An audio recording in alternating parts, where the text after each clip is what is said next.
Welcome back to Boring History for Sleep, where we explore the mundane details of the past to help you drift off peacefully. Tonight, we're diving into the surprisingly unappetizing world of colonial American cuisine, where spoiled meat was a delicacy and clean water was a luxury most couldn't afford. Picture this. You're sitting down to dinner in 1700s Virginia, and your meal consists of weevil-infested hardtack, rancid salt pork that's been sitting in a barrel for months, and ale that tastes suspiciously like dirty dishwater. This wasn't poverty food. This was what ordinary colonists ate every single day. Before we begin our journey through the stomachs of our ancestors, let's take a moment to thank tonight's sponsor. But first, imagine trying to preserve food without refrigeration. In a time when the concept of germs was completely unknown, and when spices cost more than most people earned in a year.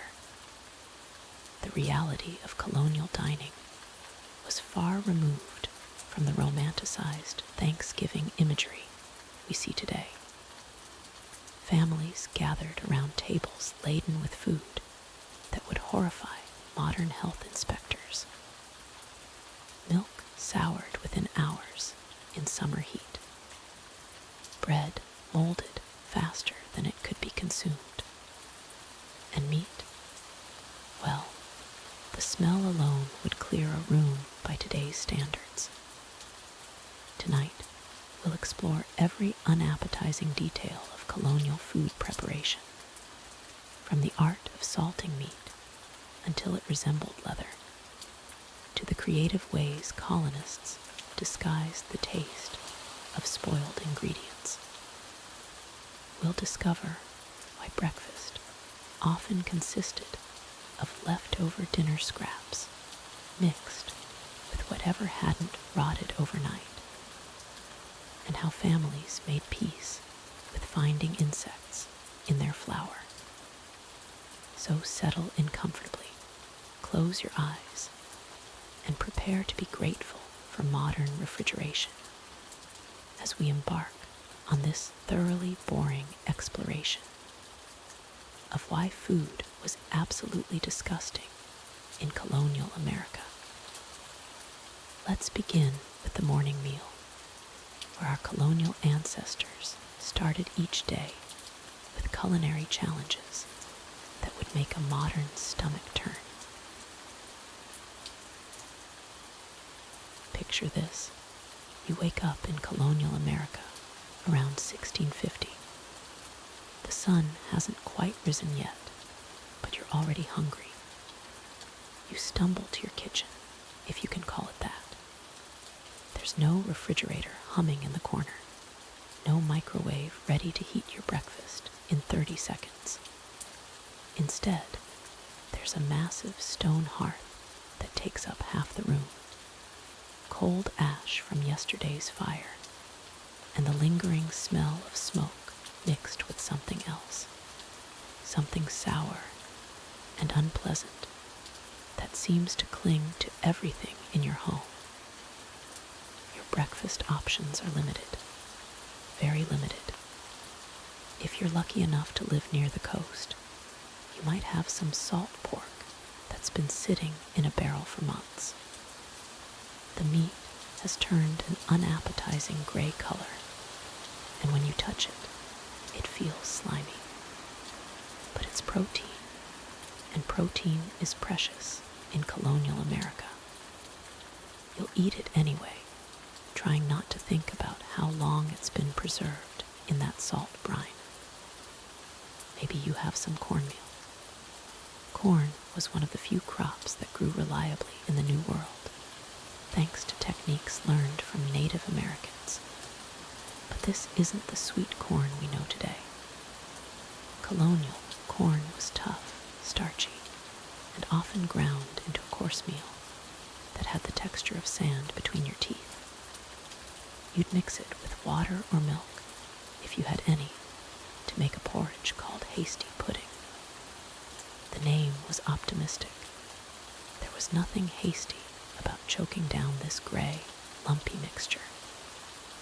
Speaking of milk, let's talk about dairy in colonial America. Forget everything you know about pasteurization, refrigeration, or food safety standards. Milk came straight from the cow, assuming your cow was healthy enough to produce milk. Many weren't. Colonial cattle were smaller, sicklier versions of their European ancestors, struggling to adapt to the harsh American climate and poor nutrition. The milk itself was often contaminated with bacteria that would make modern health inspectors faint. It soured quickly in the summer heat, developing a thick, chunky consistency and a smell that could clear a room. But colonists couldn't afford to waste it.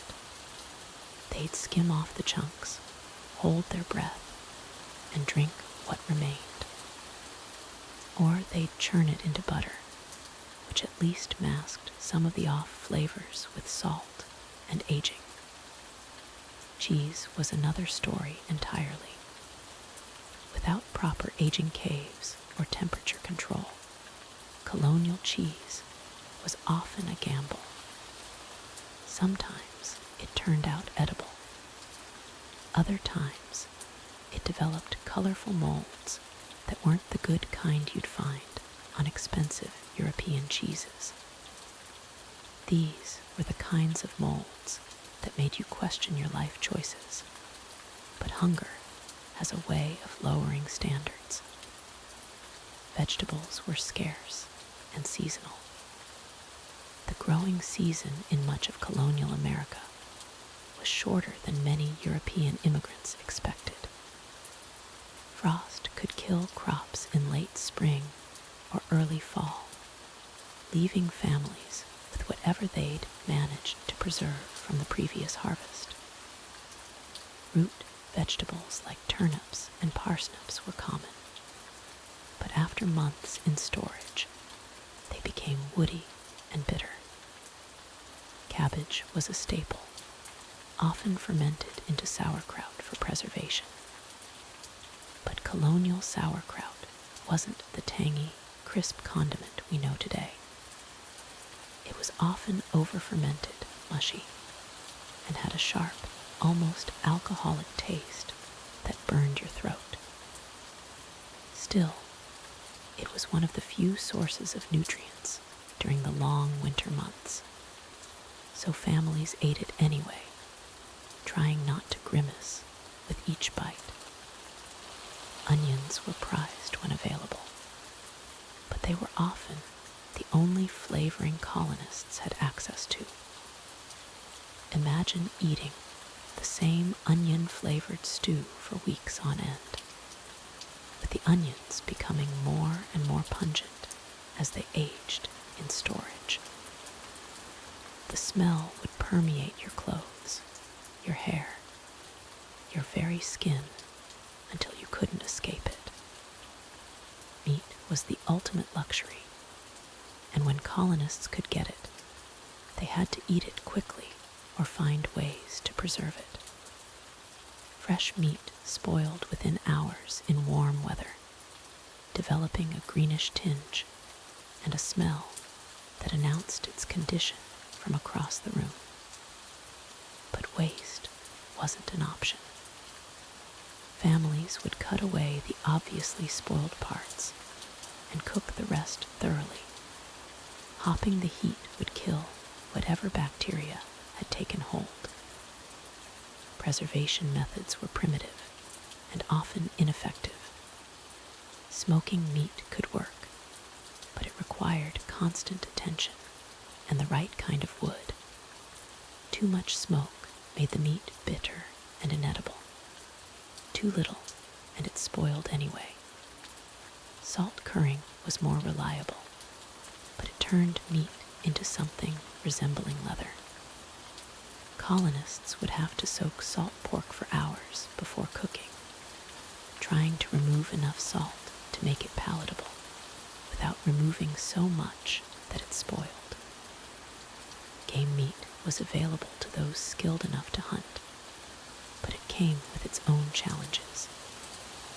Venison had to be processed immediately after the kill, and without proper tools or knowledge, much of it was wasted. Wild birds were small and bony, offering little meat for the effort required to catch and clean them. And then there were the parasites. Colonial hunters had no understanding of trichinosis or other meat-borne illnesses. They ate what they caught and hoped for the best. Fish was abundant near coastal areas, but preservation was tricky. Salt cod became a staple, but the salting process was labor-intensive and didn't always work perfectly. Poorly salted fish developed a slimy texture and a smell that could make you gag. Yet, it was often the difference between having protein and going without. So colonial families learned to tolerate flavors that would send modern diners running. Bread, when available, was dense and often made with flour that had been sitting in storage for months. Weevils were common in stored grain, and colonists would sift their flour to remove the bugs before baking. The resulting bread was heavy, sometimes gritty, and had a shelf life measured in days before mold took over. Water was perhaps the most dangerous part of the colonial diet. Wells were often contaminated with runoff from privies and animal waste. Rivers and streams carried diseases that colonists couldn't see or understand. Many turned to alcohol as a safer alternative. Small beer, hard cider, and rum were consumed daily, even by children, because they were less likely to carry deadly bacteria than water. Cooking methods were primitive and inconsistent. That massive hearth we mentioned earlier was the center of colonial food preparation, but controlling temperature was nearly impossible. Food was either burned on the outside and raw on the inside, or cooked so thoroughly that it lost any resemblance to its original form. Pots hung over open flames, collecting soot and ash that became part of every meal. Seasoning was virtually non-existent for most colonists. Salt was expensive and often impure. Herbs had to be grown and dried carefully, and many didn't survive the journey from Europe or adapt well to American soil. Most colonial food was bland at best, bitter or sour at worst, with flavors that modern palates would find completely unacceptable. This was the daily reality of eating in colonial America. A constant struggle against spoilage, contamination, and scarcity that made every meal a potential health hazard and a test of willpower. Bread was the foundation of colonial life, but the reality of grain production and bread making in early America was far more complex and often unappetizing than we might imagine today. The colonists brought their European grain traditions with them, but the New World presented challenges that would fundamentally alter how they approached this most basic of foods. Wheat, the preferred grain for bread making, struggled in the early colonial climate. The humid summers and harsh winters of the eastern seaboard created conditions that European wheat varieties simply couldn't handle.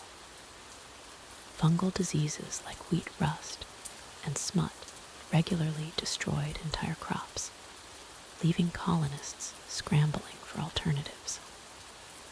When wheat did grow successfully, it was often of poor quality, producing flour that was coarse, dark, and filled with impurities. The milling process itself was primitive and problematic. Most colonial mills were simple grist mills powered by water or wind, with massive stone wheels that ground grain between them. These stones, while effective, couldn't produce the fine, white flour that wealthy Europeans enjoyed. Instead, colonial flour was typically coarse and contained fragments of stone, chaff, and other debris that made its way into the final product. Storage presented another significant challenge. Grain had to be stored for months at a time, often in damp cellars or wooden barrels that provided little protection from moisture and pests. Weevils, rats, and other vermin regularly contaminated grain stores. Colonists would often find their carefully preserved wheat crawling with insects or fouled by rodent droppings. The grain that survived storage was frequently moldy or rancid by the time it was ground into flour. When wheat failed, colonists turned to alternative grains with mixed results. Rye became a popular substitute, but it came with its own dangers. Rye was susceptible to ergot, a fungus that produced compounds similar to LSD. Bread made from ergot-infected rye could cause hallucinations, convulsions, and even death. The Salem witch trials may have been partially influenced by ergot poisoning from contaminated rye bread. Corn, or maize, as it was originally called, became the most reliable grain crop in colonial America. Native Americans had cultivated corn for thousands of years, and they taught colonists how to grow and process it. However, European colonists initially struggled with corn preparation. Unlike wheat, corn required different processing techniques to make it palatable and nutritious. The process of making cornmeal was labor-intensive and often resulted in a coarse, gritty product. Colonists would pound dried corn kernels in wooden mortars or grind them in hand-cranked mills. The resulting cornmeal was often uneven in texture, with some pieces remaining large and hard, while others were powdered to dust. This inconsistency made it difficult to bake uniform bread or prepare consistent meals. Colonial bread, when it could be made, was dense, heavy, and often barely edible by modern standards. The lack of refined flour meant that bread was typically dark brown or gray in color, with a coarse texture that was difficult to chew. Yeast was unreliable, often resulting in bread that failed to rise properly, creating dense, brick-like loaves that could break teeth if not properly softened. The baking process itself was fraught with difficulties. Most colonial homes had simple hearth ovens that were difficult to regulate. Bread was often burned on the outside while remaining raw in the center, or it was baked so slowly became dry and crumbly. The lack of consistent heat meant that each loaf was an experiment, with success never guaranteed. Preservation was another constant concern. Fresh bread would mold within days in the humid colonial climate. Colonists developed various methods to extend bread's shelf life, including making hardtack, an extremely hard biscuit that could last for months, but was nearly inedible without extensive soaking. Ship's biscuit, as it was sometimes called, was so hard that sailors would tap it against the table to knock out the weevils before eating. The quality of colonial bread varied dramatically by social class and geographic location. Wealthy colonists in established cities might occasionally enjoy white bread made from imported flour, but this was a luxury that most could never afford. The average colonial family subsisted on coarse, dark bread made from whatever grain was available, often mixed with sawdust, ground acorns, or other fillers to stretch the precious flour supply. Seasonal variations meant that bread quality fluctuated throughout the year. Fresh grain in the fall might produce relatively good bread, but by spring, after months of storage, the same grain would be stale, infested, and barely suitable for consumption. Many colonists experienced what was essentially a yearly cycle of bread quality, from acceptable to nearly inedible. The social implications of bread quality were significant. Good bread was a mark of prosperity and skill, while poor bread indicated poverty or incompetence. Colonial women were judged harshly for their bread-making abilities, as this was considered one of their most important domestic skills. A woman who consistently produced poor bread might find her marriage prospects or social standing affected. Regional variations in bread-making traditions began to emerge as different colonial settlements adapted to local conditions. New England colonists developed techniques for working with rye and corn, while Southern colonists experimented with rice flour and other alternatives. These regional differences would eventually contribute to the diverse bread traditions we see across America today. The economic impact of poor grain harvests was severe. Bread shortages could lead to social unrest, as hungry colonists sometimes rioted when grain prices became too high or when supplies ran out entirely. The colonial governments occasionally had to intervene, setting maximum prices for bread or importing grain from other regions to prevent starvation.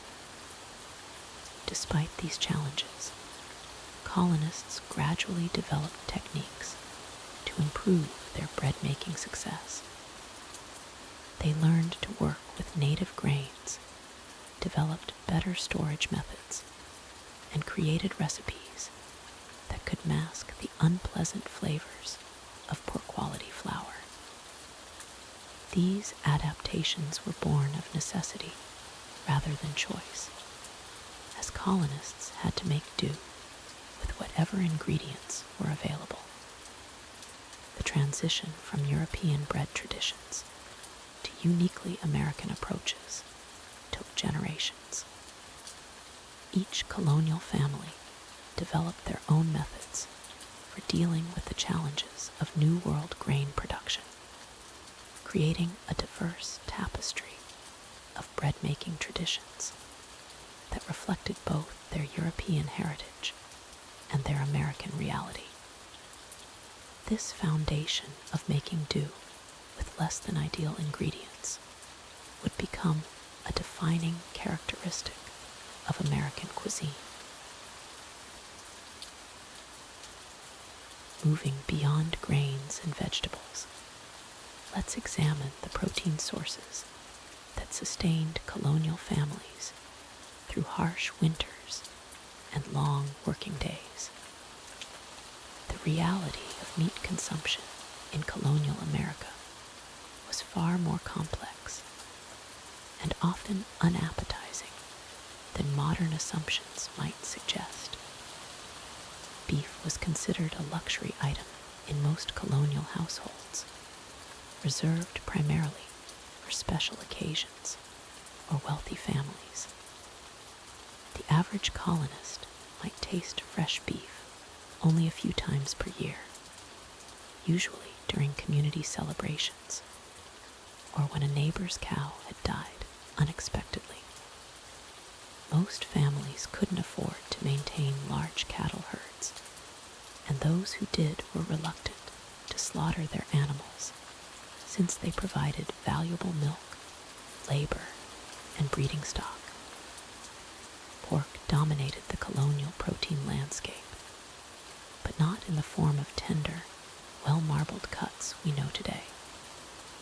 Colonial pigs were lean, tough creatures that foraged freely in forests, eating acorns, roots, and whatever scraps they could find.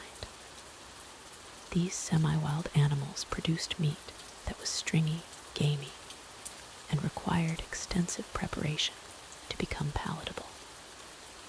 The fat content was so low that colonists often struggled to render enough lard for cooking and preservation. Salt pork became the backbone of colonial protein preservation, packed in wooden barrels with coarse salt that drew out moisture, but left the meat incredibly salty and tough. Families would soak these preserved chunks for hours before cooking, and even then, the meat remained chewy and intensely briny. The salt used for preservation was often contaminated with sand, dirt, and other impurities, adding an unpleasant gritty texture to every bite.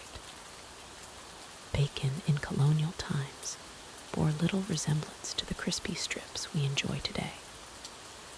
Colonial bacon was thick, heavily salted slabs of pork belly that required lengthy soaking and slow cooking to become edible. The smoking process, done in crude smokehouses with whatever wood was available, often imparted harsh, acrid flavors that overpowered the meat's natural taste. Many colonists described their bacon as tasting more like salted leather than food. Poultry provided more accessible protein, but colonial chickens were scrawny, tough birds that spent their days scratching for insects and scraps. These free-range fowl produced meat that was lean to the point of being dry and stringy. Chicken was typically stewed for hours with whatever vegetables were available, creating broths that helped mask the meat's tough texture. Eggs were precious commodities, often more valuable for trade than consumption. Wild game supplemented domestic meat sources, but hunting success was unpredictable and seasonal. Venison, when available, was lean and required careful preparation to prevent it from becoming tough and flavorless. Colonial hunters often had to settle for smaller game like rabbits, squirrels, and birds, which provided minimal meat after extensive preparation time. The gamey flavors of wild meat were often so strong that colonists developed elaborate spice mixtures and marinades to mask the taste. Fish represented a crucial protein source, especially in coastal regions, but preservation methods often rendered them nearly inedible. Salt cod, a staple of colonial diets, required days of soaking to remove excess salt, and even then remained tough and fibrous. The fish was often so heavily preserved that it resembled wooden planks more than food. Fresh fish spoiled rapidly without refrigeration, forcing colonists to consume it quickly or risk dangerous food poisoning. Preserved fish often developed a rancid odor that permeated entire households during preparation. Colonial cooks learned to mask these unpleasant smells with strong herbs and spices, but the underlying taste of spoiled or oversalted fish remained. Many colonists reported that fish-heavy meals left them feeling nauseous and contributed to persistent digestive problems throughout the winter months. Dairy products provided essential protein and calcium, but colonial dairy practices were primitive and often unsanitary. Milk was rarely consumed fresh, as it spoiled within hours of milking. Instead, colonists quickly processed milk into cheese, butter, or other preserved forms. The cheese-making process often took place in cellars or root cellars where temperature control was impossible, resulting in unpredictable textures and flavors. Colonial butter was typically rancid by modern standards, stored in wooden containers that absorbed odors and flavors from previous batches. The churning process was laborious and time-consuming, often taking place in less than sanitary conditions. Butter frequently developed a sharp, sour taste that colonists accepted as normal, though visitors from Europe often found American dairy products nearly inedible. Cheese production in colonial households was hit or miss, with many batches developing mold, unusual textures, or bitter flavors. Without proper aging facilities or temperature control, colonial cheese often became hard as rocks or developed slimy surfaces that had to be scraped away before consumption. The unpredictability of homemade cheese meant that families never knew whether their protein source would be palatable or barely edible. Protein shortages during winter months forced colonists to become creative with less appetizing sources. Organ meats, which modern diets often avoid, became essential components of colonial nutrition. Liver, kidneys, heart, and other organs were prepared in various ways, though their strong flavors and unusual textures made them challenging to consume. These organ meats were often ground into sausages with heavy spicing to mask their distinctive tastes. Blood sausages, made from pig's blood mixed with grain and fat, represented one of the more unappetizing but necessary protein sources. The preparation process was messy and unpleasant, and the finished product had a dark, dense texture that many found difficult to stomach. However, these sausages provided essential iron and protein during lean winter months when other sources were scarce. The preservation methods available to colonists often transformed perfectly good meat into barely palatable substances. Smoking, salting, and drying were the primary preservation techniques, but each method came with significant drawbacks. Smoked meats often absorbed harsh, bitter flavors from the wood used in the smoking process. Improperly, dried meat developed mold or became so hard it required soaking before consumption. These protein challenges shaped colonial eating patterns in profound ways, creating a food culture based more on survival than enjoyment. The constant struggle to obtain and preserve adequate protein sources meant that taste and texture were secondary considerations to basic nutrition and food safety. The liquid refreshments of colonial America tell perhaps the most revealing story about the daily struggles our ancestors faced. Water, that most basic necessity we take for granted today, was often their greatest enemy.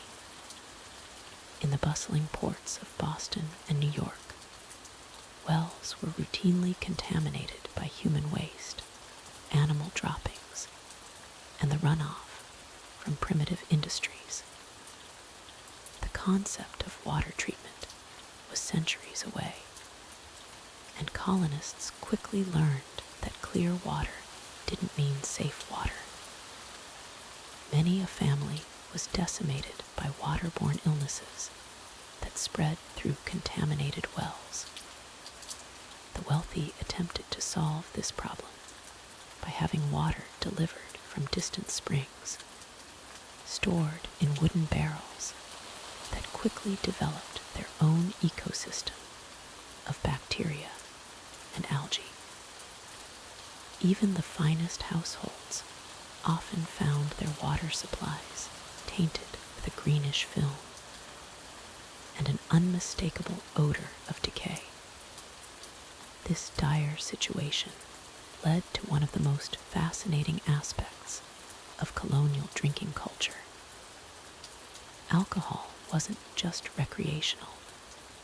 It was medicinal, necessary, and often safer than water. The fermentation process killed many harmful bacteria, making alcoholic beverages the preferred choice for daily hydration. Colonial families, including children, consumed what they called small beer with every meal. This weak alcoholic beverage, containing about 2 to 3% alcohol, was brewed in massive quantities. Housewives dedicated entire days to brewing, treating it as seriously as baking bread. The process required careful timing, precise measurements, and constant attention to prevent spoilage. The brewing process itself was an elaborate affair. Barley was malted by soaking it in water until it sprouted, then dried in kilns that filled homes with thick, choking smoke. The malted grain was mashed with hot water in large wooden vats, creating a sweet liquid called wort.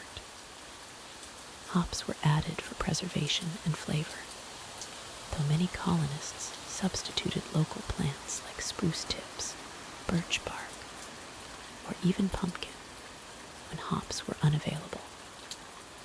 Fermentation took place in open containers, meaning wild yeasts, insects, and airborne contaminants regularly found their way into the brew. The resulting beverage was cloudy, often sour, and contained floating particles that colonists learned to strain through their teeth. Despite these unappetizing qualities, Small beer was consumed in staggering quantities, with the average adult drinking several quarts daily. Stronger alcoholic beverages were reserved for special occasions and medicinal purposes. Rum, imported from the Caribbean, was mixed with water to create what colonists called grog. This mixture was believed to prevent scurvy and other diseases, though the alcohol content often caused more problems than it solved. Apple cider was another colonial staple, produced in vast quantities wherever apple orchards flourished. Unlike the sweet, non-alcoholic cider we know today, colonial cider was fermented until it reached a potent alcoholic strength. Families consumed it fresh in autumn, but most was stored in cellars where it continued fermenting throughout winter. The cider-making process was labor-intensive and messy. Apples were crushed in wooden mills, often powered by horses walking in circles. The resulting pulp was pressed between wooden boards, with families taking turns applying pressure using large wooden screws. The juice was collected in whatever containers were available, from wooden barrels to ceramic crocks. Storage presented constant challenges. Wooden barrels leaked, allowing precious liquid to seep away. Worse, they harbored bacteria and wild yeasts that turned sweet cider into vinegar overnight. Colonists developed elaborate systems of barrel maintenance, using heated pitch and beeswax to seal cracks, but spoilage remained a constant threat. Tea and coffee were luxury items, available only to the wealthy, and often adulterated with cheaper substances. Tea leaves were reused multiple times until they provided nothing but colored water.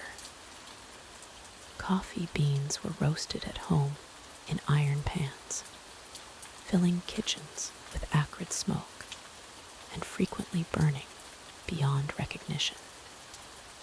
The Boston Tea Party wasn't just political protest. It was also economic necessity. Tea was so expensive that many colonists had already switched to coffee or herbal substitutes.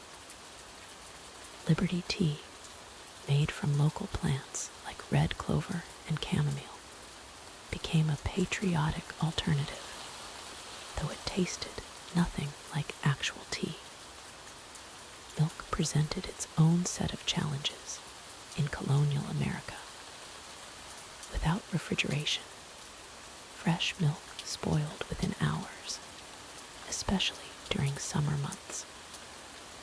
Families who owned cows had to consume milk immediately or process it into butter and cheese.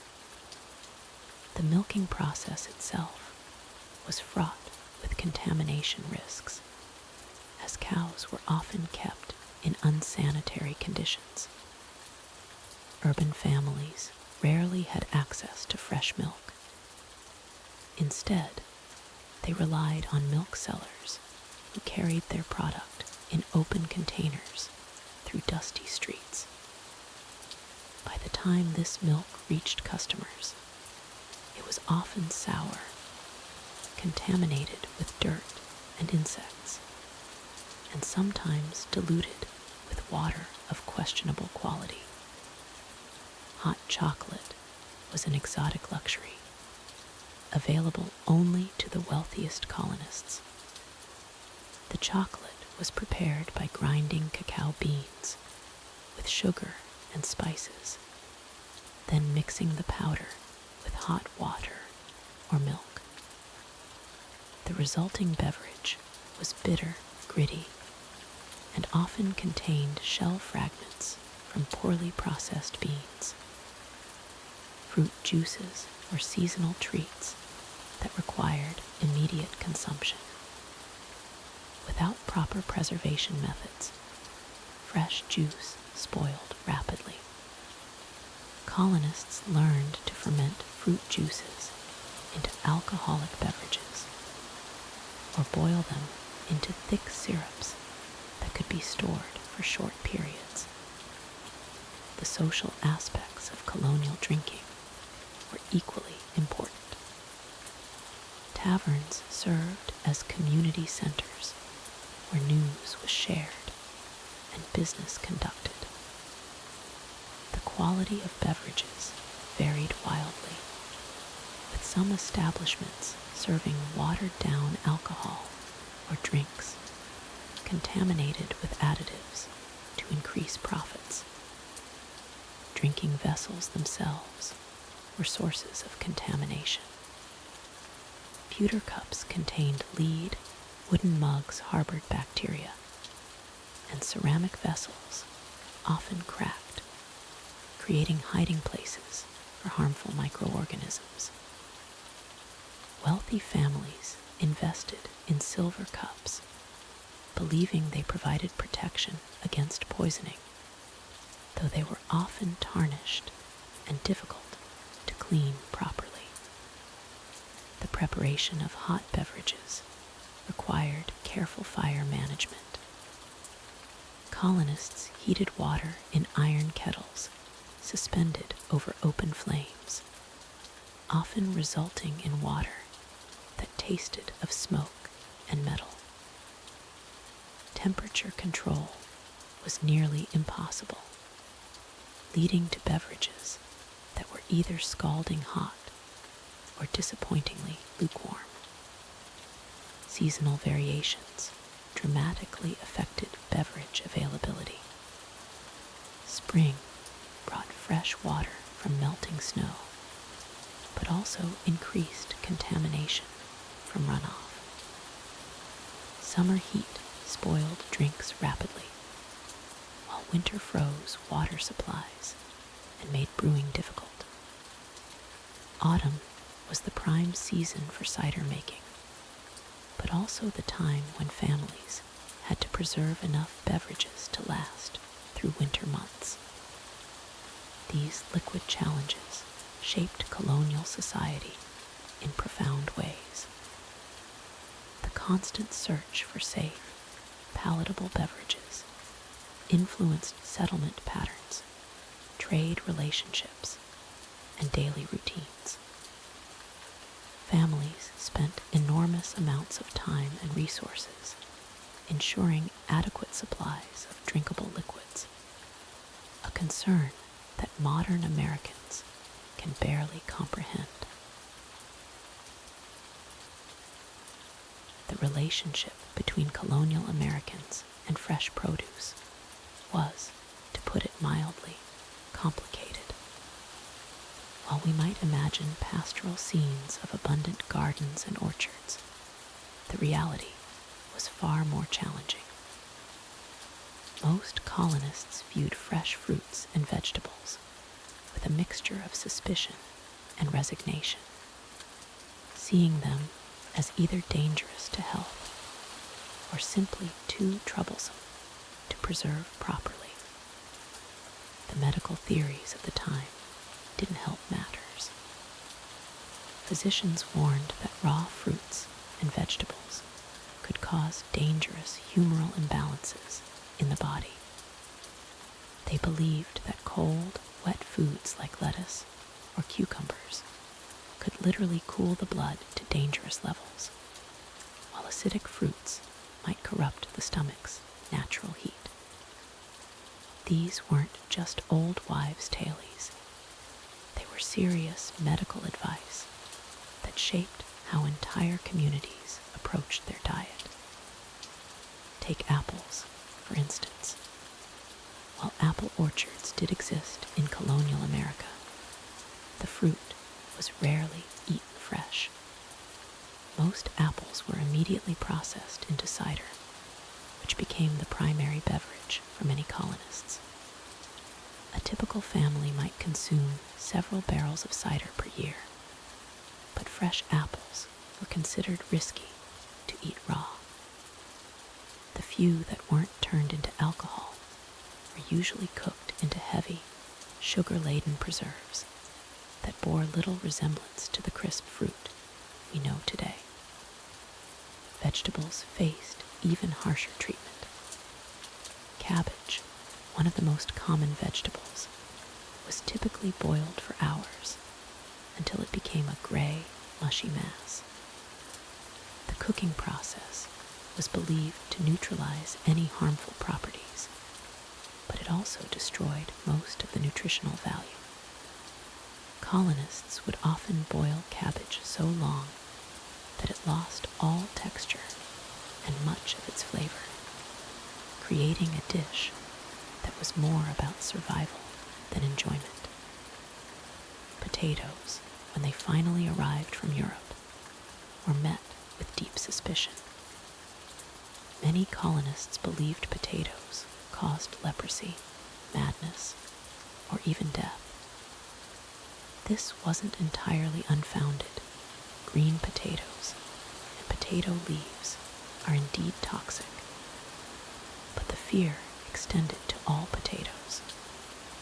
Those brave enough to grow them often fed them primarily to livestock, considering them unfit for human consumption, except in times of desperate hunger. The preservation methods available to colonists were primitive and often unsuccessful. Root cellars could keep some vegetables through winter, but many would rot, sprout, or become infested with insects before spring arrived. Families would often face the heartbreaking choice between eating questionable vegetables or going without fresh produce entirely for months at a time. Tomatoes present perhaps the most fascinating case study in colonial food fears. Wealthy colonists ate from pewter plates, which contained lead. The acidity in tomatoes would leach lead from these plates, causing lead poisoning. Rather than identifying the real culprit, the pewter plates colonists concluded that tomatoes themselves were poisonous. This belief persisted for generations, keeping a nutritious and flavorful food off colonial tables. Green vegetables were particularly problematic. Lettuce, spinach, and other leafy greens were considered so dangerous that many families avoided them entirely. When they were consumed, they were usually boiled beyond recognition, turning vibrant greens into brown, unappetizing mush.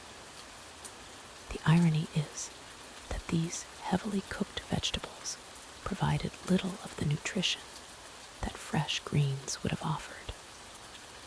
Onions and garlic fared somewhat better, but mainly because they were used as medicine rather than food. Strong-smelling vegetables were believed to ward off disease and evil spirits. Families would hang braids of onions in their homes, not just for storage, but as a form of primitive air purification. When consumed, they were often cooked into heavy stews, where their individual flavors disappeared into a general blandness. The seasonal nature of fresh produce created additional challenges. Spring brought the first wild greens, but colonists were often so weakened by winter's limited diet that they couldn't properly digest fresh vegetables. Many suffered from what they called spring sickness, likely a combination of vitamin deficiencies and digestive shock from suddenly introducing fresh foods after months of preserved meats and grains. berries and wild fruits offered some relief, but even these came with complications.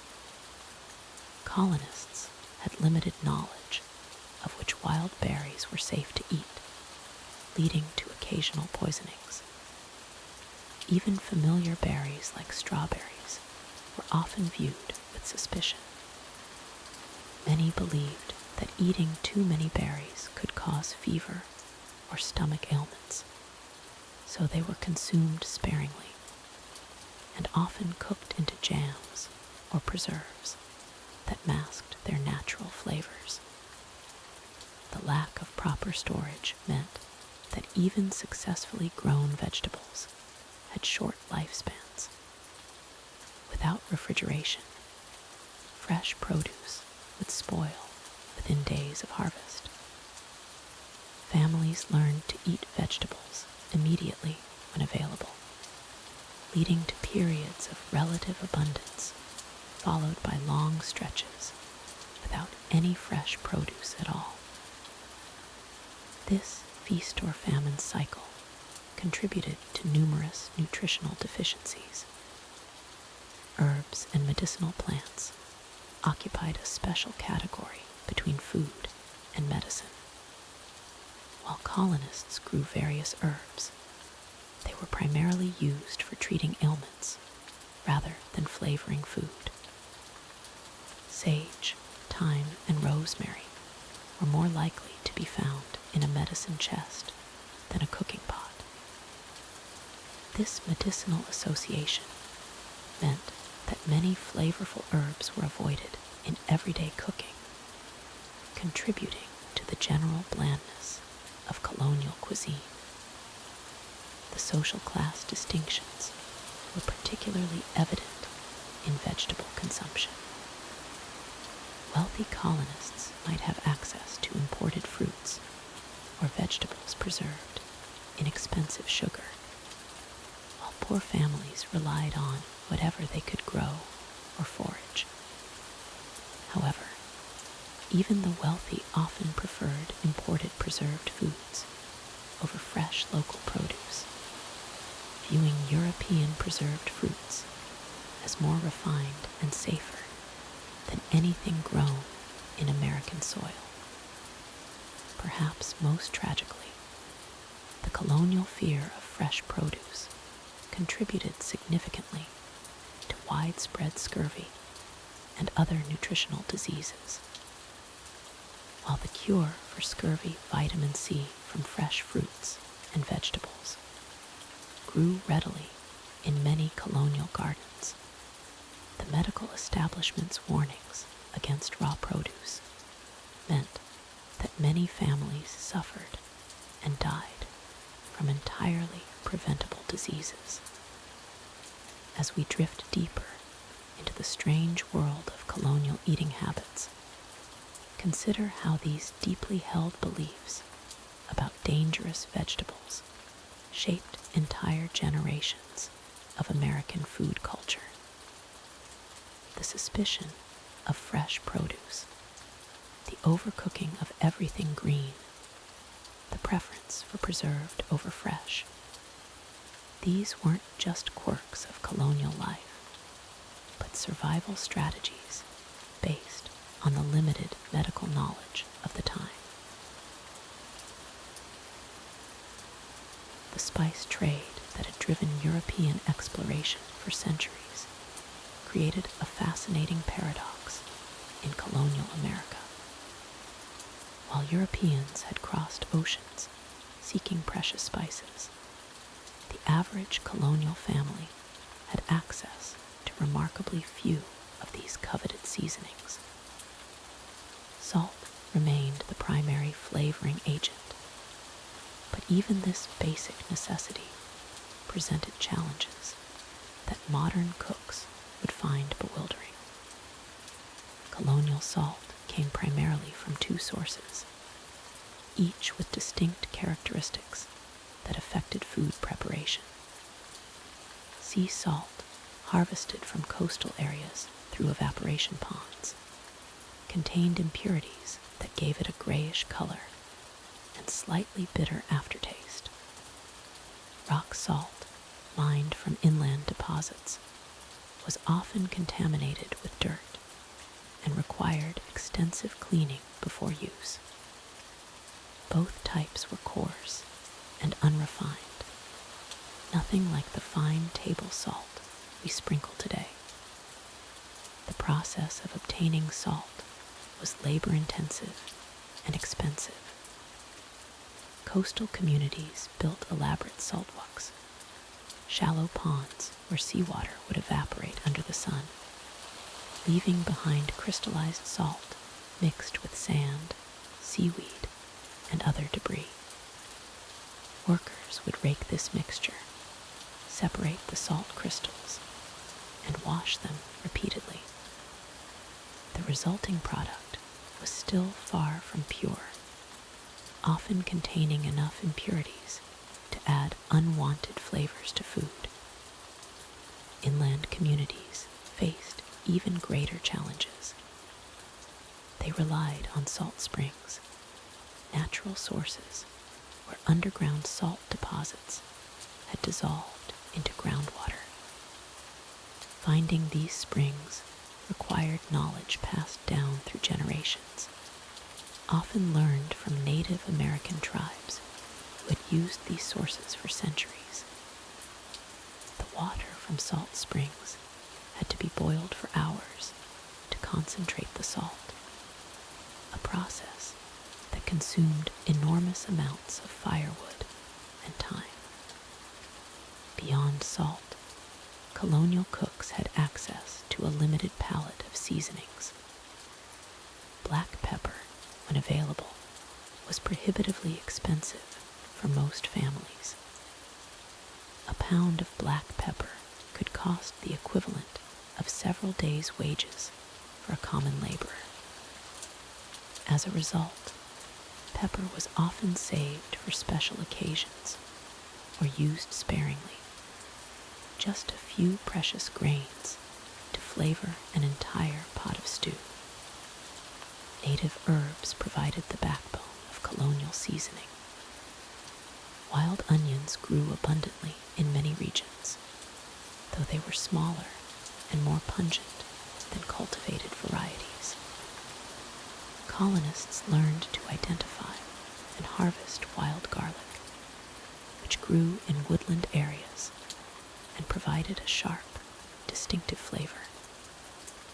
These wild alliums were often dried and ground into powder, creating a seasoning that could last through winter months. Sage became one of the most important herbs in colonial cooking, partly because it grew well in American soil, and partly because it helped mask the strong flavors of preserved meats. Colonial cooks used sage not just as seasoning, but as a preservative, believing it helped prevent spoilage.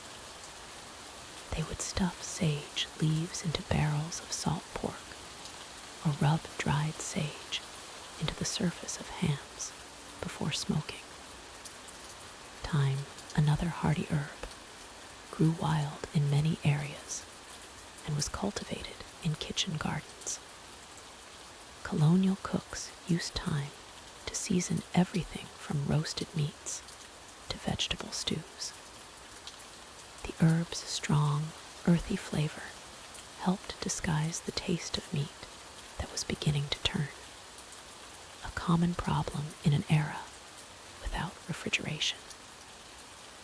Thyme also had medicinal properties, and many colonists believed it aided digestion.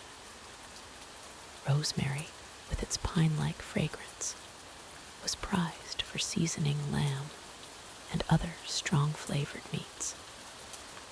The herb grew well in colonial gardens and could be dried for year-round use.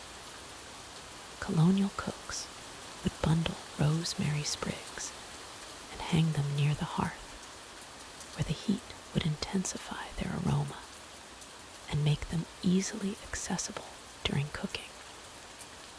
Imported spices, when available, were treated like precious commodities. Cinnamon, nutmeg, and cloves arrived in port cities aboard merchant ships, their prices inflated by the long journey and multiple middlemen. A small quantity of nutmeg might cost a week's wages, making it accessible only to wealthy merchants and plantation owners. These spices were often kept in locked boxes, doled out grain by grain for special recipes. The scarcity of imported spices led to creative substitutions. Colonial cooks learned to use native plants that provided similar flavors. Wild ginger, found in woodland areas, offered a spicy heat that could substitute for expensive imported ginger. Sassafras root, when dried and ground, provided a flavor reminiscent of root beer and was used to season both sweet and savory dishes. Maple syrup and maple sugar became uniquely American seasonings, learned from Native American techniques. Colonial families would tap maple trees in early spring, collecting the sap and boiling it down to create syrup or crystallized sugar.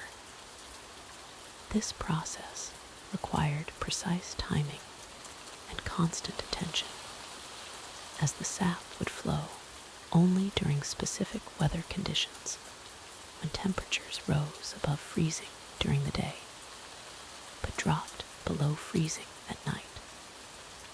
The production of maple sugar was a community effort. Families would establish sugar camps in maple groves, building temporary shelters and large kettles for boiling sap. Children would help collect sap from the tapped trees, carrying buckets through the snow to central collection points. The boiling process took days, with someone constantly tending the fires and stirring the thickening syrup. Vinegar served as both seasoning and preservative in colonial kitchens.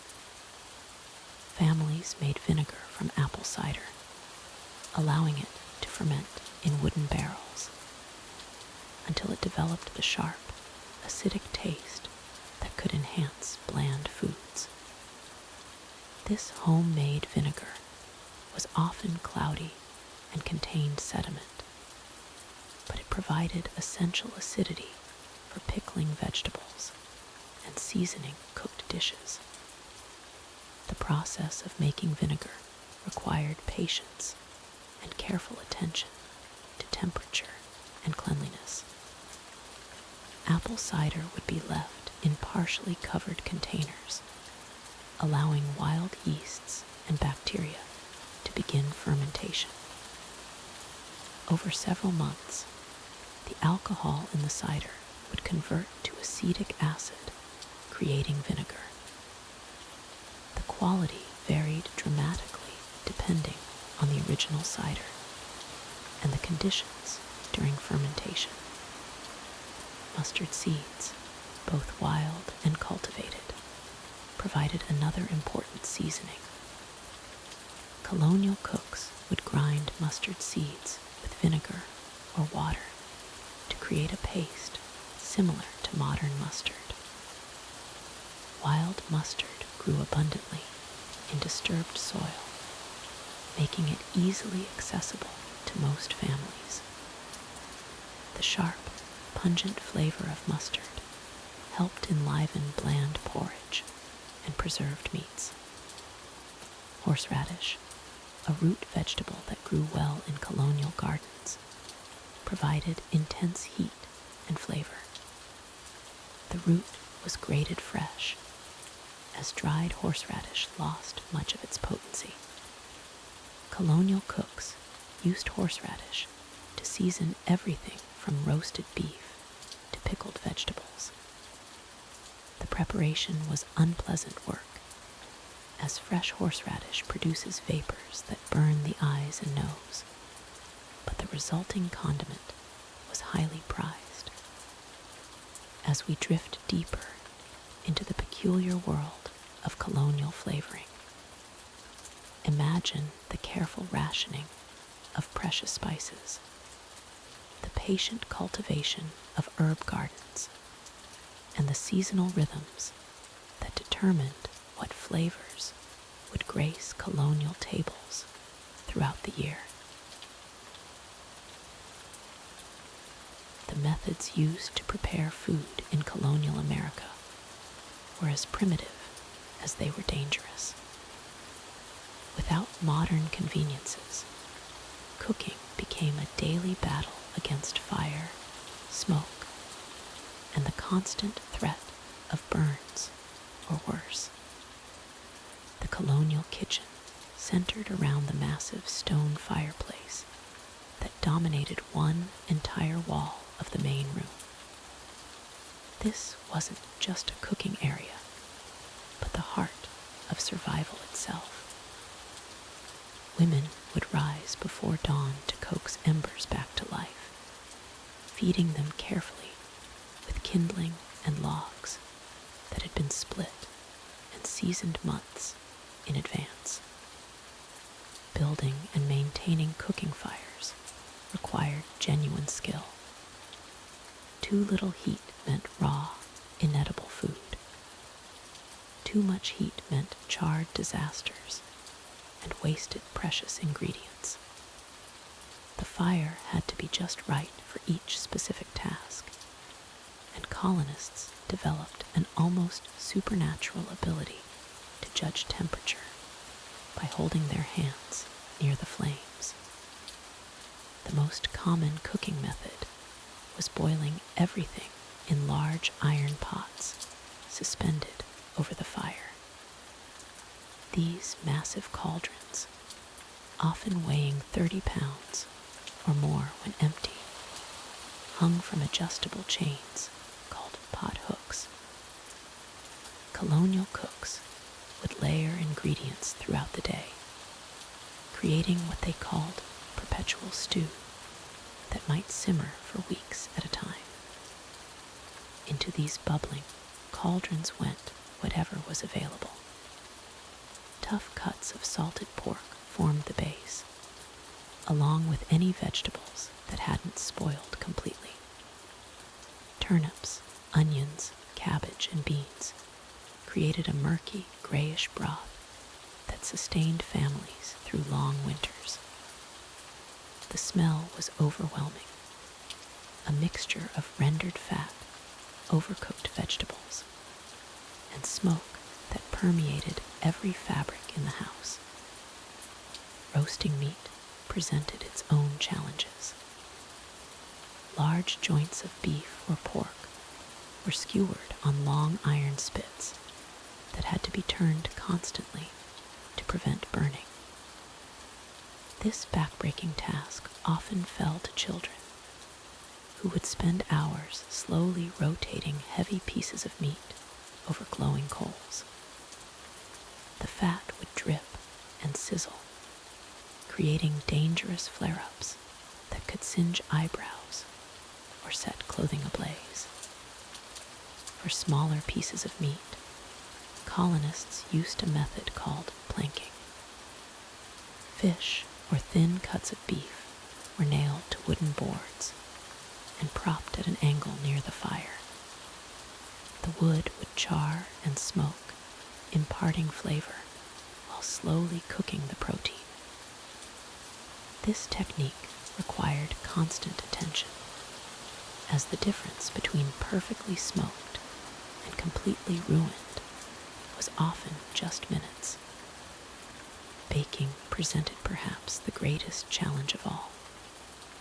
Without ovens, colonial cooks had to improvise using what they called a Dutch oven, a heavy iron pot with a tight-fitting lid. Bread dough or pie filling would be placed inside. Then the pot was buried in hot coals. More coals were piled on top of the lid, creating an enclosed cooking environment that somewhat resembled a modern oven. The results were unpredictable at best. Bread might emerge perfectly golden on one side, while remaining raw dough on the other. Pies could be burnt to charcoal on the bottom, while the top crust stayed pale and soggy. Temperature control was impossible, leading to countless ruined meals and wasted ingredients that families could ill afford to lose. Some fortunate communities had communal bake ovens, usually built of stone or clay, and shared among several families. These massive structures required hours to heat properly, so baking became a coordinated community effort. Women would gather on designated days, each bringing their bread, pies, or other baked goods to cook in sequence as the oven slowly cooled. The process began before dawn, with fires built inside the oven chamber to heat the stone walls. Once the interior reached the proper temperature, the coals and ashes were swept out, and the first items went in. Bread required the highest heat, followed by pies and pastries, with slower cooking items like beans going in last as the temperature gradually dropped. Smoking meat was another crucial preservation and cooking method. Colonial families built small smokehouses where they could hang strips of beef, pork, or fish over smoldering fires. The process took days or even weeks, requiring constant attention to maintain the right balance of heat and smoke. Too much heat would cook the meat too quickly, while too little would allow dangerous bacteria to multiply. The wood chosen for smoking mattered enormously. Hickory, oak, and apple wood were prized for their flavor, while pine or other resinous woods would ruin meat with bitter, acrid tastes. Colonists learned to identify different woods by their smoke patterns and aromas, developing expertise that meant the difference between successfully preserved food and spoiled waste. Frying was possible but dangerous, requiring careful management of rendered animal fat in iron skillets. The fat had to be hot enough to cook food quickly, but not so hot that it would ignite and create grease fires that could consume entire houses. Colonial cooks developed techniques for testing oil temperature using drops of water or small pieces of bread, watching for specific bubbling patterns that indicated readiness. Grilling over open coals was reserved for special occasions, as it required perfect timing and constant attention. Meat had to be turned frequently to prevent charring, while vegetables needed careful positioning to avoid falling through crude iron grates into the fire below. The results could be delicious when everything went right, but disasters were common. Perhaps most challenging of all was cooking during extreme weather. Winter storms could make it impossible to tend outdoor fires, while summer heat made working near massive fireplaces almost unbearable. Colonial cooks had to adapt constantly, moving cooking operations to different locations, or adjusting techniques based on wind, rain, or snow conditions. The tools available were crude but functional. Iron pots, wooden spoons, and sharp knives formed the basic arsenal. colonists learned to improvise constantly, using flat stones as cutting boards, hollowed gourds as bowls, and twisted metal as primitive whisks. Every implement had to serve multiple purposes, and nothing could be wasted or carelessly damaged. These primitive cooking methods produced food that was often tough, oversalted, smoky, and barely recognizable compared to modern standards. Yet colonial families had no choice but to master these techniques, as failure in the kitchen could literally mean starvation during the harsh months ahead. The relationship between food and disease in colonial America was a deadly dance that claimed countless lives. Without understanding germ theory or proper sanitation, colonists unknowingly created perfect breeding grounds for pathogens in their kitchens and food storage areas. Water contamination posed the greatest threat to colonial health. Wells were often dug too close to privies and animal pens, allowing human and animal waste to seep into drinking water supplies. The same water used for cooking, cleaning dishes, and preparing food carried deadly bacteria like cholera, typhoid, and dysentery. Milk was particularly dangerous in colonial times. Without pasteurization, fresh milk became a vehicle for tuberculosis, brucellosis, and scarlet fever. Cows were often kept in unsanitary conditions, and milking was done by hand using unwashed containers. The milk would sit for hours or even days before consumption, allowing harmful bacteria to multiply exponentially. Food storage methods, while necessary for survival, created additional health hazards. Root cellars, though cool, were often damp and poorly ventilated. Vegetables stored in these conditions developed mold and rot that colonists would simply cut away, not realizing that mycotoxins had already spread throughout the entire vegetable. Meat preservation techniques introduced their own set of dangers. Salt pork and beef, while protected from immediate spoilage, could harbor parasites and bacteria if not properly cured.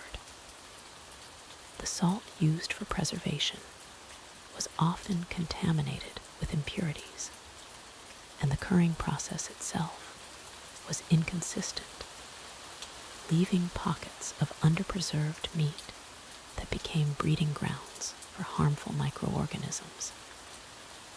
Ergotism, known as St. Anthony's fire, plagued colonial communities when rye grain became infected with ergot fungus. This condition caused hallucinations, convulsions, and gangrene. Entire communities would be affected when contaminated grain was ground into flour and distributed throughout the settlement. The preparation of food introduced countless opportunities for contamination. Wooden cutting boards and utensils absorbed bacteria and were impossible to properly sanitize. Cast iron pots, while durable, developed rust and pitting that harbored dangerous microorganisms. Food was often prepared by candlelight or firelight, making it difficult to spot signs of spoilage or contamination. Cross-contamination was a constant threat in colonial kitchens. The same knife might be used to butcher a chicken, chop vegetables, and slice bread without any cleaning in between. Raw meat juices would contaminate work surfaces, and these surfaces would then be used to prepare other foods without proper sanitization. Seasonal food poisoning patterns emerged in colonial communities. Summer brought increased cases of dysentery and food poisoning as higher temperatures accelerated bacterial growth in stored foods. Winter brought different challenges, as preserved foods that had been improperly prepared or stored began to spoil, causing widespread illness in communities with limited fresh food options. Children were particularly vulnerable to foodborne illnesses. Their developing immune systems couldn't fight off the constant barrage of pathogens present in colonial food. Infant mortality rates were staggeringly high, with many deaths attributed to what we now know were preventable foodborne diseases transmitted through contaminated milk, water, or weaning foods. The lack of refrigeration meant that food spoilage was a daily concern. Colonists developed a tolerance for foods that we would consider unsafe today. Slightly sour milk, meat with an off smell, and vegetables showing signs of decay were often consumed out of necessity, leading to chronic digestive issues and frequent bouts of food poisoning. Cooking methods, while intended to make food safer, often fell short of eliminating dangerous pathogens. Meat was frequently undercooked due to inconsistent heat from wood fires. Vegetables were often boiled in contaminated water, which could actually increase the concentration of harmful bacteria rather than eliminating them. Communal eating practices spread disease rapidly through colonial communities. Large families and boarding houses shared common serving dishes, cups, and utensils. When one person fell ill with a foodborne disease, it quickly spread to others through these shared eating implements and close living quarters.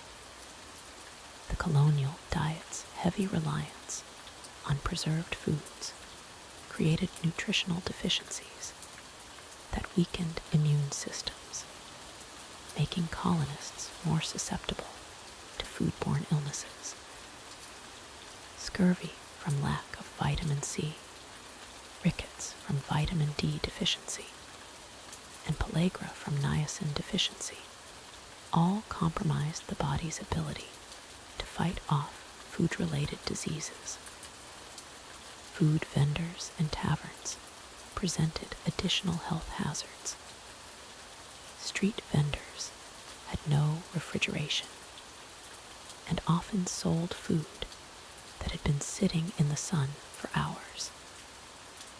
Taverns served large numbers of people with minimal attention to cleanliness, and their kitchens were breeding grounds for cross-contamination and foodborne pathogens. The transportation of food over long distances without proper preservation led to widespread contamination. Grain shipments would arrive infested with insects and rodents, their droppings contaminating entire loads of food. Salt fish and preserved meats would spoil during transport, arriving at their destinations already teeming with harmful bacteria. Medical understanding of food-related illness was primitive at best. colonists attributed food poisoning to bad air, evil humors, or divine punishment rather than contaminated food. This lack of understanding meant that the same unsafe practices continued generation after generation, with no improvement in food safety protocols. The economic impact of foodborne illness was devastating for colonial families. When the primary breadwinner fell ill from contaminated food, the entire family's survival was threatened.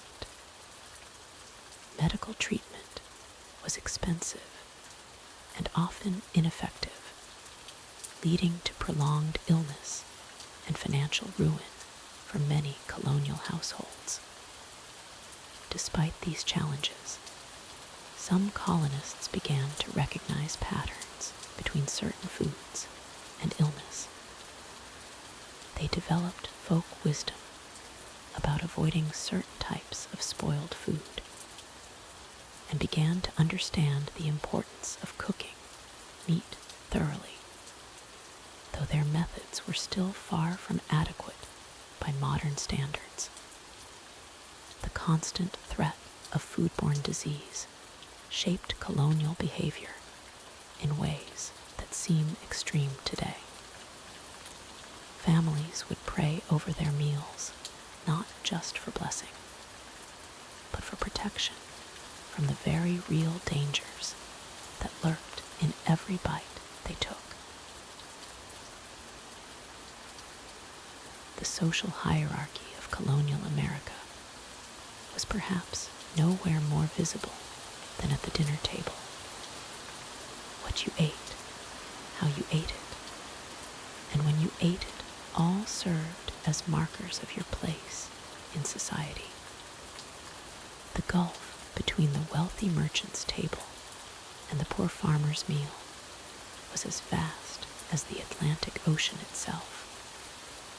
At the top of the social pyramid sat the wealthy planters, merchants, and government officials. These families could afford imported delicacies that seemed almost magical to common colonists. Their tables groaned under the weight of fine china imported from England, silver serving pieces that caught the candlelight, and foods that spoke of wealth and sophistication. A wealthy Virginia planter's dinner might feature imported Madeira wine, carefully aged cheeses from Europe, and spices that cost more per ounce than most families earned in a week. They could afford white sugar, a luxury so precious it was often kept in locked boxes. Their kitchens employed multiple servants who could dedicate hours to preparing elaborate dishes that required skill, time, and expensive ingredients. These wealthy families often maintained elaborate gardens where they grew exotic vegetables and herbs. They might cultivate asparagus, artichokes, and other delicacies that required careful tending. Their tables featured multiple courses, with each dish carefully prepared and presented. Even their everyday meals included fresh bread made from finely ground wheat flour, butter, and cuts of meat that the poor could only dream of tasting. The middle class, comprising skilled craftsmen, small merchants, and prosperous farmers, occupied a precarious position in colonial food culture. They could afford some luxuries, but had to be careful about their spending. Their meals were substantial, but not extravagant, featuring good quality ingredients prepared simply. A middle-class family might enjoy roasted chicken on Sundays, fresh vegetables from their own garden, and bread made from a mixture of wheat and corn flour. They could afford some imported items like tea, though they used it sparingly. Their tables might feature pewter plates instead of fine china, and their meals, while nutritious, lacked the variety and refinement of the wealthy. These families often kept a cow for milk and butter, chickens for eggs, and perhaps a pig for meat. They could afford to preserve foods for winter, maintaining cellars stocked with pickled vegetables, dried fruits, and salted meats. Their children rarely went hungry, though their diet was far from exciting by modern standards. The working class, including laborers, small farmers, and servants, faced a daily struggle to put food on the table. Their meals were monotonous, consisting largely of whatever was cheapest and most filling. Corn in various forms dominated their diet, supplemented by whatever vegetables they could grow and small amounts of meat when available. A typical working class meal might consist of corn mush for breakfast, corn bread and vegetables for lunch, and a thin stew containing mostly vegetables, with perhaps a small piece of salted pork for dinner. They drank water, milk when available, or weak beer. Tea and coffee were luxuries they could rarely afford. These families often lived on the edge of subsistence, especially during winter months when fresh food was scarce.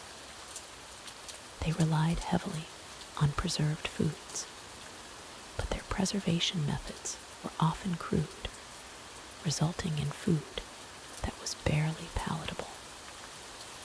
Children in these families frequently suffered from malnutrition, and hunger was a constant companion. At the bottom of the social ladder were the indentured servants, slaves, and the truly destitute. Their food situation was often desperate, characterized by severe restrictions and poor quality ingredients. Indentured servants ate whatever their masters provided, which was usually the cheapest food available in the smallest quantities possible. Slaves faced perhaps the harshest food conditions of all. They were typically given rations of corn, sometimes supplemented with small amounts of salt pork or fish. These rations were calculated to provide just enough nutrition to keep them working, with no consideration for taste or variety. Many slaves supplemented their meager rations by growing small gardens when permitted, fishing, or hunting small game. The food given to slaves was often of the poorest quality, consisting of damaged corn, rancid meat, or spoiled vegetables that couldn't be sold. They had to make do with whatever cooking facilities were available, often just a simple fire pit. Despite these harsh conditions, enslaved people developed remarkable culinary skills, creating flavorful dishes from the most basic ingredients. Regional differences also played a role in how social class affected food access. In New England, where the merchant class was particularly powerful, the divide between rich and poor was stark. Wealthy Boston merchants dined on imported delicacies, while poor fishermen survived on whatever they could catch or afford. In the Chesapeake region, the plantation system created extreme disparities. Wealthy Wealthy planters lived like English nobility, with elaborate meals and imported luxuries, while poor farmers struggled with basic subsistence. The contrast was so dramatic that visitors often commented on the shocking differences in living conditions. The middle colonies, with their more diverse economy, offered slightly more opportunities for social mobility through food. A successful craftsman might gradually improve his family's diet, moving from corn-based meals to wheat bread and better cuts of meat. However, even here, the social hierarchy was clearly visible at every meal. Social occasions and holidays highlighted these class differences even more dramatically. Wealthy families hosted elaborate feasts with multiple courses, fine wines, and imported delicacies. These events served as displays of wealth and status, with the quality and variety of food serving as a direct measure of the host's social position. Poor families, meanwhile, might mark special occasions with slightly larger portions of their usual fare, perhaps adding a small piece of meat to their vegetable stew, or making a simple cake from corn flour and molasses. Even their celebrations were constrained by economic reality. The irony of colonial food culture was that those who worked hardest to produce food often had the least access to quality nutrition. Farmers who grew wheat might sell their entire crop, keeping only damaged grain for their own families. Fishermen who caught abundant seafood might eat only the fish too small or damaged to sell at market. This social stratification of food created lasting impacts on colonial society, influencing everything from health outcomes to social mobility. Children from wealthy families grew taller and stronger, while those from poor families often suffered from stunted growth and frequent illness. The dinner table, more than almost any other aspect of colonial life, revealed the harsh realities of social inequality in early America. The rhythm of colonial life revolved entirely around the seasons, and nowhere was this more apparent than in the constant struggle to maintain an adequate food supply. Unlike our modern world of year-round strawberries and imported vegetables, colonial Americans faced a relentless cycle of feast and famine that dictated not just what they ate, but whether they ate at all.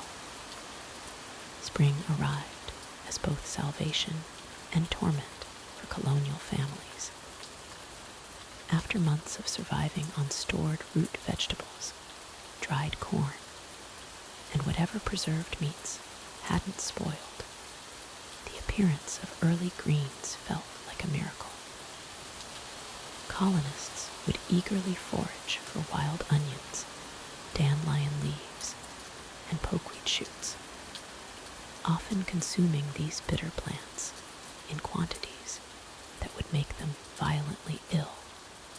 Their bodies, depleted of fresh nutrients after the long winter, couldn't handle the sudden influx of vitamins and minerals. The phenomenon known as spring sickness plagued colonial communities every year. Families would gorge themselves on whatever fresh plant matter they could find, leading to severe digestive distress, cramping, and diarrhea. Yet, they continued this dangerous practice because because the alternative was scurvy, a disease that caused teeth to fall out, wounds to reopen, and eventually death. The choice between potential poisoning and certain vitamin deficiency was a gamble colonial families took every spring. Spring also brought the challenge of stretching winter stores until the first crops could be harvested. By March and April, root cellars were nearly empty, and families survived on what they called famine foods, bark bread made from ground tree bark mixed with whatever flour remained, soups made from boiling leather scraps, and gruels so thin they were essentially flavored water. Children would chew on leather straps just to have something in their mouths, while adults rationed the last precious kernels of corn with the precision of pharmacists measuring medicine. Summer, while offering relief from winter scarcity, brought its own unique torments. The abundance of fresh fruits and vegetables was offset by the impossibility of preserving them in the sweltering heat. Colonists would frantically harvest, process, and preserve as much as possible. But the summer heat made food spoilage a constant enemy. Milk would sour within hours of milking, fresh meat would putrefy overnight, and vegetables would rot before they could be properly dried or pickled. Colonial summer kitchen became a hellish workplace where women labored over blazing fires in temperatures that regularly exceeded 100 degrees. They would rise before dawn to begin the day's preservation work, spending hours over boiling cauldrons of jam, stirring massive pots of soap made from animal fat, and tending smokehouses where meat slowly cured in the suffocating heat. Many women suffered from heat exhaustion, dehydration, and burns from handling hot preservation equipment. Insects added another layer of misery to summer food preparation. Flies would swarm around any exposed food, laying eggs that would hatch into maggots within hours. Colonial cooks learned to expect a certain level of insect contamination in their food, often straining broths through cloth to remove the worst of the bug debris. Kitchens buzzed with clouds of flies, gnats, and wasps, attracted to the sweet smell of preserving fruits and the metallic scent of butchered meat. Fall brought the frantic urgency of harvest time, when entire families worked from dawn to dusk to gather and preserve the year's crop. This was make or break time for colonial survival. A failed harvest or inadequate preservation could mean death by spring. The pressure was so intense that communities would often share labor, with neighbors helping each other with the massive task of processing hundreds of pounds of apples, corn, squash, and root vegetables. The apple harvest exemplified both the abundance and the anxiety of colonial fall. A single family might process over 1,000 pounds of apples, turning them into dried rings, apple butter, hard cider, and vinegar. Women would spend weeks peeling, coring, and slicing apples, their hands stained permanently brown from the fruit acids. The smell of cooking apple butter would permeate entire households for days, as massive copper kettles bubbled over outdoor fires, requiring constant stirring to prevent burning. But fall also brought the gruesome reality of slaughter season, As temperatures dropped, families would systematically kill their livestock, processing enormous quantities of meat that had to be preserved before it spoiled. The work was bloody, exhausting, and time-sensitive. Entire hogs would be butchered in a single day, with every part of the animal utilized: blood for puddings, intestines for sausage casings, fat for soap and candles, and bones for tools and glue. Winter represented the ultimate test of colonial food preservation skills. Families would retreat to their homes with their carefully hoarded supplies, knowing that what they had stored would determine whether they lived or died before spring returned. Root cellars became sacred spaces, monitored daily for signs of spoilage or pest infestation. A single rotten apple could contaminate an entire barrel, turning months of careful preservation work into a pile of putrid mush. The psychological toll of seasonal food insecurity cannot be overstated. Colonial families lived in constant fear of starvation, counting and recounting their stores, calculating and recalculating whether they had enough to survive until spring.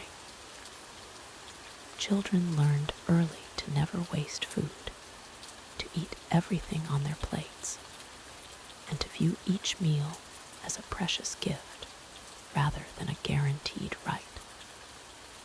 Weather patterns could devastate colonial food security in ways that seem almost biblical in their scope.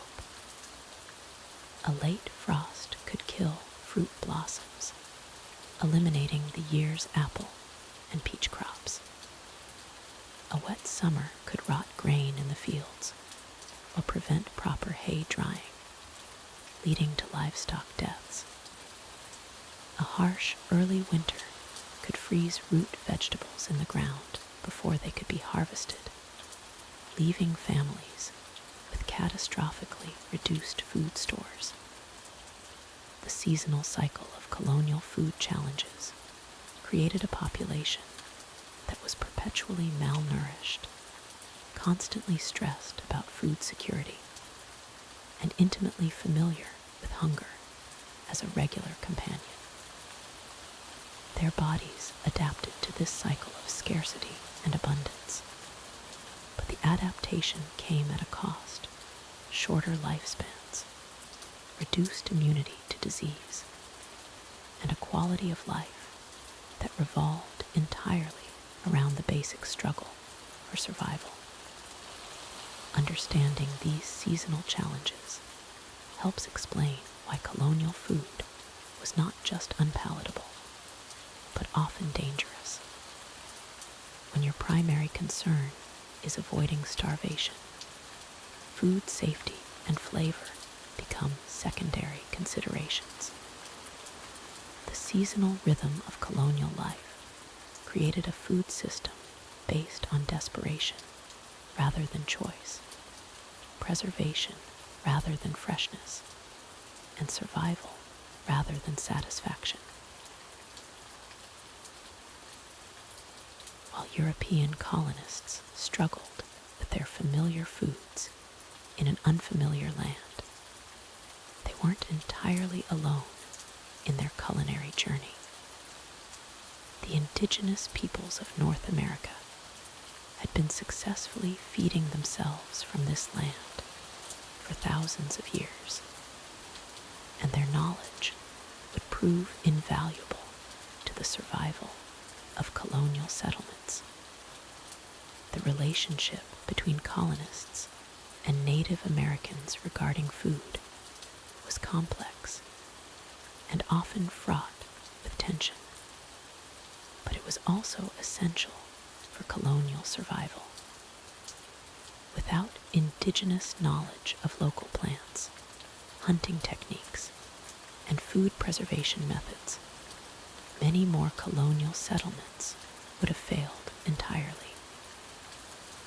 most significant contributions was the introduction of what became known as the Three Sisters: corn, beans, and squash. These crops were cultivated together in a sophisticated agricultural system that the indigenous peoples had perfected over centuries. The corn provided a natural trellis for the beans to climb, while the beans fixed nitrogen in the soil to nourish the corn and squash. The broad squash leaves shaded the ground, retaining moisture and preventing weeds. Corn, or maize, as it was originally called, became absolutely crucial to colonial survival. Indigenous peoples had developed dozens of varieties, each adapted to different growing conditions and uses.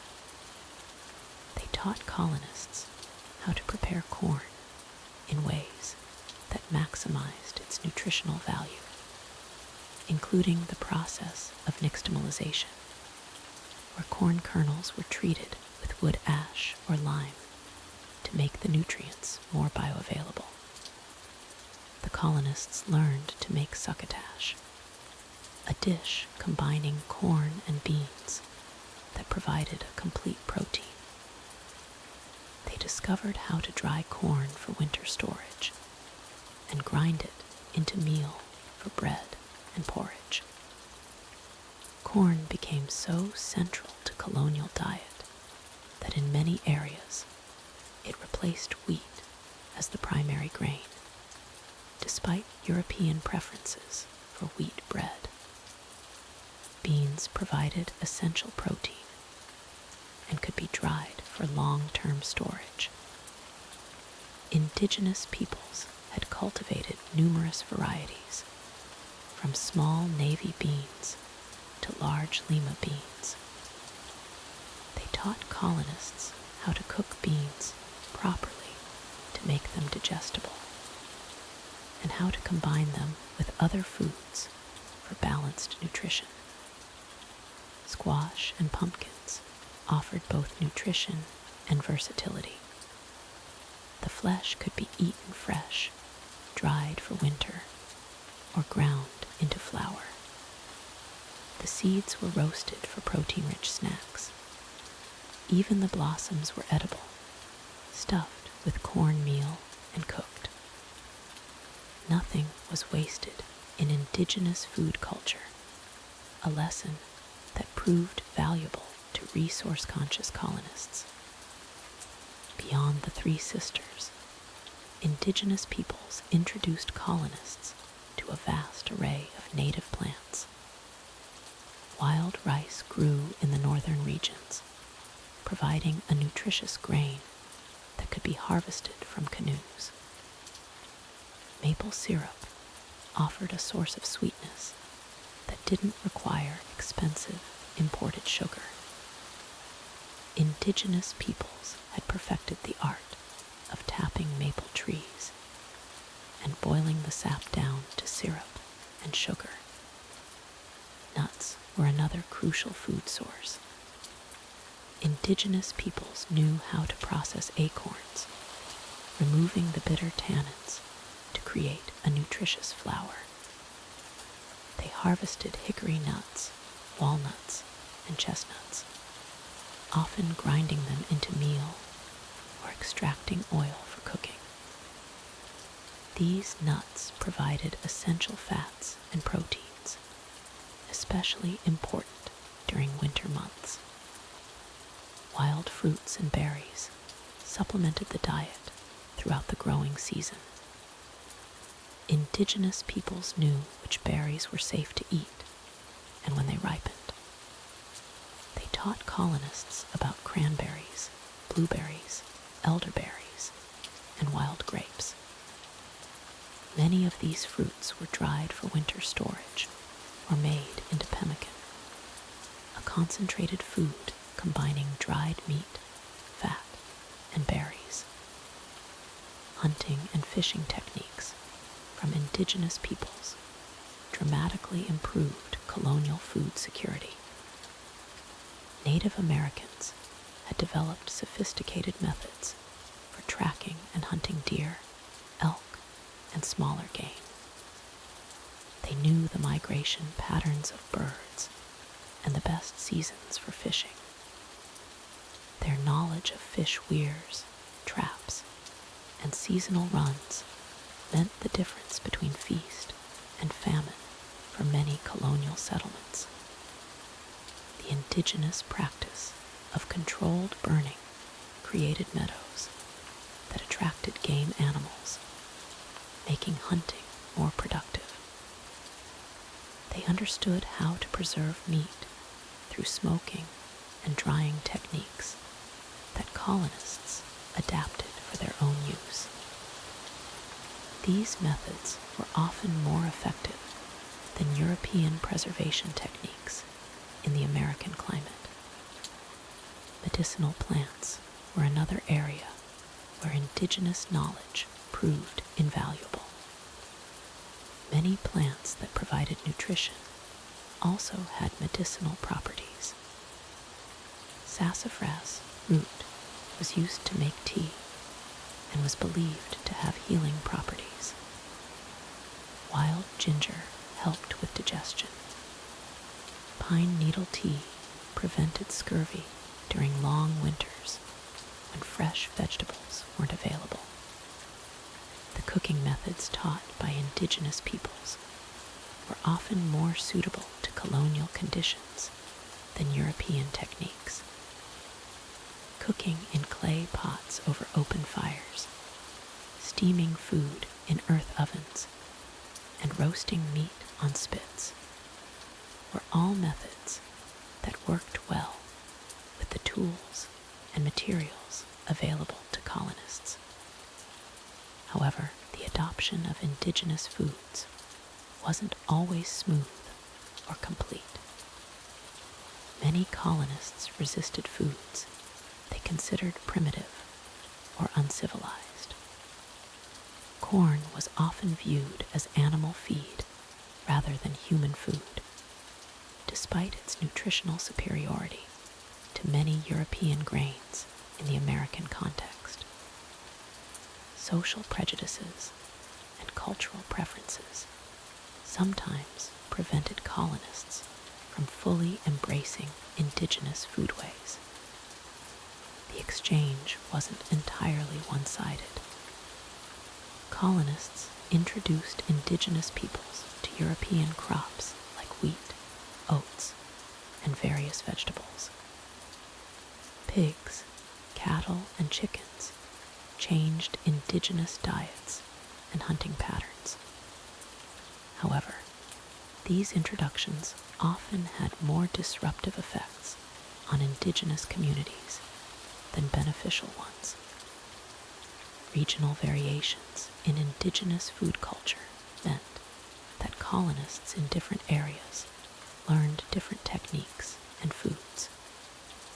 In coastal areas, they learned about shellfish harvesting and seaweed gathering. In forested regions, they discovered new nuts and game animals. In prairie areas, they learned about different grasses and roots that could supplement their diet. The seasonal knowledge of indigenous peoples was particularly valuable.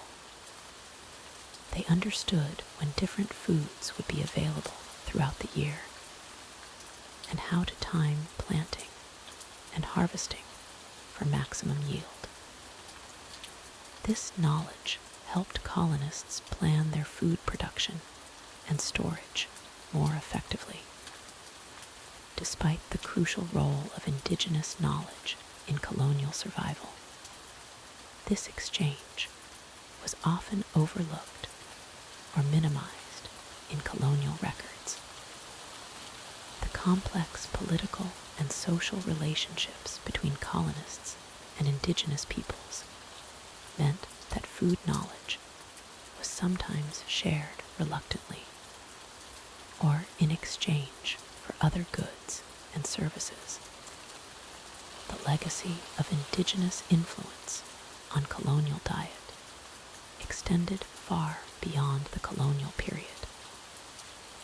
Many foods that became staples of American cuisine, from cornbread to succotash to maple syrup, have their roots in indigenous foodways. The agricultural techniques and food preservation methods learned from Native Americans shaped American food culture for generations to come. As we drift deeper into sleep, we can appreciate how the meeting of different food cultures created something entirely new. The colonial American diet was neither purely European nor purely indigenous, but a unique blend that emerged from necessity, adaptation, and cultural exchange in a new world. The colonial American dining experience varied dramatically depending on where you happened to live, creating a patchwork of culinary traditions that reflected both geographic limitations and cultural influences. Each region developed its own particular brand of questionable food practices, shaped by climate, available ingredients, and the specific groups of settlers who called these areas home. In New England, the harsh winters and rocky soil created a cuisine built around preservation and making do with whatever could survive the brutal cold. The famous New England boiled dinner wasn't a celebration of flavor, but rather a practical solution to feeding families when fresh ingredients were scarce. Colonists would throw whatever vegetables they had managed to preserve, usually turnips, cabbage, and carrots that had seen better days, into a pot with salted meat that had been cured months earlier. The result was a gray, mushy mass that provided calories, but little in the way of culinary pleasure. The coastal areas of New England did offer some advantages, particularly access to seafood, though even this came with its own set of challenges. Cod was so abundant that it became a dietary staple, but the methods of preservation often left much to be desired. Salt cod, dried until it resembled leather, required extensive soaking and preparation before it became remotely edible. Even then, the texture remained tough, and the flavor intensely salty, leading many colonists to mask it with whatever seasonings they could obtain. Clam chowder, now considered a New England delicacy, began as a simple survival food. Early versions bore little resemblance to the creamy soup we know today. Instead, colonists would boil clams with whatever vegetables were available, often creating a thin, watery broth that served more as sustenance than cuisine. The addition of milk or cream was a luxury that many couldn't afford, leaving them with a rather unappetizing mixture of chewy mollusks and overcooked vegetables floating in murky water.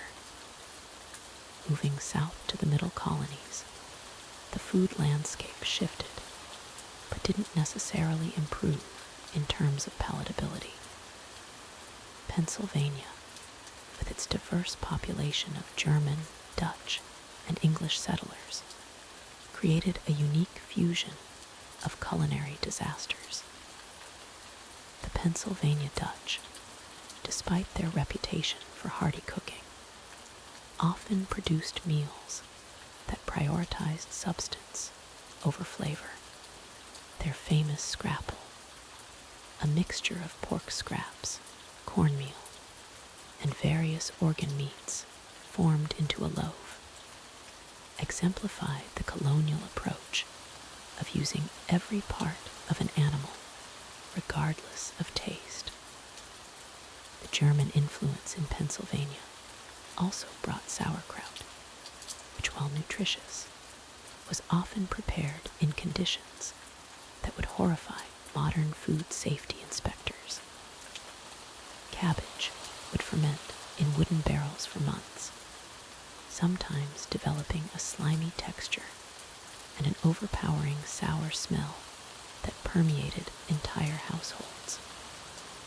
The fermentation process, while creating beneficial bacteria, also occasionally went wrong, resulting in batches that were more suitable for disposal than consumption. New York's Dutch heritage contributed its own questionable culinary traditions. Alacokes, the predecessors to modern donuts, were often fried in whatever fat was available, frequently resulting in greasy, heavy pastries that sat like stones in the stomach. The Dutch also brought their love of pickled foods, leading to an abundance of pickled vegetables that had been sitting in brine for months, developing textures and flavors that challenged even the most adventurous palates. The southern colonies presented yet another set of regional food challenges, heavily influenced by the plantation system and the availability of enslaved labor. Rice became a staple crop in South Carolina and Georgia, but the methods of preparation often resulted in bland, overcooked grains that served as little more than filler for other dishes. The humid climate made food preservation particularly challenging, leading to creative, but not always successful attempts at keeping ingredients edible. Hominy made from corn treated with lye became a southern staple that exemplified the region's approach to making inedible ingredients somewhat palatable. The process of creating hominy involved soaking corn kernels in a caustic solution until the hulls could be removed, resulting in swollen, somewhat slimy kernels that had a distinctive texture and mild flavor. While nutritious, hominy required significant preparation and often ended up as a mushy side dish that few genuinely enjoyed. The southern obsession with pork led to some particularly creative uses of every part of the pig. Chitlins, or chitlins, made from cleaned pig intestines, required hours of preparation and careful cleaning to make them safe for consumption. Even when properly prepared, they retained a distinctive smell and chewy texture that made them an acquired taste at best. The process of cleaning and preparing chitlins was so labor-intensive and unpleasant that it often fell to enslaved people, who developed techniques for making them as palatable as possible. Virginia's tobacco-focused economy meant that food production often took a backseat to cash crops, leading to a reliance on imported goods and preserved foods that had traveled long distances. Ship's biscuit, also known as hardtack, became a common staple in Virginia households. These rock-hard crackers could last for months without spoiling, but they were so tough that they often required soaking in liquid before they could be chewed safely. Even then, they provided little flavor and were frequently infested with weevils that added unwanted protein to the colonial diet. The Chesapeake Bay region did offer abundant seafood, but the methods of preparation often left much to be desired. Oysters, while plentiful, were frequently consumed raw from waters that would be considered polluted by modern standards. The lack of refrigeration meant that shellfish had to be eaten immediately after harvesting or preserved in salt, which often resulted in a product that was more salt than seafood. Each region also developed its own approach to bread making, though none could be considered particularly successful by today's standards. Corn bread in the South was often made with coarse cornmeal that created a gritty texture, while northern wheat bread frequently suffered from poor quality flour and inconsistent baking methods. The result was bread that was either too dense, too crumbly, or possessed an off-putting flavor from flour that had been stored in less than ideal conditions. These regional variations in colonial cuisine created a diverse landscape of questionable food practices, each adapted to local conditions and available ingredients. While some of these traditions would eventually evolve into beloved regional specialties, in their original colonial forms, they represented the constant struggle between survival and palatability that defined the American dining experience for generations. Despite the daily struggles with food, colonial Americans did find ways to celebrate special occasions with more elaborate meals. These feasts represented the pinnacle of colonial cooking, though by modern standards, they would still seem quite primitive and often unappetizing. Wedding celebrations were among the most important food events in colonial society. Families would save for months to provide a proper wedding feast, pooling resources to create what they considered a magnificent spread. The centerpiece was often a large piece of meat, perhaps a whole pig or several chickens, roasted over an open fire for hours. The wedding cake, if there was one, bore little resemblance to modern confections. Colonial wedding cakes were dense, heavy affairs made with whatever flour was available, often containing bits of grit and impurities. Sugar was so expensive that many couples substituted molasses or honey, creating a dark, sticky cake that was more bread-like than sweet. Harvest festivals marked another occasion for communal feasting, though the quality of food varied dramatically depending on how successful the growing season had been.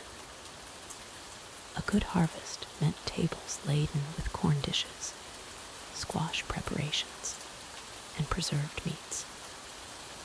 A poor harvest meant everyone gathered to share what little they had, often stretching meager supplies with creative but unpalatable combinations. The famous Thanksgiving feast of 1621 has been romanticized beyond recognition in popular culture. Historical accounts suggest the meal included venison provided by the Wampanoag wild fowl that may have been duck or goose rather than turkey, and various preparations of corn and squash. Notably absent were many foods we associate with Thanksgiving today: cranberry sauce, mashed potatoes, and pumpkin pie. Religious holidays brought their own food traditions.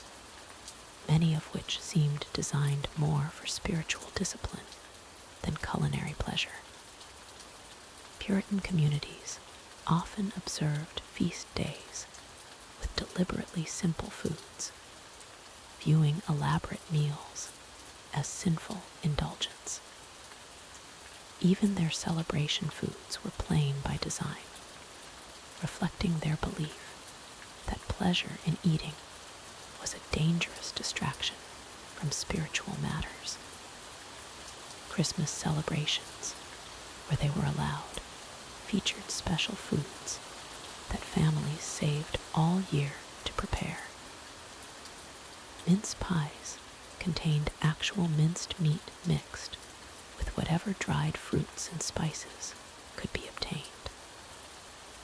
These pies were incredibly dense and often contained mysterious ingredients that had been preserved in alcohol or vinegar for months.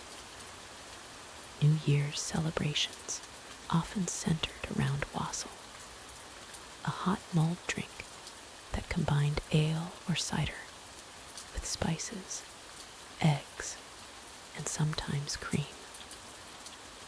The quality of wassail varied enormously depending on the ingredients available, and many versions were so strong with alcohol that they served more to intoxicate than nourish.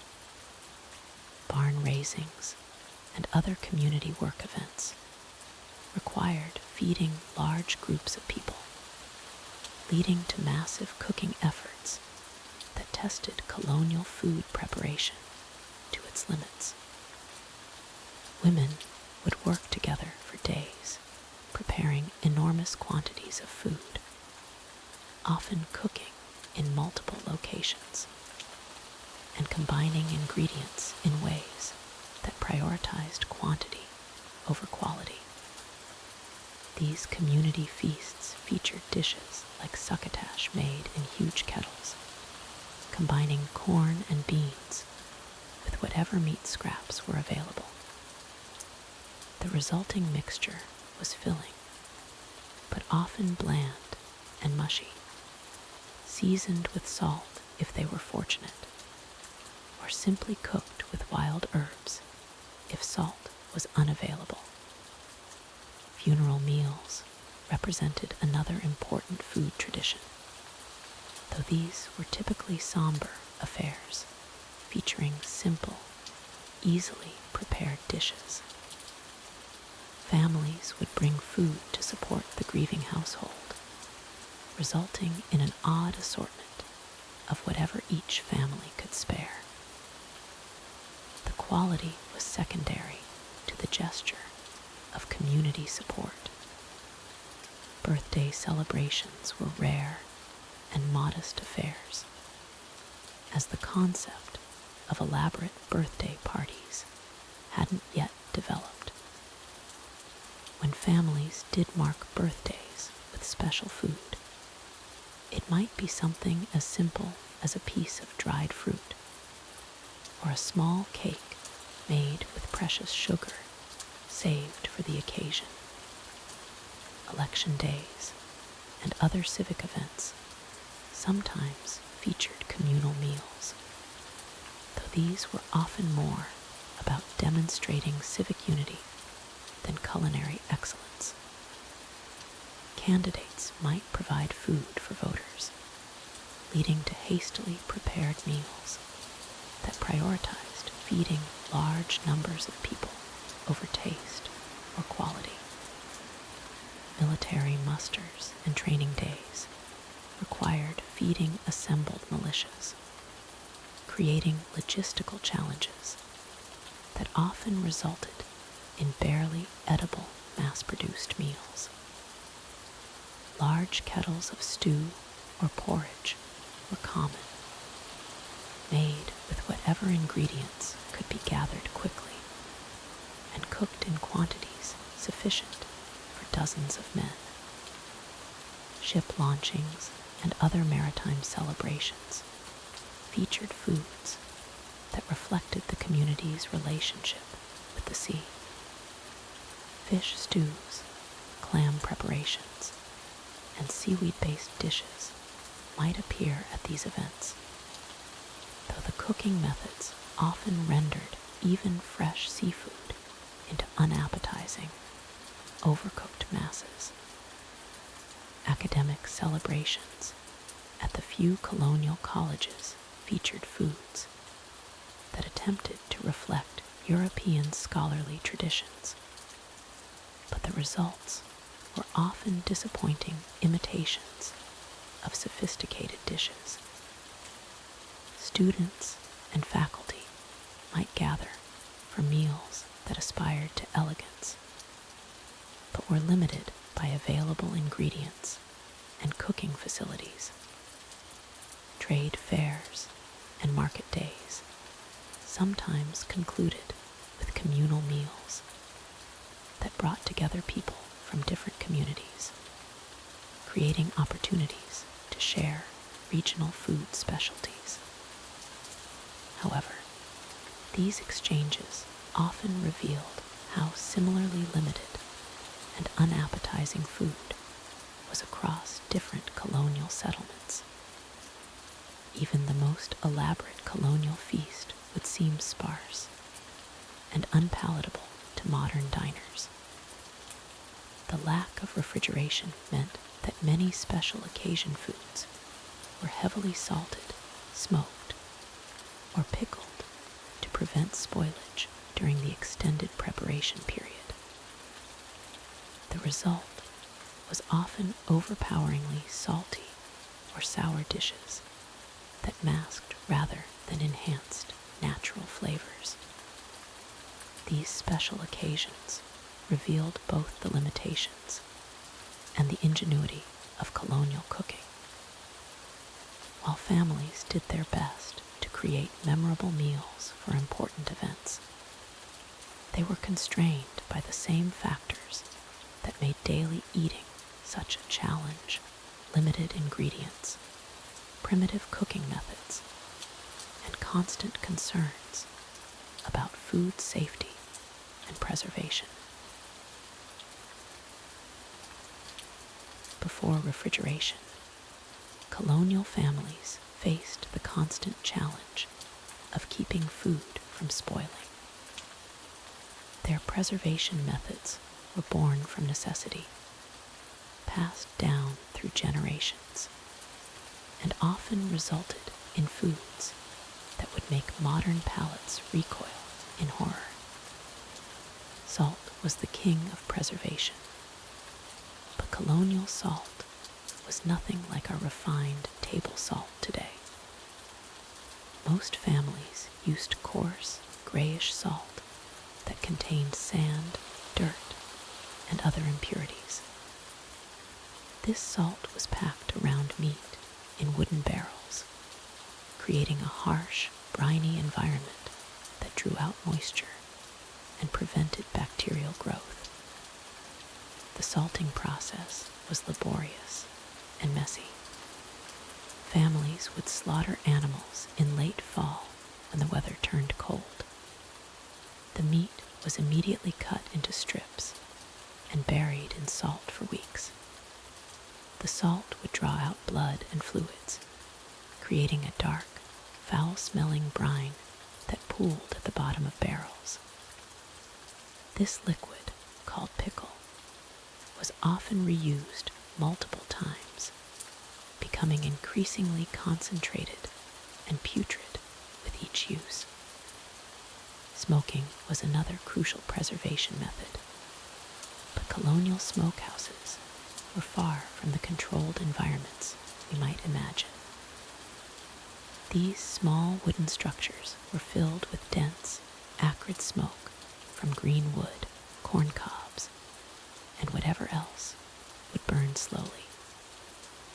Meat hung from rafters for days or weeks, absorbing not just smoke, but also ash, soot, and the accumulated grime of countless previous smoking sessions. The resulting smoked meat was tough, blackened, and intensely salty. It could last for months, but eating it required soaking in water for hours to remove some of the salt and softening the leather-like texture. Even then, the meat retained a harsh, bitter flavor that dominated any dish it was added to. Drying was perhaps the most primitive preservation method still in widespread use. Fruits, vegetables, and thin strips of meat were laid out on wooden racks, or hung from strings in attics, barns, or any available space. These foods dried slowly in dusty, fly-infested environments, accumulating dirt, insect eggs, and other contaminants throughout the process. Dried apples were a colonial staple, but they bore little resemblance to modern dried fruit. Colonial dried apples were brown, leathery, and often contained worm holes and insect larvae. They were typically reconstituted in water to make a mushy brown paste that served as both dessert and side dish. The flavor was intensely concentrated, but often sour and unpleasant. Pickling in vinegar was another common preservation method, but colonial vinegar was harsh and unpredictable. Most families made their own vinegar from fermented apple cider or other fruit wines. This homemade vinegar varied wildly in strength and quality. Sometimes it was so weak that vegetables would spoil anyway. Other times it was so acidic it would burn the mouth and throat. Vegetables pickled in this harsh vinegar became soft, mushy, and intensely sour. Pickled cabbage, which we might recognize as an early form of sauerkraut, was a slimy gray mass with a sharp, fermented taste that could clear sinuses and bring tears to eyes. Pickled beets turned a dark, unappetizing purple-black color and had a texture like wet cardboard. Root cellars were the colonial equivalent of refrigeration, but they were far from ideal storage conditions. These underground chambers were damp, poorly ventilated, and shared with rodents, insects, and various forms of mold and bacteria. Vegetables stored in root cellars often developed soft spots, strange odors, and fuzzy growths before they were consumed. Potatoes stored in root cellars frequently sprouted long, pale shoots and developed green patches that contained toxic compounds.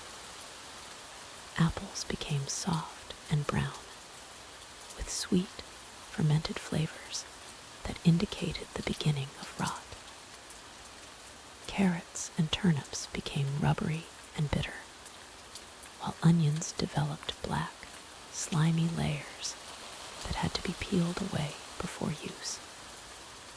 Fermentation was both a preservation method and a source of nutrition, but colonial fermented foods were unpredictable and often unpalatable.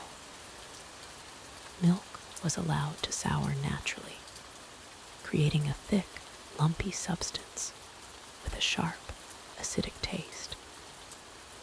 This sour milk was used in cooking and baking, adding a tangy, unpleasant flavor to breads and other dishes. Cheese-making was an art form that few colonial families mastered. Most homemade cheese was hard, crumbly, and intensely salty. The aging process often went wrong, resulting in cheese with strange colors, strong odors, and bitter or sour flavors. Moldy cheese was common and was simply scraped clean before eating, though the mold often penetrated deep into the cheese itself. Fat was used as a preservation medium in a process called potting.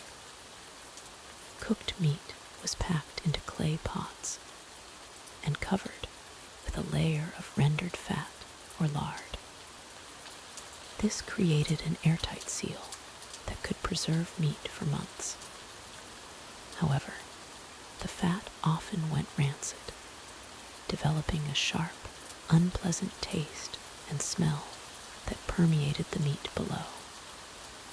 Potted meat had a greasy, heavy texture and a flavor dominated by rancid fat. The meat itself became soft and mushy, losing most of its original texture and flavor. This preserved meat was often used in stews and pies, where other ingredients could help mask its unpleasant characteristics. These preservation methods were essential for survival, but they came at the cost of flavor, texture, and often nutritional value. Colonial families accepted these trade-offs because the alternative was starvation. The techniques that kept them alive through long winters also ensured that their daily meals were often unappetizing ordeals rather than pleasurable experiences. Understanding these preservation challenges helps explain why colonial cooking relied so heavily on strong spices, herbs, and flavorings. These additions weren't just for taste, they were desperate attempts to make preserved foods palatable enough to consume day after day, month after month. The ocean voyage to colonial America presented perhaps the most extreme food challenges of the entire colonial experience. Ships departing from European ports carried provisions that had to last months at sea, with no possibility of resupply and no refrigeration beyond the natural cooling of ocean spray. Ship's biscuit, also called hardtack, formed the foundation of maritime provisions. These weren't the fluffy biscuits we know today, but dense, rock-hard squares of flour and water that could survive months without spoiling. Sailors often had to soak them in water, beer, or whatever liquid was available just to make them chewable. The biscuits frequently became infested with weevils, leading to the grim practice of eating them in darkness to avoid seeing the insects crawling through your food. Salt pork and salt beef comprised the primary protein sources aboard colonial-era ships. These meats were packed in barrels with enormous quantities of salt, creating a preservation method that worked, but produced food of questionable palatability.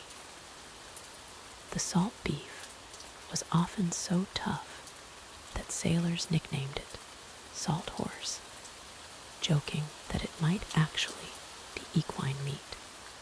The pork fared slightly better, but was still a far cry from fresh meat, often requiring hours of soaking and boiling to become remotely edible.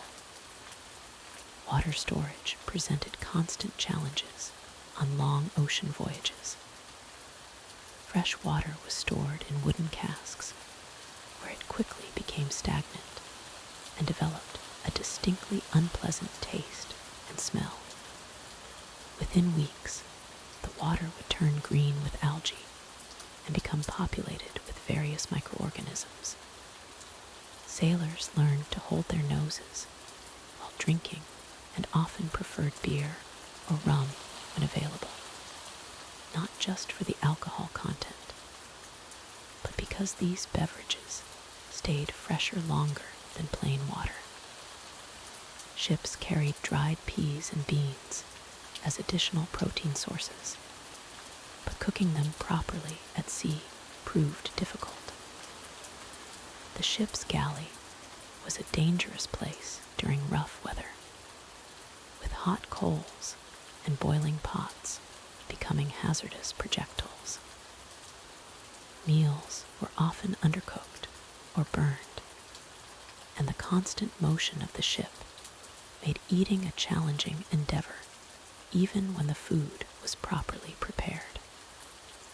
Cheese provided another source of nutrition that could survive the ocean crossing, though it too underwent significant changes during the voyage.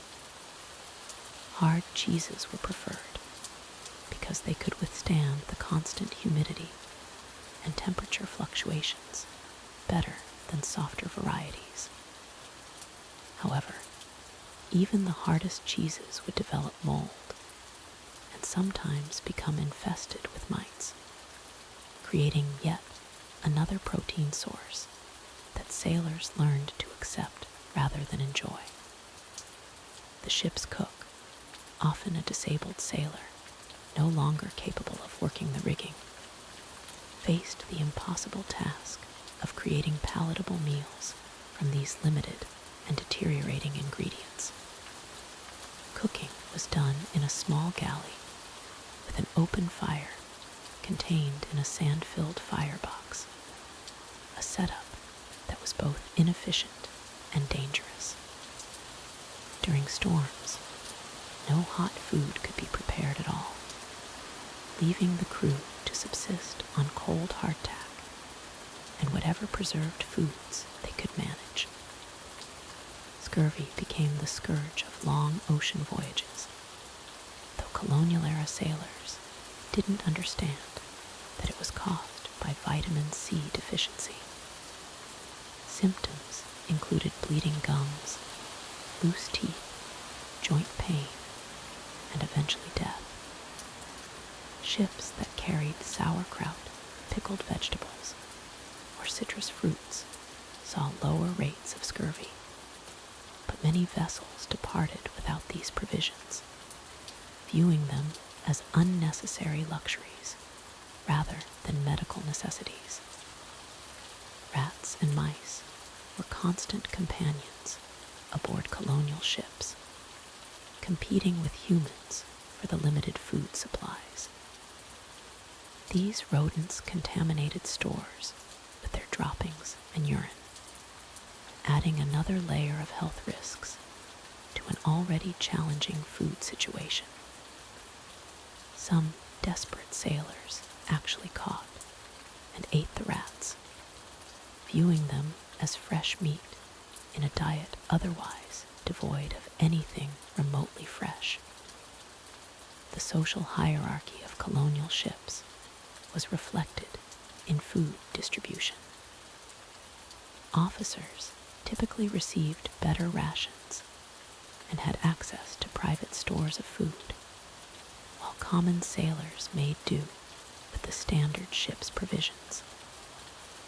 The captain might enjoy preserved fruits, wine, and better cuts of meat, while the crew subsisted on the hardest biscuits and the saltiest pork. Weather conditions dramatically affected food quality during ocean crossings. Tropical heat accelerated spoilage and made the already stifling ship's hold even more unbearable. Cold weather brought its own challenges, as water supplies could freeze and cooking became nearly impossible. Storms not only prevented cooking, but often contaminated food stores, with seawater ruining provisions that might have otherwise lasted the voyage. The psychological impact of the maritime diet cannot be understated. Sailors faced months of monotonous, unpalatable food with no variety or treats to break the tedium. This dietary deprivation, combined with the stress of ocean travel, created a unique form of suffering that colonial passengers had to endure before even reaching their destination. Some ships attempted to carry livestock for fresh meat during the voyage, but this presented enormous logistical challenges. Chickens, pigs, and goats required feed, water, and care, all of which competed with human needs for space and resources. Many animals died during rough weather or from disease, and their carcasses had to be disposed of quickly to prevent contamination of the remaining food supplies. Upon reaching colonial shores, passengers and crew often suffered from malnutrition and digestive problems that persisted for weeks or months. Their bodies had adapted to the poor maritime diet, making the transition to colonial food another challenge in their journey toward establishing new lives in America. The maritime food experience shaped colonial attitudes toward food preservation and storage in profound ways. Those who survived the ocean crossing understood viscerally the importance of maintaining food supplies and developed deep appreciation for fresh ingredients that many modern people take for granted. Moving beyond the established settlements, life on the American frontier presented even more extreme challenges to maintaining any semblance of proper nutrition or food safety. Pioneer families venturing westward faced a harsh reality where the familiar food systems of colonial towns simply didn't exist. The journey itself was a gastronomic nightmare.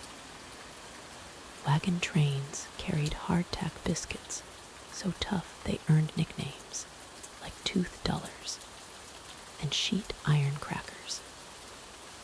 These rock-hard squares of flour and water could last for months without spoiling, but they also harbored weevils and other insects that pioneers learned to accept as additional protein. Salt pork packed in barrels became rancid and slimy during the long journey west. The fat would turn yellow and develop an acrid smell that could be detected from yards away. Yet families had little choice but to scrape off the worst of the spoilage and cook what remained, often boiling it multiple times to mask the putrid flavor.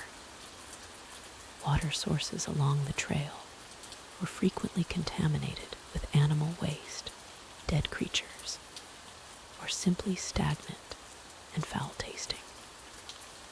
Pioneers developed a saying, "Don't drink the water unless you can't see the bottom." This wasn't entirely joking advice, as clear water was often safer than murky pools that might harbor dangerous bacteria. Once settlers reached their destination, the challenges only intensified. The first winter was typically the most brutal, as families had to survive on whatever provisions they'd managed to transport, while simultaneously trying to establish crops and hunting grounds in unfamiliar territory. Root cellars, so essential for food storage, took time to dig and construct properly. Many pioneer families spent their first winter with inadequate storage, watching their precious food supplies freeze solid, then thaw and spoil repeatedly. Potatoes would turn black and mushy. Apples would ferment into alcoholic mush, and stored grains would become moldy and inedible. Hunting provided some relief, but frontier hunters faced unique challenges. Without proper smokehouse facilities, meat preservation became a constant race against time and weather. Pioneers often had to consume entire large animals quickly before spoilage set in, leading to feast or famine cycles that characterized frontier life. The lack of proper butchering facilities meant that meat processing often occurred under less than sanitary conditions. Animals were slaughtered wherever convenient, often on the ground, with blood and entrails attracting flies and scavengers. The meat would be carved up using whatever tools were available, frequently the same knives used for other daily tasks. Wild game presented its own risks. Pioneers had to learn which animals were safe to eat and which might carry diseases. Bear meat, while plentiful in some regions, could contain trichinosis parasites if not cooked thoroughly. Deer and elk might carry various infections, and birds could harbor dangerous bacteria if not handled properly. Foraging became a survival skill, but it was fraught with danger. Pioneers had to quickly learn which wild plants, berries, and mushrooms were edible versus those that could cause illness or death. Many families suffered from accidental poisoning as they experimented with unfamiliar flora, sometimes with tragic consequences. The isolation of frontier life meant that when food poisoning or illness struck, there was no medical help available. Families had to treat severe digestive ailments with home remedies and hope for the best. Many pioneer diaries record weeks-long battles with mysterious stomach ailments that modern medicine would easily identify as food-borne illnesses. Cooking methods on the frontier were primitive and inconsistent. Open fires provided unpredictable heat, making it difficult to cook food thoroughly and safely. Cast iron pots were heavy and expensive to transport, so many families made do with lightweight tin cookware that heated unevenly and often burned food. The lack of proper cooking facilities also meant that many meals were prepared over smoky, poorly ventilated fires. Food often absorbed smoke and ash, adding gritty textures and acrid flavors to already questionable ingredients. Bread baked in Dutch ovens buried in coals frequently emerged with a charred exterior and raw interior. Dairy products were virtually impossible to maintain on the frontier. Without proper cooling or storage facilities, milk would sour within hours during warm weather. Butter, if families were fortunate enough to have cows, would melt into rancid oil during summer months. Cheese making required skills and equipment that most pioneers simply didn't possess. The psychological toll of constantly eating poor quality food cannot be understated. Pioneer journals frequently mention the desperate craving for familiar foods from back east. Women wrote longingly about fresh vegetables, properly baked bread, and clean, cold milk. The monotony of hardtack, salt pork, and whatever wild game could be caught wore down morale and contributed to the harsh realities of frontier depression. Children suffered particularly on the frontier, as their developing bodies required proper nutrition that was simply unavailable. Many pioneer children showed signs of malnutrition, including stunted growth, dental problems, and increased susceptibility to illness. The lack of fresh fruits and vegetables led to widespread scurvy and other vitamin deficiency diseases. Trading posts, when they existed, offered some relief, but at enormous cost. Basic food items were marked up dramatically due to transportation difficulties. A barrel of flour that cost a few dollars in established towns might cost 10 times that amount at a remote trading post, if it was available at all. The seasonal nature of frontier food availability created extreme variations in diet. Spring might bring some wild greens and early game, but it was also the time when stored winter provisions were running dangerously low. This period, known as the starving time, tested the survival skills of even the most prepared families. Weather played a crucial role in frontier food security. Late frosts could destroy newly planted crops, while early winters might prevent proper harvesting and preservation.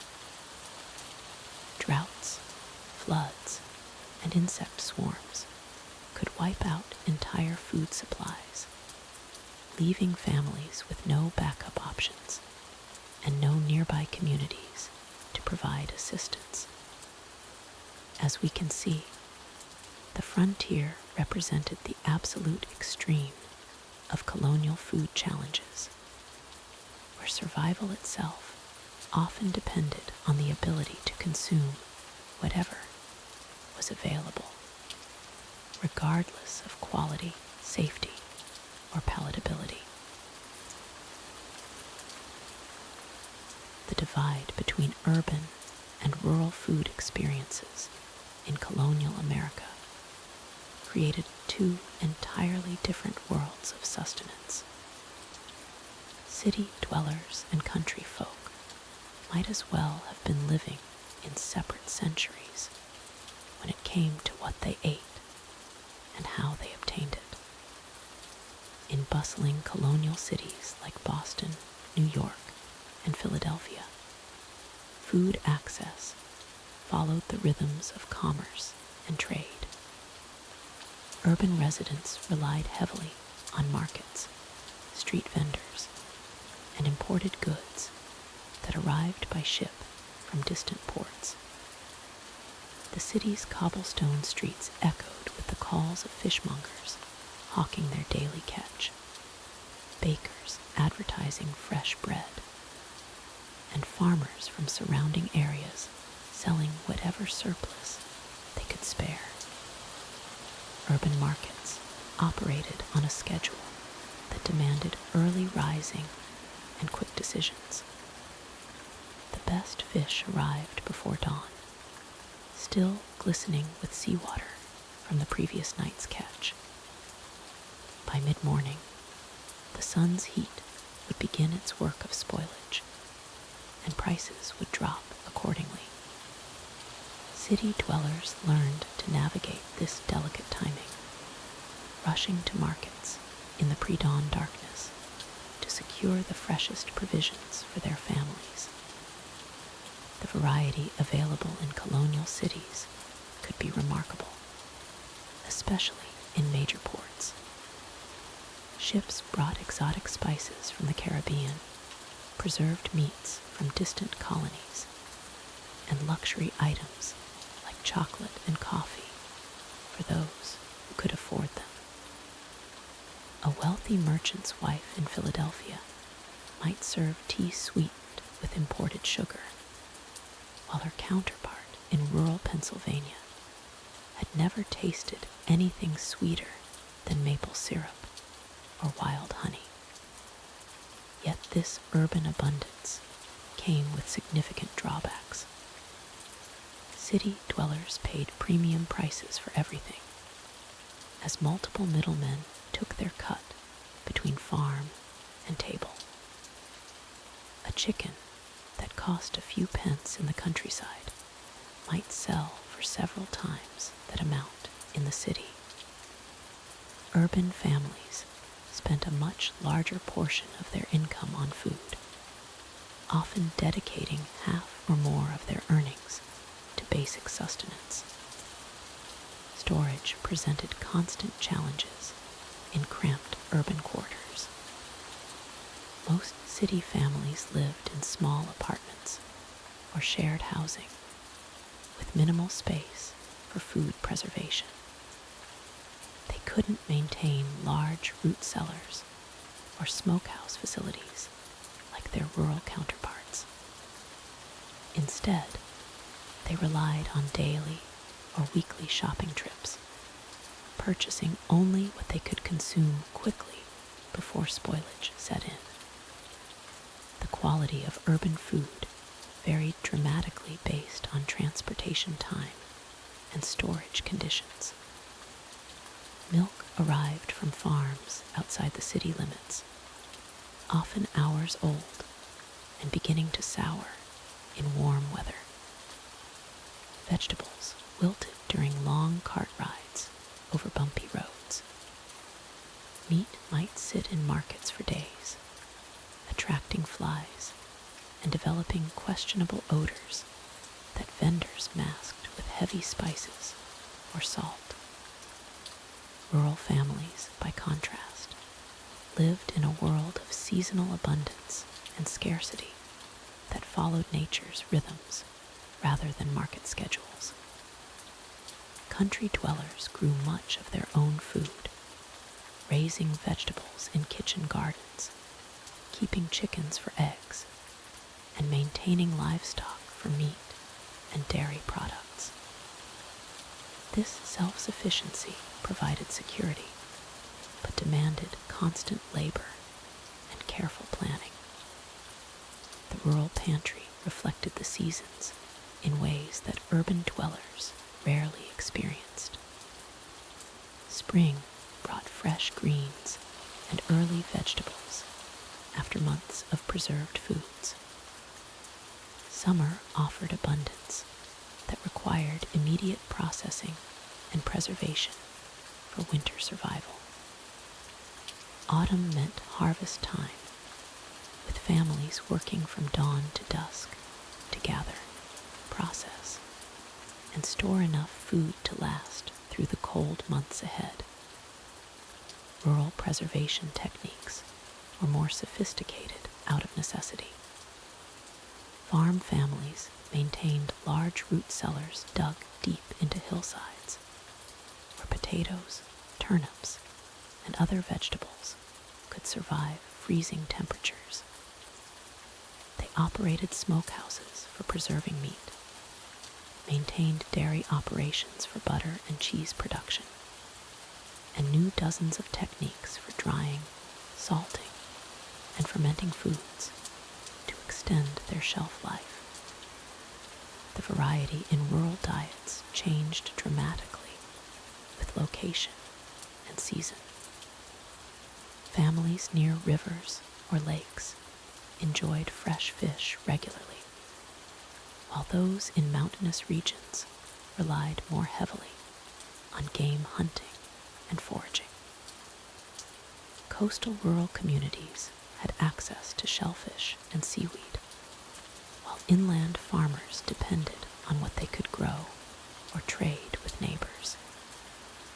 Rural communities developed complex networks of exchange and mutual support, urban dwellers rarely experienced. Neighbors shared resources during times of abundance and provided assistance during shortages. A family with a successful apple harvest might trade surplus fruit for preserved meat from a neighbor who had slaughtered livestock. These informal networks created food security that didn't depend on cash transactions or market availability. However, rural isolation also meant that crop failures or livestock diseases could create devastating food shortages with no easy alternatives. A family whose grain crop failed might face months of hunger with no nearby market to provide emergency supplies. Bad weather that prevented travel could isolate rural communities for weeks, forcing them to survive entirely on stored provisions. The preparation methods also differed significantly between urban and rural settings. City dwellers often purchased partially prepared foods from specialists, bread from bakers, beer from brewers, and processed meats from butchers. Rural families handled these processes themselves, from grinding grain into flour to brewing their own beverages and butchering their own livestock. Urban cooking focused on quick preparation using purchased ingredients, while rural cooking involved longer processes that began with raw materials. A city family might purchase pre-made sausages for dinner, while their rural counterparts would spend days processing a slaughtered pig into various preserved meats, using every part of the animal to maximize nutrition and minimize waste. The social aspects of food also varied dramatically. Urban dining often involved purchased meals from taverns or street vendors, creating a more individualistic food culture. Rural communities centered their social lives around shared meals, barn raisings, and harvest celebrations, where food preparation and consumption became communal activities that strengthened neighborhood bonds. These differences in food access and preparation created distinct cultural identities that persisted long after colonial times ended. Urban dwellers developed sophistication in selecting and purchasing foods, while rural residents maintained skills in production and preservation that city folk gradually lost. Both groups adapted to their circumstances, creating food cultures that reflected their unique challenges and opportunities in the colonial American landscape. The colonial diet wasn't entirely composed of locally grown or foraged foods. Trade networks, however unreliable and expensive, brought exotic ingredients across the Atlantic Ocean. These imported items represented luxury, status, and often disappointment when they finally arrived months after their departure from European ports. Sugar arrived in crude, unrefined blocks that bore little resemblance to the white crystals we know today. These brown, sticky masses contained impurities, insects, and debris from the refining process. Colonists would scrape and chip away at these sugar loaves, often finding foreign objects embedded within. The sugar itself carried a distinct molasses flavor that dominated any dish it touched. tea leaves traveled for months in ship holds, absorbing moisture, salt air, and the odors of other cargo. By the time these leaves reached colonial kitchens, they had often developed a musty, stale quality that no amount of brewing could mask. Many colonists unknowingly consumed tea that had been contaminated with rat droppings or had begun to ferment during the long ocean voyage. Spices commanded astronomical prices, but frequently arrived in disappointing condition. Pepper might be mixed with twigs and dirt to increase weight. Cinnamon bark would crumble into powder during transport, losing much of its potency. Nutmeg often arrived cracked and dried out, having lost the oils that provided its distinctive flavor and aroma. Wine and spirits faced particular challenges during ocean crossings. Temperature fluctuations would cause barrels to expand and contract, allowing seawater to seep in through loosened joints. Many shipments arrived partially diluted with brine, creating beverages that were simultaneously alcoholic and unpalatably salty. Some wines would turn to vinegar during particularly rough voyages. Dried fruits like raisins and dates seemed like luxurious treats, but they often harbored unwelcome surprises.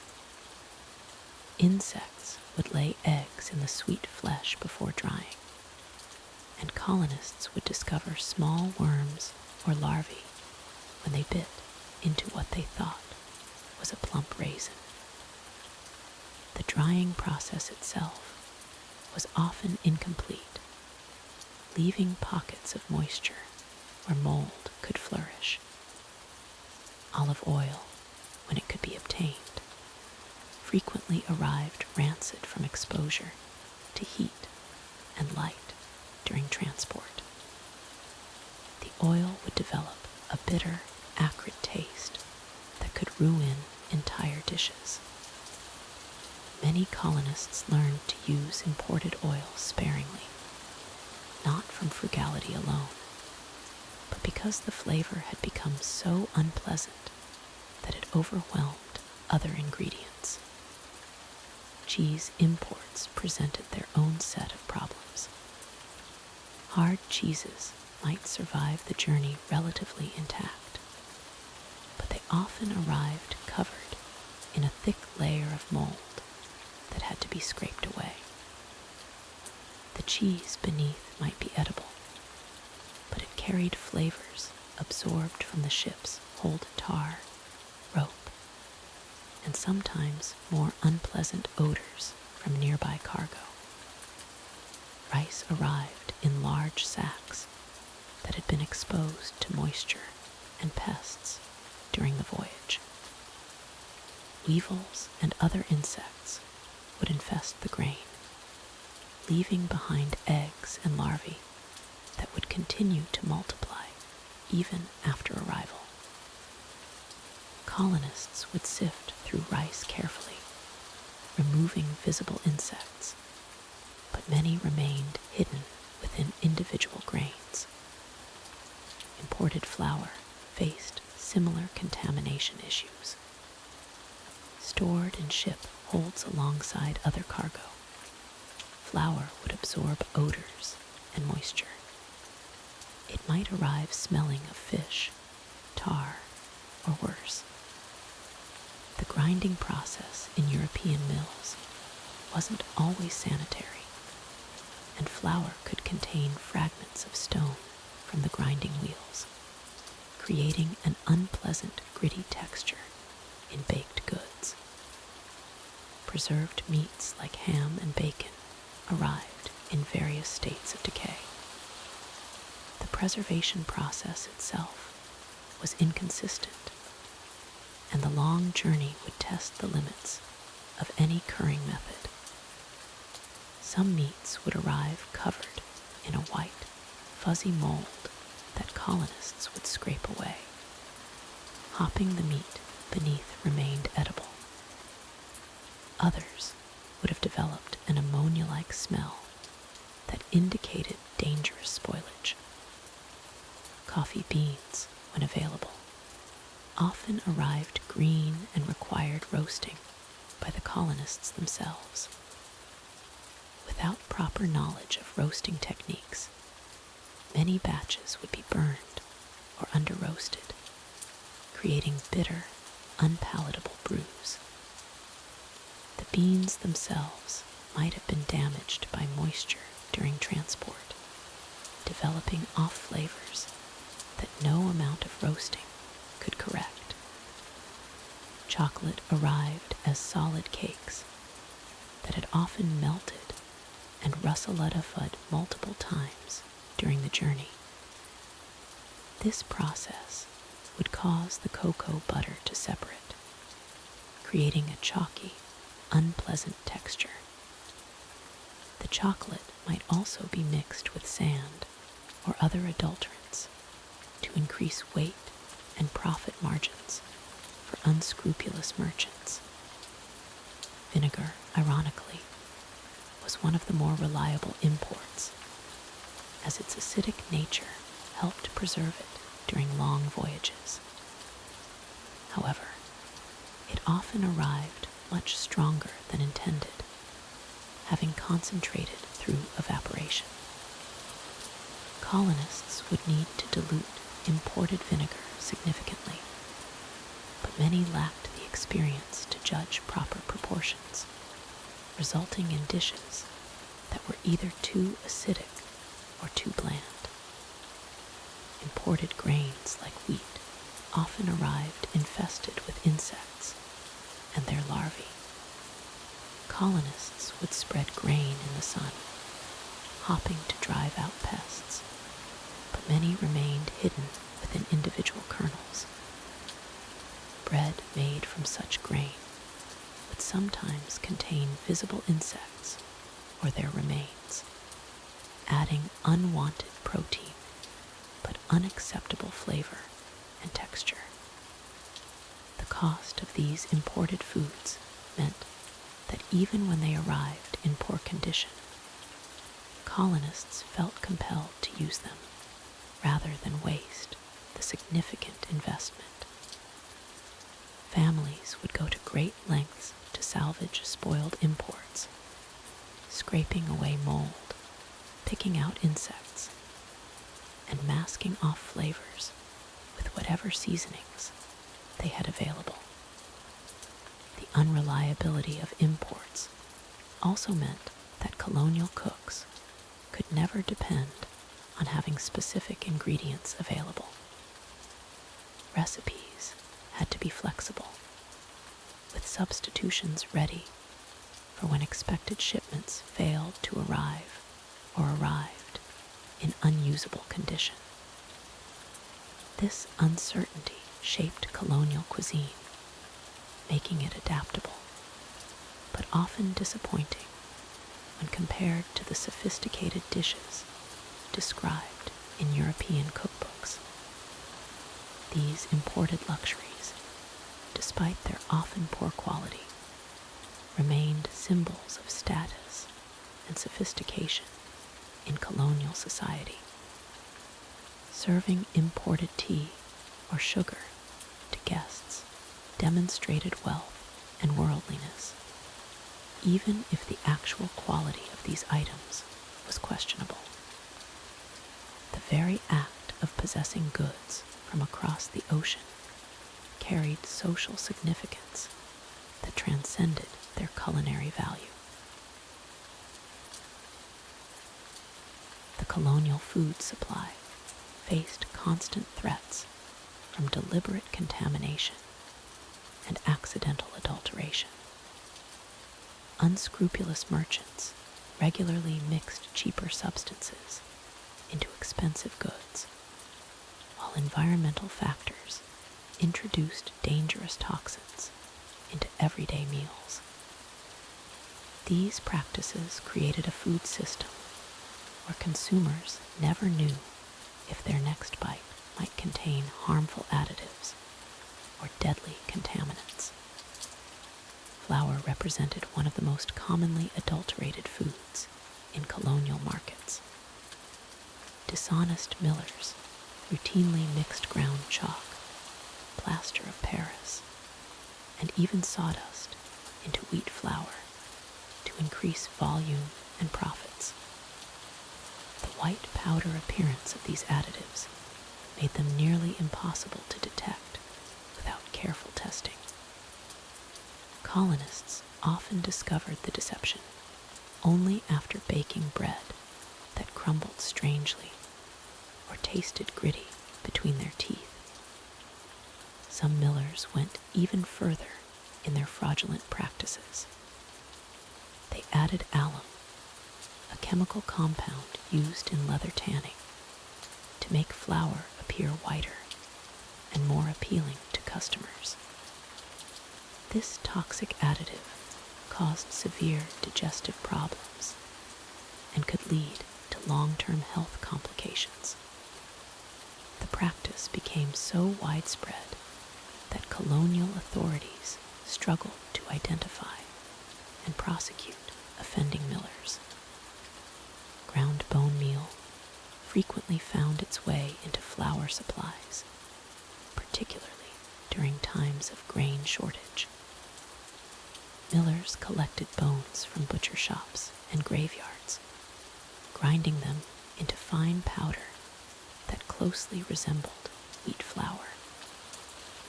This macabre practice not only diluted the nutritional value of bread, but also introduced harmful bacteria and decomposition products into the food supply.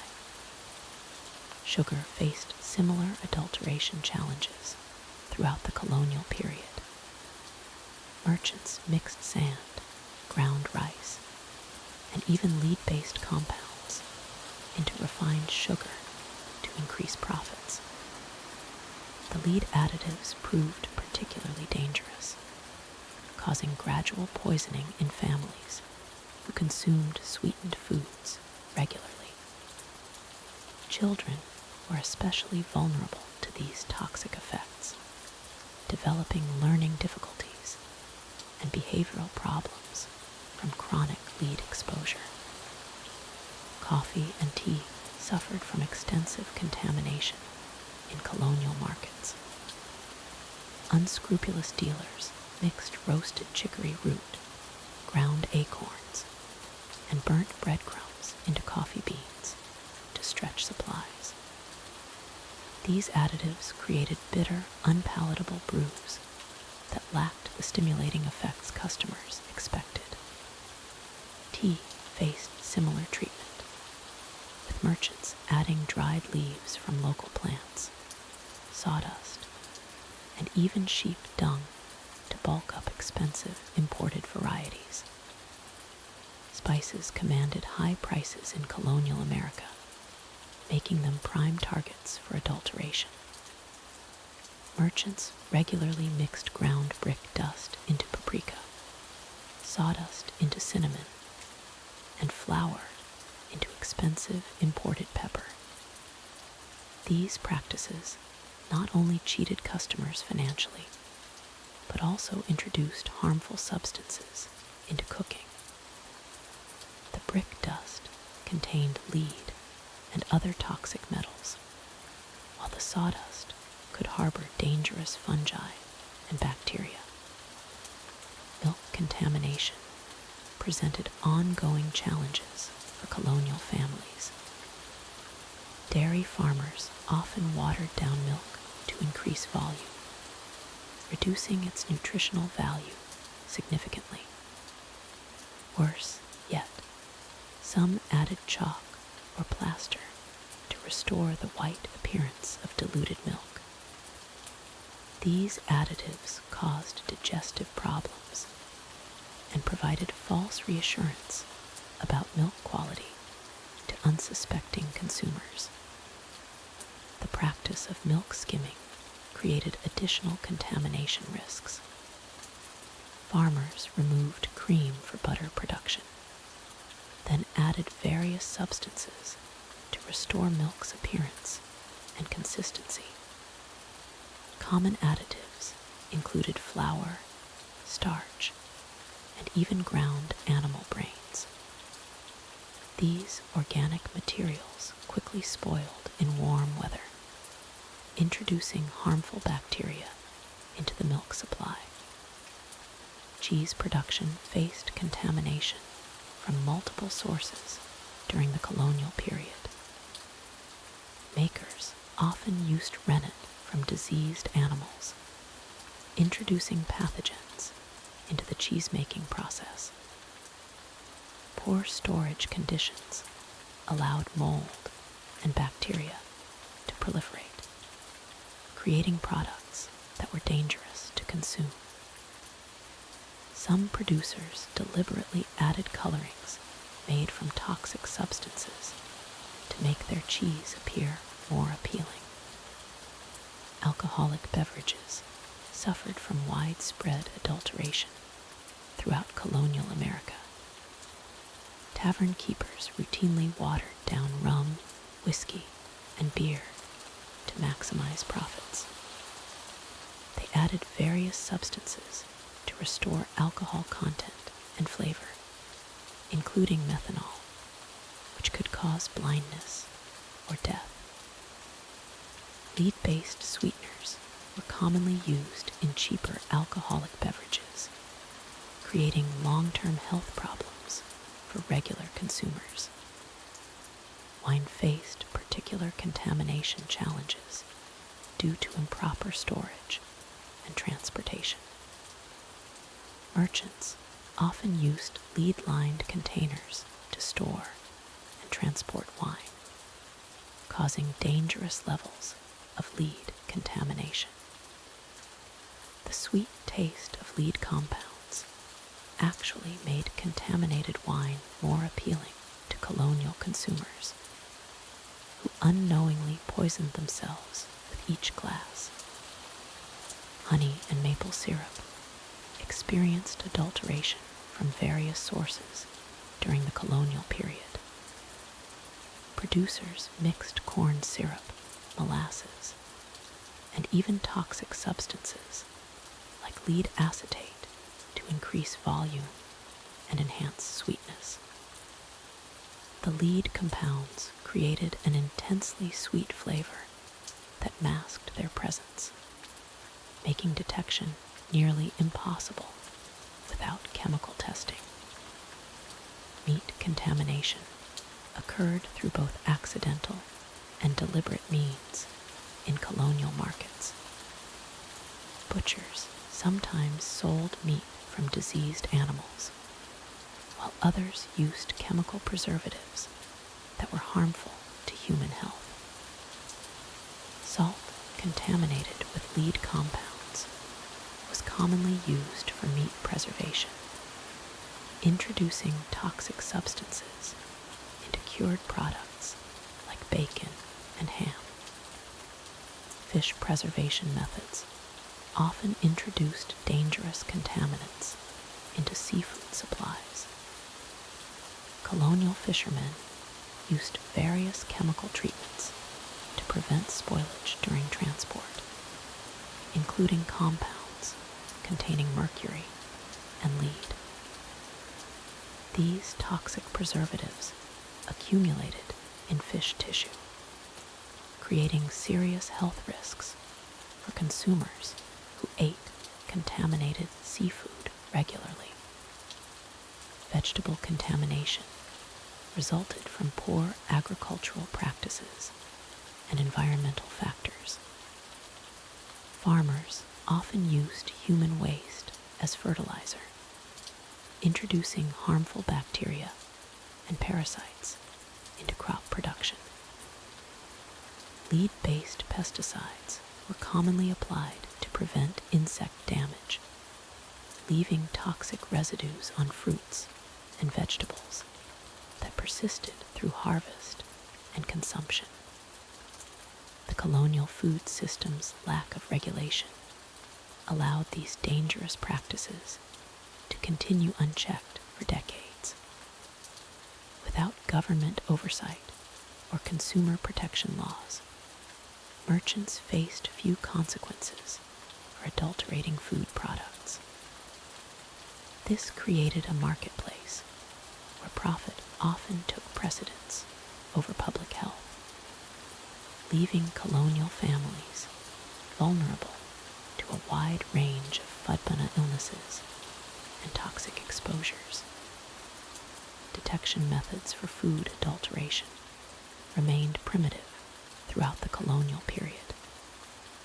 Consumers relied primarily on visual inspection and taste testing to identify contaminated products.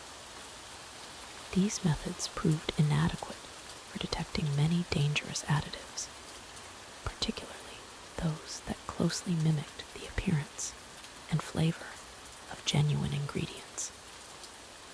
The lack of scientific testing capabilities left colonial families largely defenseless against sophisticated food fraud schemes.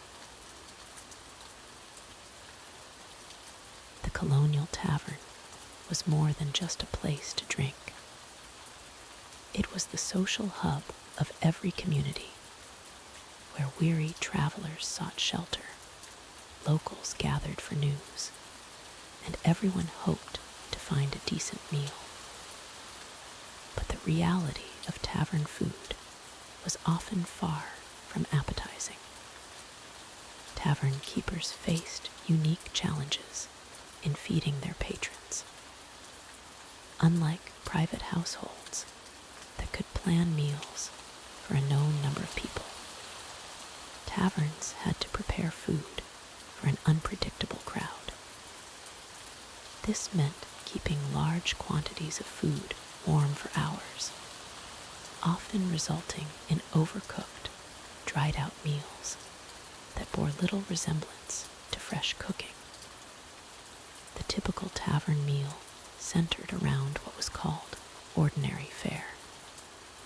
This wasn't ordinary in the modern sense of being normal, but rather referred to a fixed-price meal that included whatever the tavern keeper had prepared that day. Patrons had little choice in what they ate, and the quality varied wildly depending on the establishment and the keeper's culinary skills. Most tavern food was prepared in massive iron kettles suspended over open fires. Stews were the most common offering, filled with whatever meat, vegetables, and grains were available.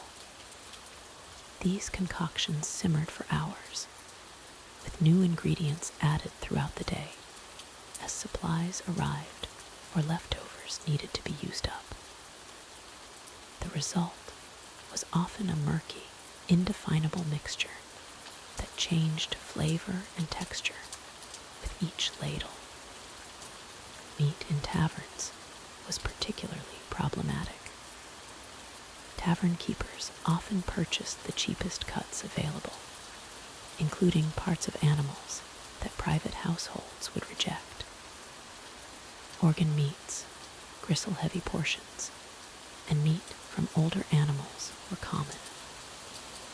These tough cuts required long cooking times, but the constant heat of tavern kitchens often resulted in meat that was simultaneously overcooked and undercooked, with a texture somewhere between leather and mush.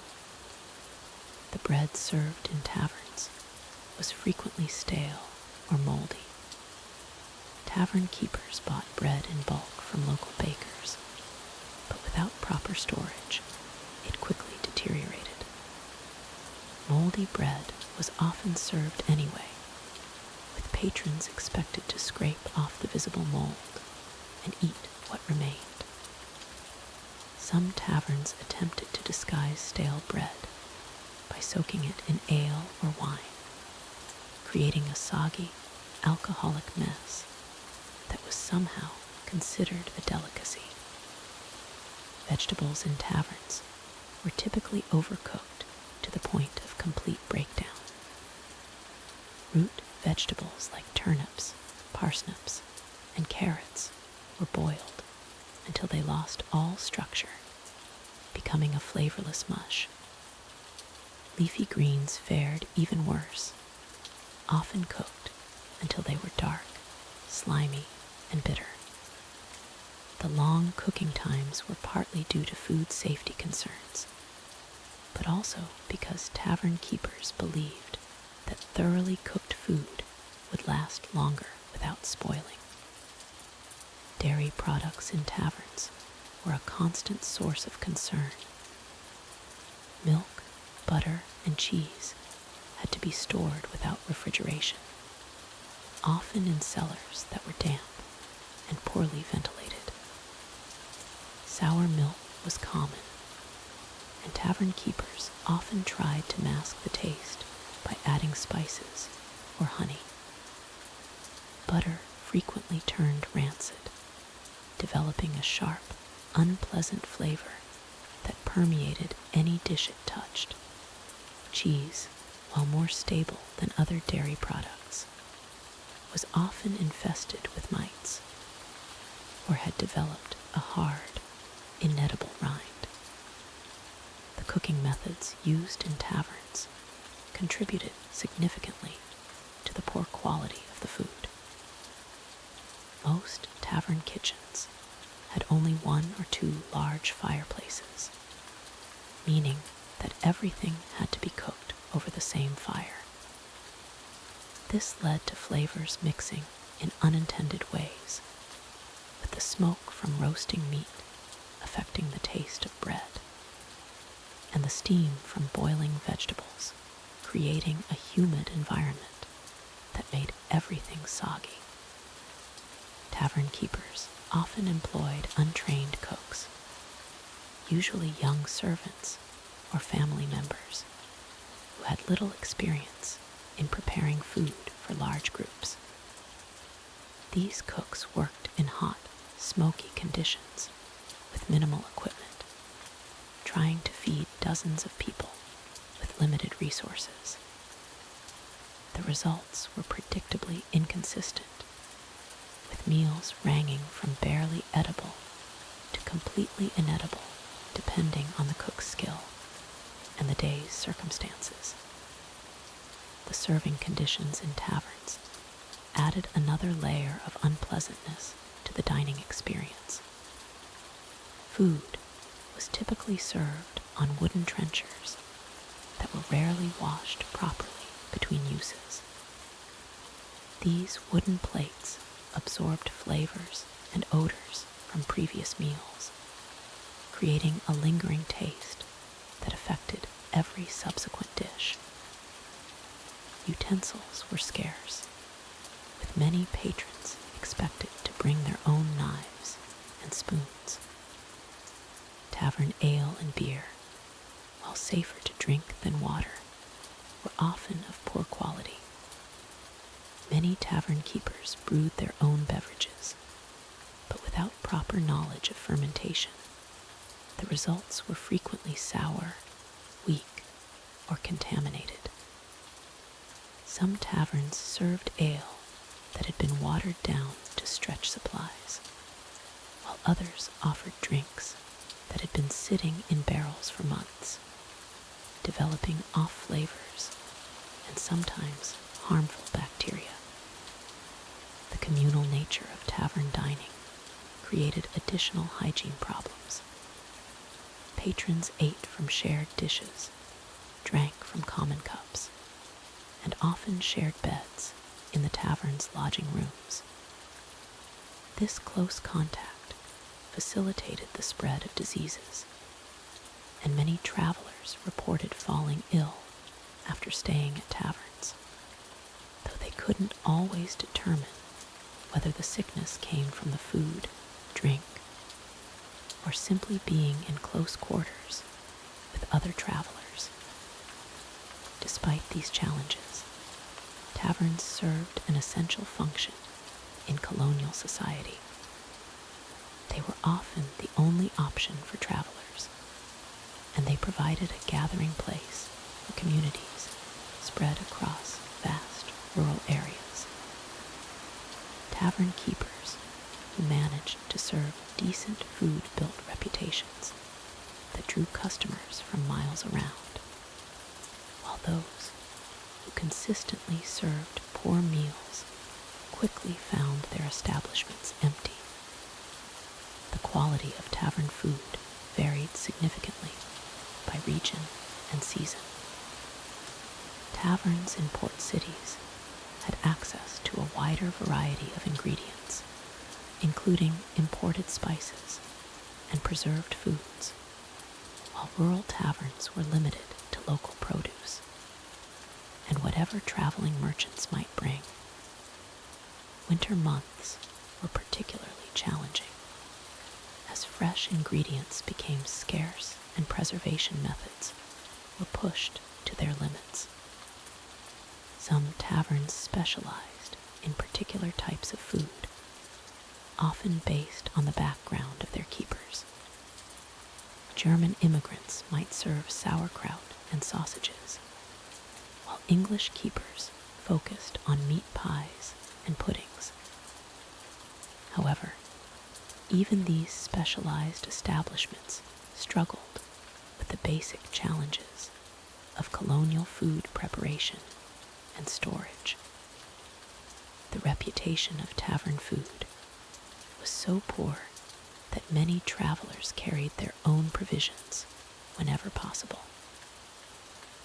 Wealthy merchants and government officials often brought their own cooks when traveling, while ordinary citizens learned to pack dried meat, hardtack, and other portable foods that could sustain them without relying on tavern meals. As we move forward in our exploration of colonial cuisine, we'll discover how these public dining experiences shaped American attitudes toward food service and hospitality, creating expectations and standards that would eventually evolve into our modern restaurant industry. While colonial civilians struggled with their daily meals, soldiers and garrison troops faced an entirely different level of culinary horror. Military rations in colonial America weren't just unappetizing. They were often barely recognizable as food at all. The standard military ration consisted of what they called hardtack, salt pork, and dried peas. Hardtack was essentially a brick of flour and water, baked until it achieved the consistency of concrete. Soldiers would joke that you could build fortifications with hardtack, and they weren't entirely wrong. These crackers were so hard that they had to be soaked in water, coffee, or soup for hours before they became remotely chewable. But even after soaking, hardtack presented its own unique challenges. The crackers were notorious for harboring weevils, small beetles that would burrow into the dense flour mixture. Soldiers developed the habit of tapping their hardtack against hard surfaces before eating, listening for the telltale sound of insects scurrying inside. When the infestation was particularly bad, they would break the crackers open and shake out the bugs before consumption. Salt pork was the primary protein source, and it was exactly as unappetizing as it sounds. These chunks of pork were preserved in massive quantities of salt, creating a product that was more salt than meat. The preservation process turned the pork into a gray, leathery substance that bore little resemblance to fresh meat. Before cooking, soldiers had to soak the salt pork for hours to remove enough salt to make it edible, though it never truly became palatable. The salt pork often arrived at military posts in various states of decay. Despite the heavy salting, pieces would frequently show signs of spoilage, with green tinges and foul odors that even the most desperate soldiers couldn't ignore. Military records from the period are filled with complaints about rancid pork that made entire companies of soldiers violently ill. Dried peas completed the unholy trinity of military rations. These weren't the sweet, tender peas we know today, but field peas that had been dried to the point of becoming small, rock-hard pellets. Like hardtack, they required extensive soaking and cooking to become edible. Even then, they often retained a gritty texture and bitter taste that made them deeply unpleasant to consume. The cooking methods available to soldiers made these already poor ingredients even worse. Most military cooking was done in large communal pots over open fires, with little attention paid to seasoning or proper preparation. The result was a gray, watery stew that soldiers sarcastically referred to as scullagula, a mixture of hardtack, salt pork, and whatever vegetables they could forage. Water quality at military posts was consistently poor, adding another layer of misery to meal preparation. Wells were often contaminated with runoff from latrines, animal waste, and decomposing organic matter. The water used to cook these already unappetizing ingredients often carried its own collection of harmful bacteria and parasites, leading to widespread dysentery and other waterborne illnesses.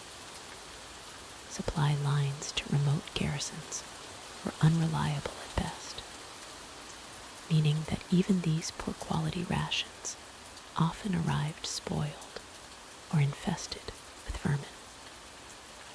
Barrels of salt pork would sit in warehouses for months before being shipped to frontier posts, where they might sit for additional months before consumption. By the time soldiers opened these barrels, the contents were often more suitable for fertilizer than food. During winter months, when supply lines were cut off entirely, garrison troops faced true starvation. They would supplement their meager rations with whatever they could hunt, trap, or forage.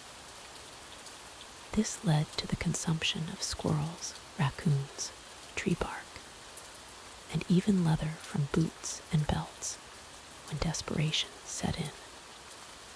The psychological impact of this constant poor nutrition was severe. Military records document widespread depression, irritability, and violent outbursts among troops subsisting on these rations. Desertion rates were directly correlated with the quality of food available, with soldiers literally walking away from their posts in search of better meals. Officers fared slightly better, often receiving additional rations or having the means to purchase better food from local suppliers. However, even officers' mess halls were subject to the same supply chain problems and poor preservation methods that plagued the common soldiers. The gap in food quality between officers and enlisted men was significant, but neither group enjoyed what we would consider adequate nutrition. Scurvy was rampant among military personnel, as the standard rations contained virtually no vitamin C. Soldiers' teeth would loosen and fall out. Their gums would bleed, and old wounds would reopen. The military's understanding of nutrition was so poor that they often attributed these symptoms to moral failings rather than dietary deficiencies. The preparation of military rations was often assigned to soldiers with no cooking experience whatsoever. These men would attempt to transform hardtack, salt pork, and dried peas into something resembling a meal, usually with disastrous results.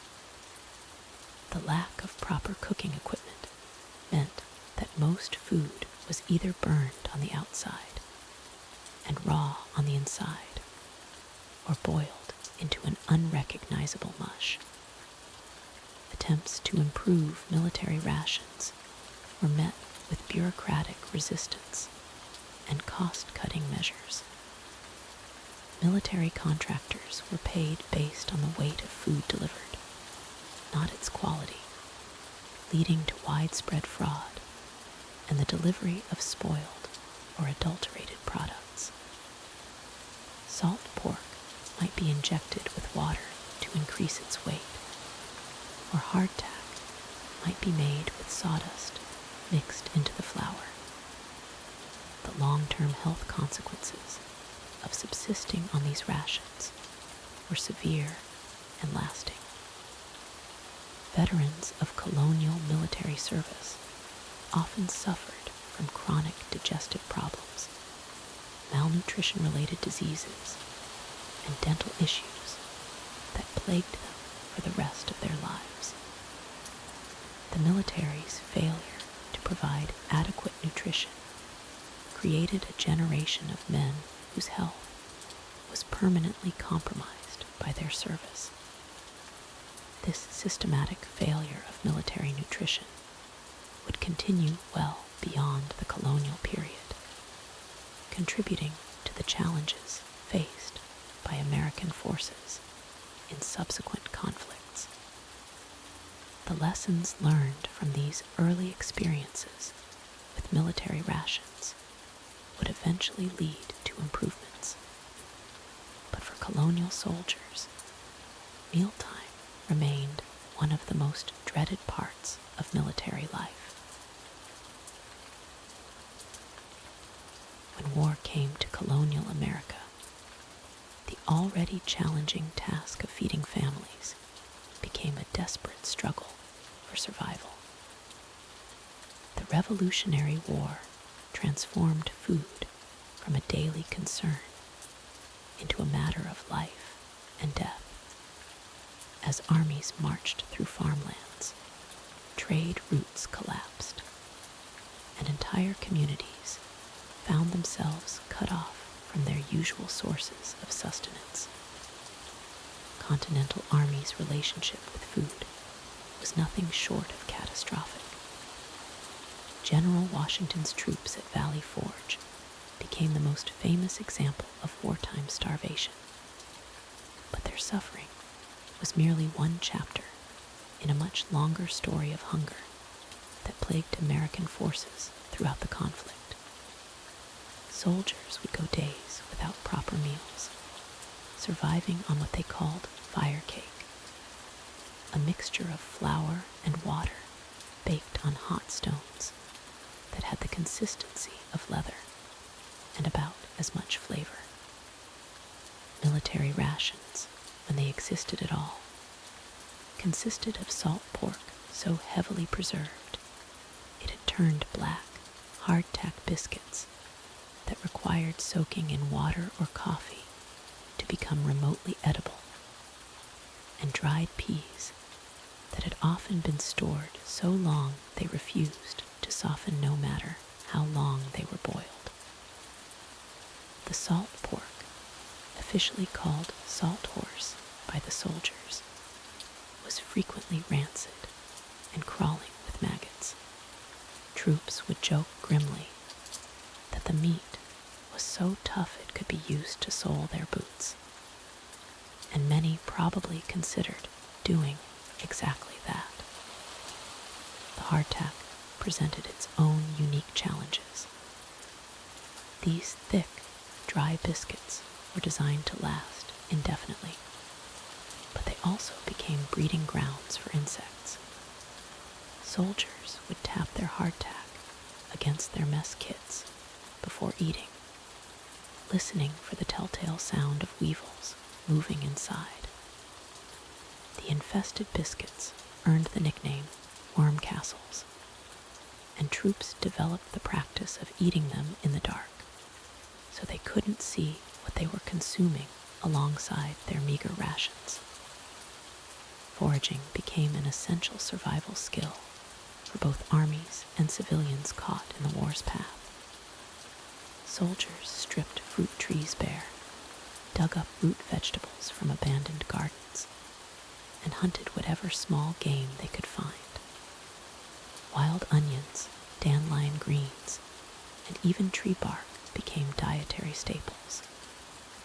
The inner bark of certain trees, particularly birch and pine, could be dried and ground into a flour substitute, though the resulting bread was barely digestible and provided little nutrition. Civilian populations faced their own unique challenges as armies moved through their territories. Both British and American forces requisitioned supplies from local farms, often leaving families with barely enough food to survive the winter. The practice of living off the land meant that advancing armies consumed everything in their path like locusts, stripping barns of grain, slaughtering livestock, and emptying root cellars that had been carefully stocked for the cold months ahead. Trade disruptions created artificial famines in areas that had previously enjoyed relative abundance. Salt, crucial for preserving meat and fish, became so scarce that coastal communities organized expeditions to boil seawater in large kettles, producing coarse, gray salt that was better than nothing, but far inferior to the refined salt they had imported before the war. Sugar disappeared almost entirely from many colonial tables, replaced by maple syrup when available, or simply omitted from recipes altogether. The British naval blockade created particular hardships for port cities. Boston, New York, and Philadelphia saw their markets empty of imported goods that had become dietary staples. Coffee vanished, replaced by roasted acorn meal or chicory root that provided a bitter brown liquid that bore little resemblance to the real thing. Tea, of course, had already become a political statement, but during the war, even those willing to drink it couldn't find it at any price. Women on the home front performed miracles of creativity with increasingly limited ingredients. They learned to make soap from wood ash and animal fat, brew beer from persimmons and sassafras, and create sweeteners from beets and carrots. Recipe books from the period show desperate adaptations. Mock turtle soup made from calf's head, Liberty tea brewed from raspberry leaves, and Yankee coffee concocted from roasted corn and rye. The psychological impact of constant hunger affected military morale as much as physical weakness affected fighting ability. Soldiers wrote letters home describing dreams of their mother's cooking of fresh bread and butter, of milk that wasn't sour and meat that wasn't crawling with insects. Desertion rates spiked during the worst periods of food shortage, as men abandoned their posts to return home and help their families find food. Prisoners of war faced the most desperate conditions of all. British prison ships anchored in New York Harbor became floating death camps, where American prisoners survived on spoiled rice, moldy bread, and water so foul it was green with algae. The British justified these conditions by claiming their own supplies were limited, but the mortality rate among prisoners suggests deliberate neglect rather than simple scarcity. Even officers struggled with inadequate provisions. George Washington himself wrote extensively about the Army's food problems, describing meals of a leg of nothing and no turnips, and expressing frustration at his inability to provide for his men. The contrast between his own relatively comfortable quarters and the suffering of his troops weighed heavily on his conscience, and he often shared his personal rations with sick or wounded soldiers. The end of the war brought little immediate relief to food problems. Years of neglected farms, depleted livestock herds, and disrupted trade relationships meant that recovery was slow and uneven. Many families had sold their farming tools and seed grain to buy food during the worst periods, leaving them unable to plant crops even when peace returned. The transition from wartime scarcity to peacetime abundance would take years, and some communities never fully recovered their pre-war food security. These wartime experiences left lasting marks on American food culture, creating a generation that wasted nothing and viewed abundance with suspicion.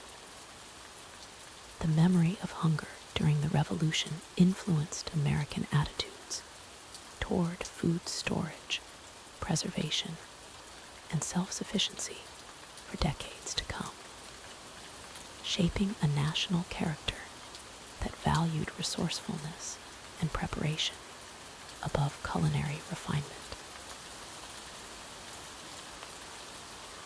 The dietary experiences of colonial children present perhaps the most troubling aspect of early American food culture. From the moment of weaning, children faced nutritional challenges that would shape their entire lives, assuming they survived to adulthood. Infant mortality rates in colonial America hovered around 30%, with malnutrition playing a significant role in these devastating statistics. Mothers who could breastfeed provided the only reliable source of proper nutrition for babies. But even maternal health suffered from the poor colonial diet. When breast milk wasn't available, colonial families resorted to dangerous alternatives. Cow's milk, when obtainable, was often contaminated or spoiled. More commonly, infants received thin gruels made from flour and water, sometimes sweetened with molasses or honey if the family could afford such luxuries. These makeshift formulas lacked essential nutrients and frequently harbored harmful bacteria. The water used in preparation came from wells that might be contaminated with human waste. or from streams shared with livestock. Boiling water wasn't yet understood as a safety measure, leading to countless cases of infant dysentery. The weaning process typically began around 6 months, introducing children to the same monotonous diet that sustained their parents. Corn mush became the primary food for toddlers, sometimes thinned with milk or water to make it easier to swallow. This porridge provided calories, but little else in terms of nutrition. Colonial children rarely tasted fresh fruits or vegetables.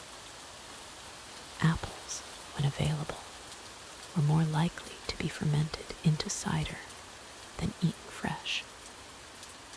Gardens produced seasonal vegetables, but these were often pickled or preserved in salt for winter storage, destroying much of their nutritional value.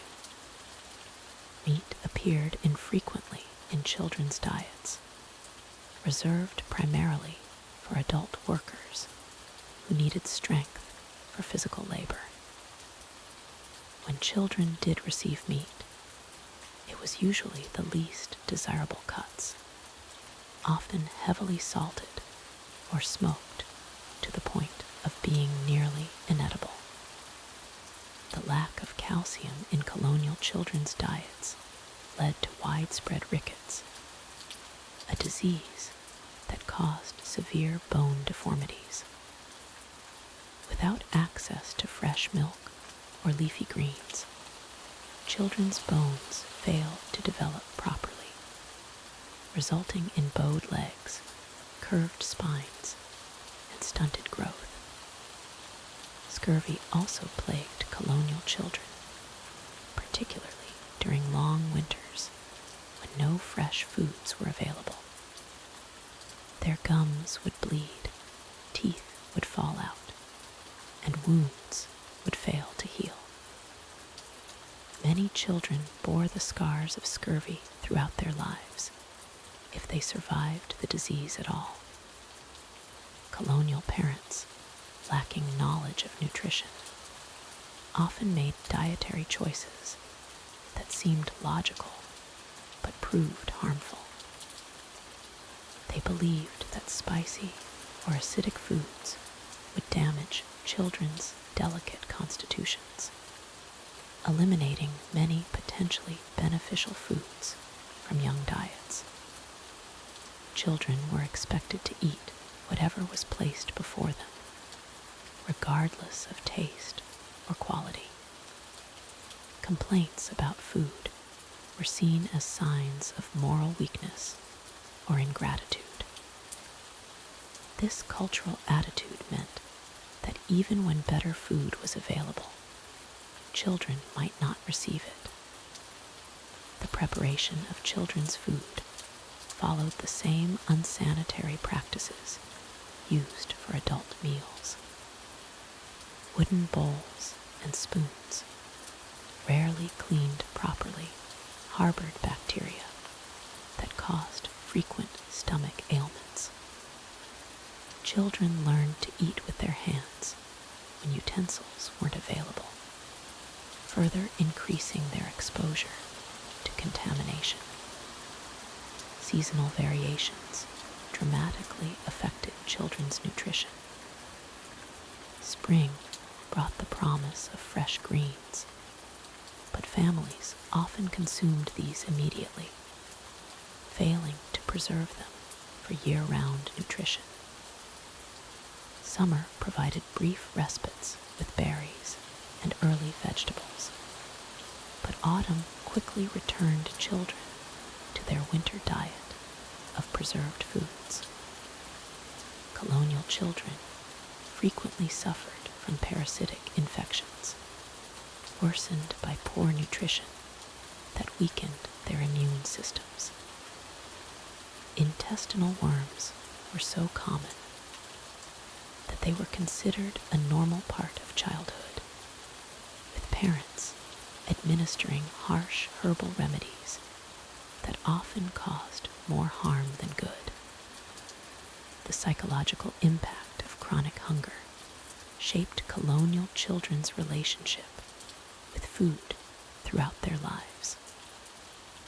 Those who survived childhood often developed obsessive behaviors around food, hoarding when possible, and eating quickly to avoid having meals taken away.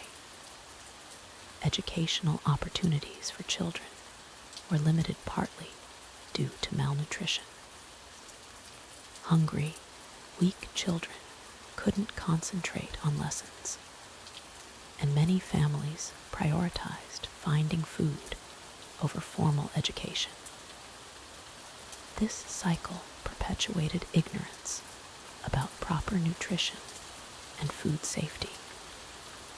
Gender differences in childhood nutrition became apparent early. Boys, expected to grow into laborers, sometimes received slightly larger portions or better cuts of meat. Girls were taught to be satisfied with less, preparing them for lives of domestic sacrifice and food management. Colonial children who lived near coastal areas had slightly better access to fish and shellfish, providing some protein and nutrients lacking in inland diets. However, these coastal children also faced unique challenges from contaminated seafood and the dangers of gathering food from polluted harbors. The few colonial children from wealthy families experienced dramatically different diets, with access to imported foods, fresh meat, and varied vegetables. These stark differences in childhood nutrition created lasting class divisions that persisted throughout colonial society. Religious beliefs influenced children's diets in complex ways. Some families viewed abundant food as a sign of God's favor, while others believed that suffering through poor food built moral character. These conflicting beliefs created inconsistent approaches to child nutrition, even within the same communities. As colonial children grew older, they gradually transitioned to adult portions of the same inadequate foods. There was no recognition of the special nutritional needs of growing bodies, no understanding that children required different nutrients than adults for proper development. The legacy of colonial childhood nutrition extended far beyond individual health. Entire generations grew up malnourished, creating a population that was smaller, weaker, and more susceptible to disease than their European counterparts. These effects rippled through colonial society, influencing everything from military capability to economic productivity. Despite these challenges, colonial children developed remarkable resilience and adaptability. They learned to find nutrition in unexpected places, to make the most of limited resources, and to survive on diets that would be considered inadequate by any modern standard. Their survival against such overwhelming odds speaks to the incredible tenacity of the human spirit. The harsh reality of food distribution in colonial America becomes even more stark when we examine the conditions faced by enslaved people. Their dietary experiences represented the absolute bottom of an already challenging food system, where survival often depended on resourcefulness, community knowledge, and whatever scraps could be obtained beyond meager rations. Plantation owners typically provided enslaved workers with what they considered basic sustenance. A weekly ration might consist of 3.5 pounds of salt pork or bacon, along with a peck of cornmeal. This amounted to roughly 1 pound of meat and 2 pounds of cornmeal per person per day. On paper, these quantities might seem adequate, but the reality was far more complex and troubling. The quality of these rations was consistently poor. The salt pork was often rancid, having been stored in barrels for months without proper preservation.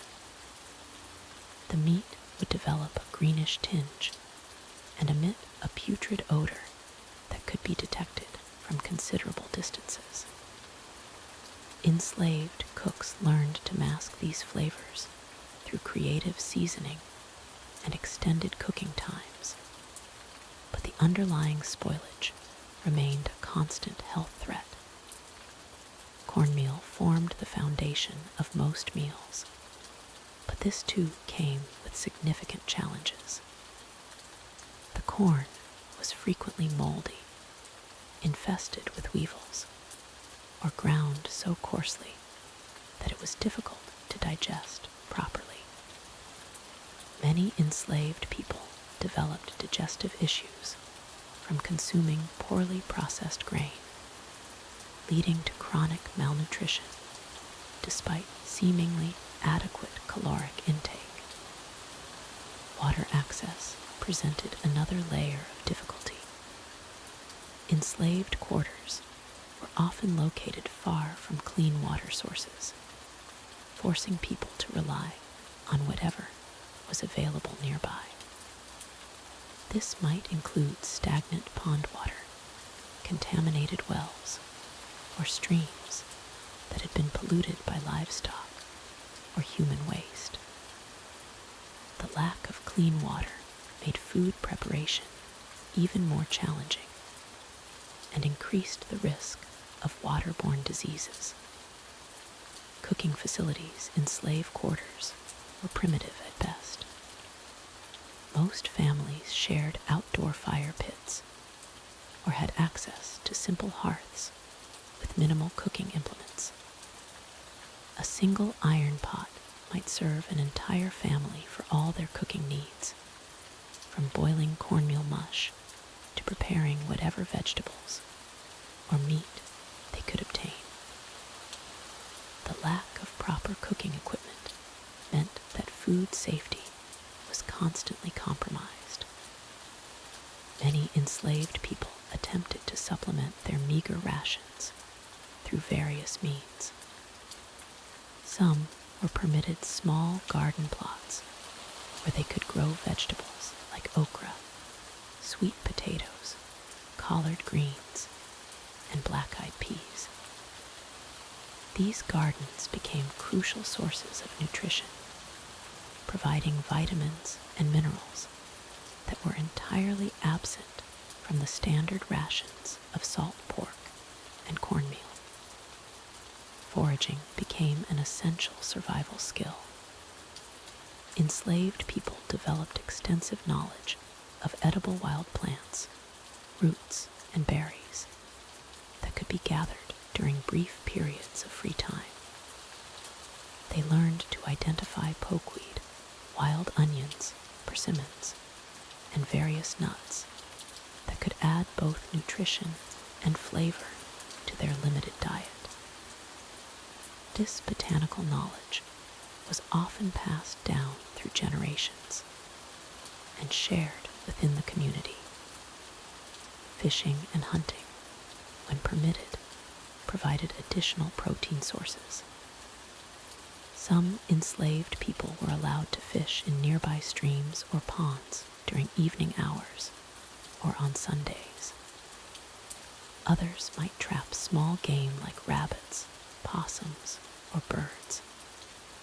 However, these activities were strictly regulated by plantation owners, and being caught hunting without permission could result in severe punishment. The preparation of food became a communal activity that served multiple purposes beyond mere sustenance.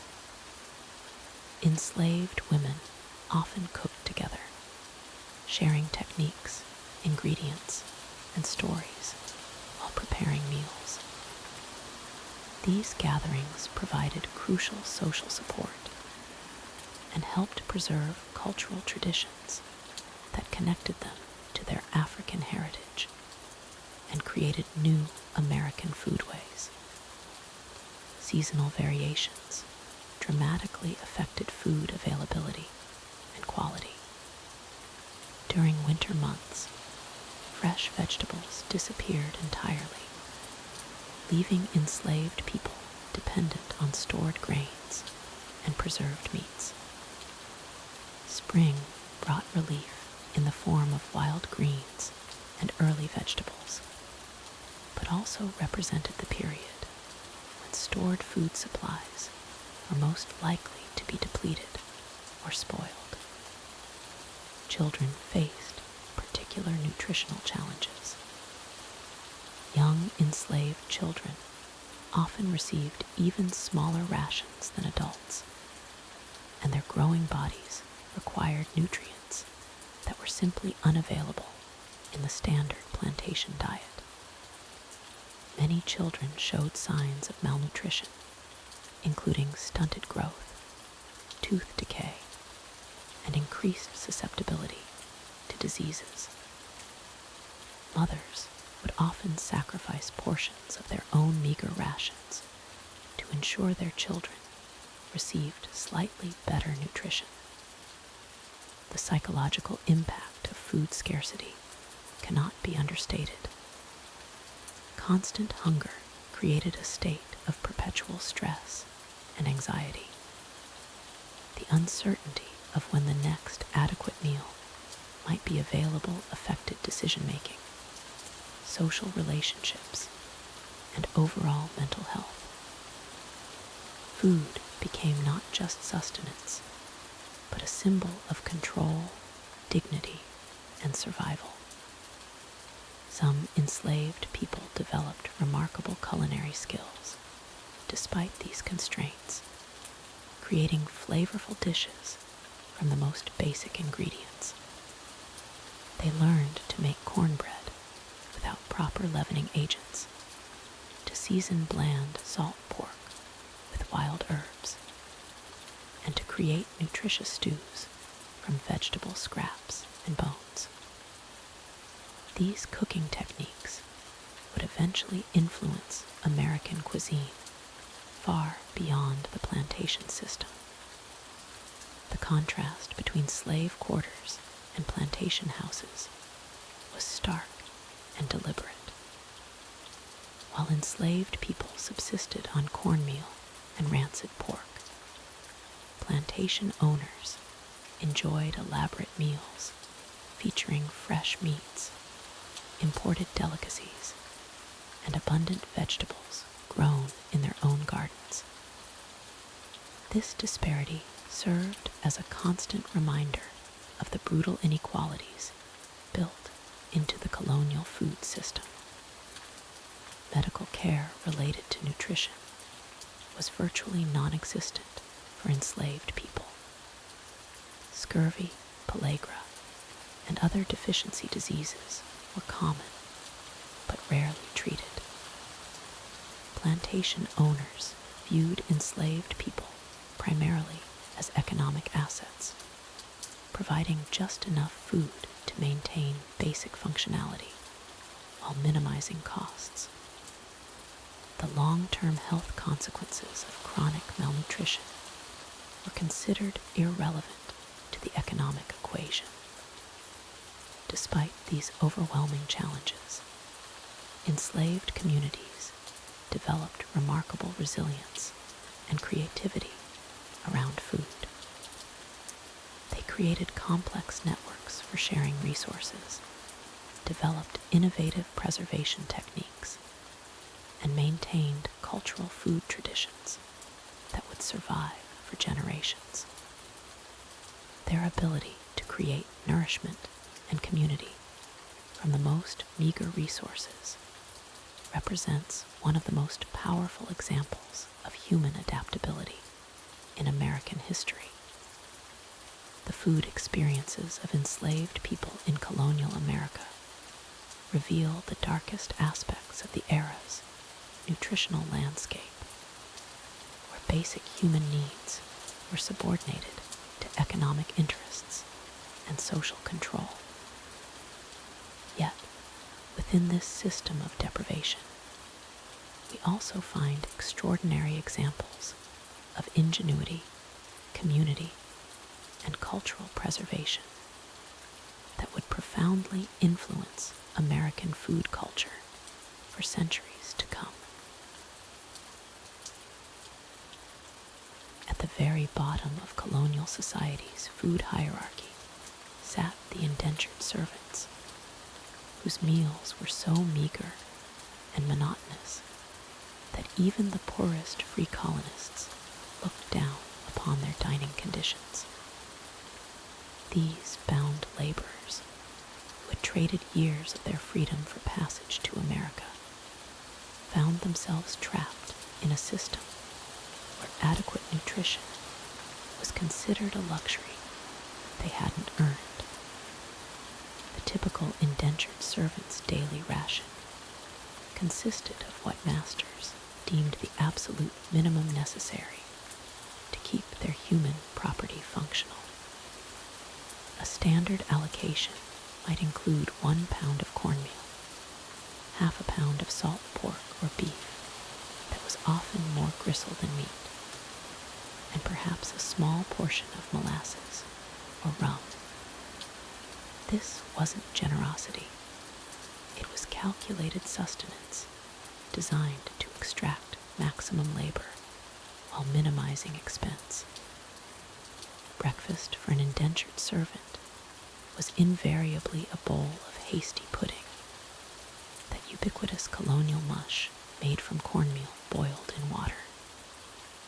No milk, no sugar, no butter to make it palatable.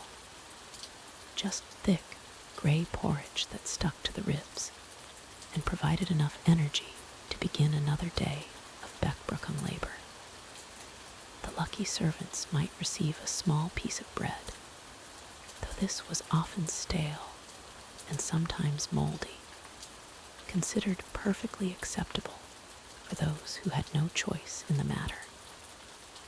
The midday meal, eaten quickly in whatever shade could be found, typically consisted of more cornmeal preparations.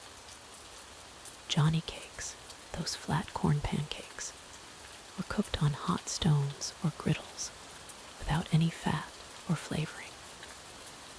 Sometimes servants received a thin soup made from scraps of vegetables and bones that had already been picked clean by the master's family. This watery broth contained more hope than nutrition, but it was warm and filled the stomach temporarily. Salt pork appeared in the evening meal, though calling it pork was generous.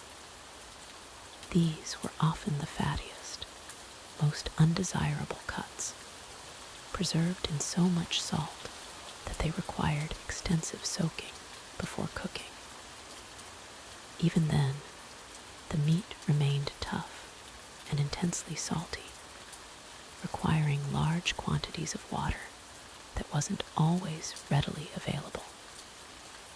Servants learned to chew slowly and thoroughly, extracting every possible bit of nutrition from these precious protein sources. Vegetables in an indentured servant's diet were limited to whatever grew easily and cheaply. Turnips, those hardy root vegetables that could survive in poor soil, appeared frequently in their meals. Boiled turnips, mashed turnips, turnip greens when available. Cabbage was another staple, though servants typically received the outer leaves that the master's family had rejected. These tough, sometimes insect-damaged leaves required long cooking to become remotely palatable. The preparation methods available to indentured servants were as limited as their ingredients. Most had access only to a single pot or kettle, shared among multiple servants. Everything was boiled together in a one-pot meal that combined whatever rations they had received. Meat, vegetables, and cornmeal might all end up in the same watery stew, creating a nutritionally complete but utterly monotonous meal that they would eat day after day, month after month.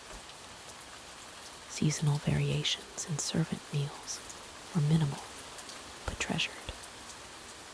Spring might bring wild greens that servants could gather during their brief free time, adding much-needed vitamins to their diet.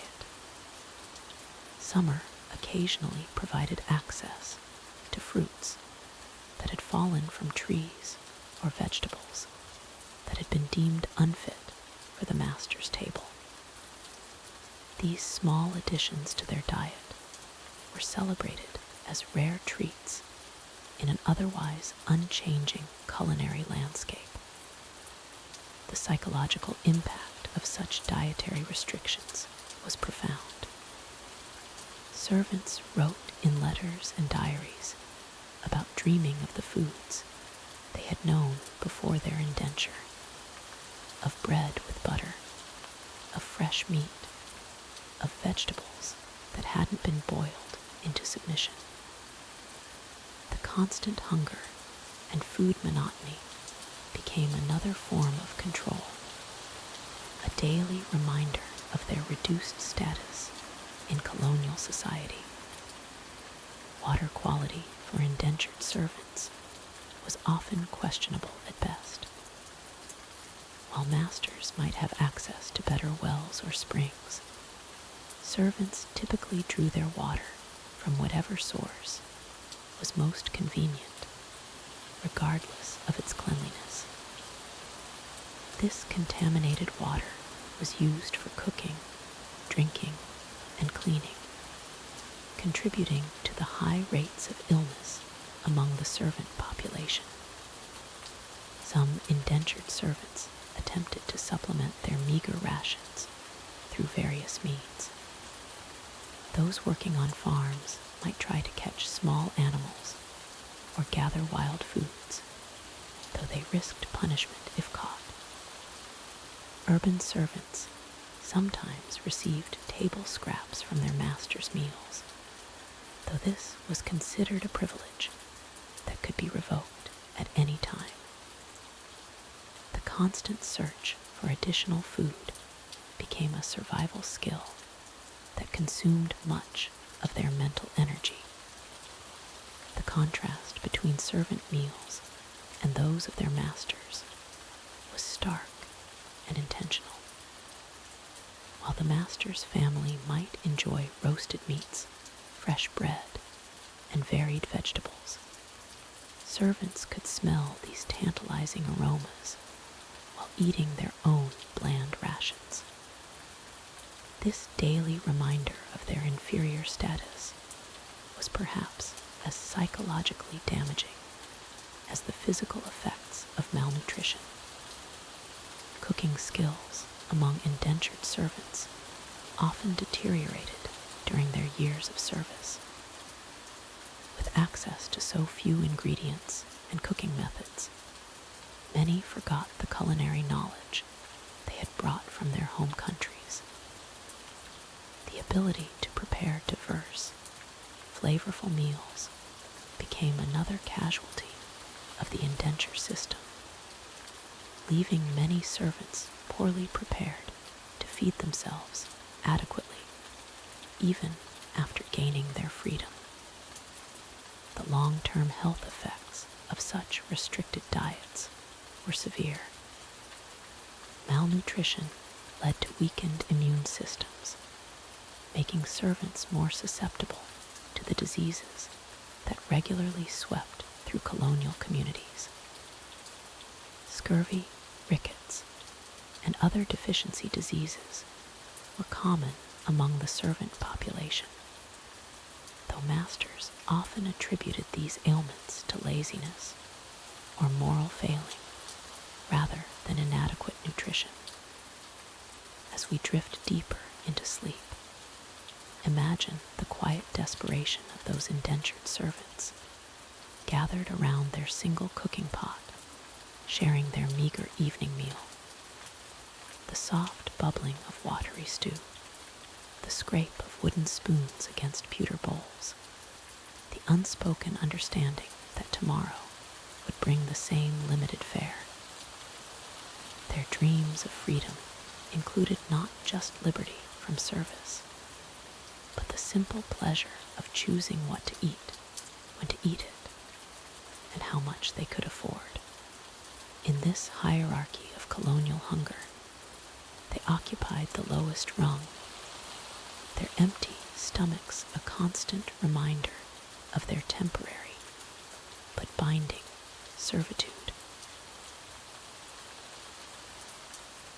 The connection between food and illness in colonial America was as inevitable as the sunrise. Yet colonists often failed to understand the deadly relationship between their eating habits and the diseases that plagued their communities. Without knowledge of bacteria, viruses, or proper food safety, they unknowingly consumed meals that were breeding grounds for pathogens. Dysentery was perhaps the most common and feared food-related illness of the colonial period. This bacterial infection, spread through contaminated water and food, caused severe diarrhea, dehydration, and often death. Colonists called it the bloody flux, a name that accurately described its most terrifying symptom. The disease spread rapidly through communities, particularly during summer months when food spoiled quickly and flies carried contamination from one source to another. The causes of dysentery were numerous in colonial kitchens. Meat that had been stored too long, vegetables washed in contaminated water, and dairy products that had soured all contributed to outbreaks. Communal eating arrangements made the situation worse, as one contaminated dish could sicken an entire household or community gathering. The lack of refrigeration meant that food sat at dangerous temperatures for hours or days, allowing harmful bacteria to multiply exponentially. Salmonella poisoning, though not understood by its modern name, was another frequent visitor to colonial tables. Eggs from free-roaming chickens, improperly stored poultry, and cross-contamination in kitchens created perfect conditions for this bacterial infection. Symptoms included fever, vomiting, and severe abdominal cramps that could last for weeks. Many colonists attributed these illnesses to bad air or divine punishment, never suspecting their food preparation methods. The colonial practice of keeping livestock close to living quarters contributed significantly to food contamination. Chickens wandered freely through yards where human waste was disposed of. Pigs rooted through garbage and refuse, and cattle grazed in areas polluted by runoff from privies. These animals then became sources of contaminated meat, milk, and eggs that carried diseases directly to colonial tables. Typhoid fever represented one of the most serious food-related threats in colonial America. This bacterial infection, spread through contaminated water and food, caused high fever, headaches, and a characteristic rose-colored rash. The disease could linger for weeks, leaving survivors weakened and often suffering from long-term complications.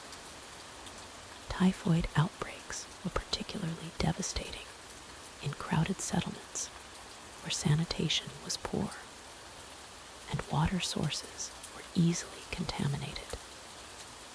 The preparation of meat presented countless opportunities for food poisoning. Without thermometers or understanding of safe cooking temperatures, colonists often consumed undercooked pork, beef, and poultry. Trichinosis from undercooked pork was common, causing muscle pain, fever, and digestive problems. The practice of smoking and curing meats helped preserve them, but didn't always eliminate harmful parasites and bacteria. Milk and dairy products were particularly dangerous in colonial times. Without pasteurization, milk carried numerous pathogens, including those causing tuberculosis, brucellosis, and various forms of food poisoning. The colonial practice of letting milk sit at room temperature for hours, while cream separated created ideal conditions for bacterial growth. Butter and cheese made from contaminated milk continued to harbor dangerous microorganisms. Ergotism, known as St. Anthony's fire, resulted from eating grain contaminated with ergot fungus. This condition caused hallucinations, convulsions, and gangrene of the extremities. Colonial grain storage methods, which often allowed moisture to accumulate, promoted the growth of this deadly fungus. Entire communities sometimes suffered from ergot poisoning after consuming contaminated bread or porridge. The colonial water supply played a crucial role in food-related illnesses. Wells were often contaminated by nearby privies, animal waste, and surface runoff. This polluted water was used for cooking, cleaning dishes, and preparing beverages, spreading waterborne diseases throughout communities. The practice of washing vegetables and fruits in contaminated water simply transferred pathogens from the water source to the food. Food storage containers themselves became sources of contamination. Wooden bowls and utensils absorbed bacteria and were impossible to properly sanitize. Lead glazes on pottery leached toxic metals into acidic foods, causing lead poisoning with symptoms including abdominal pain, anemia, and neurological problems.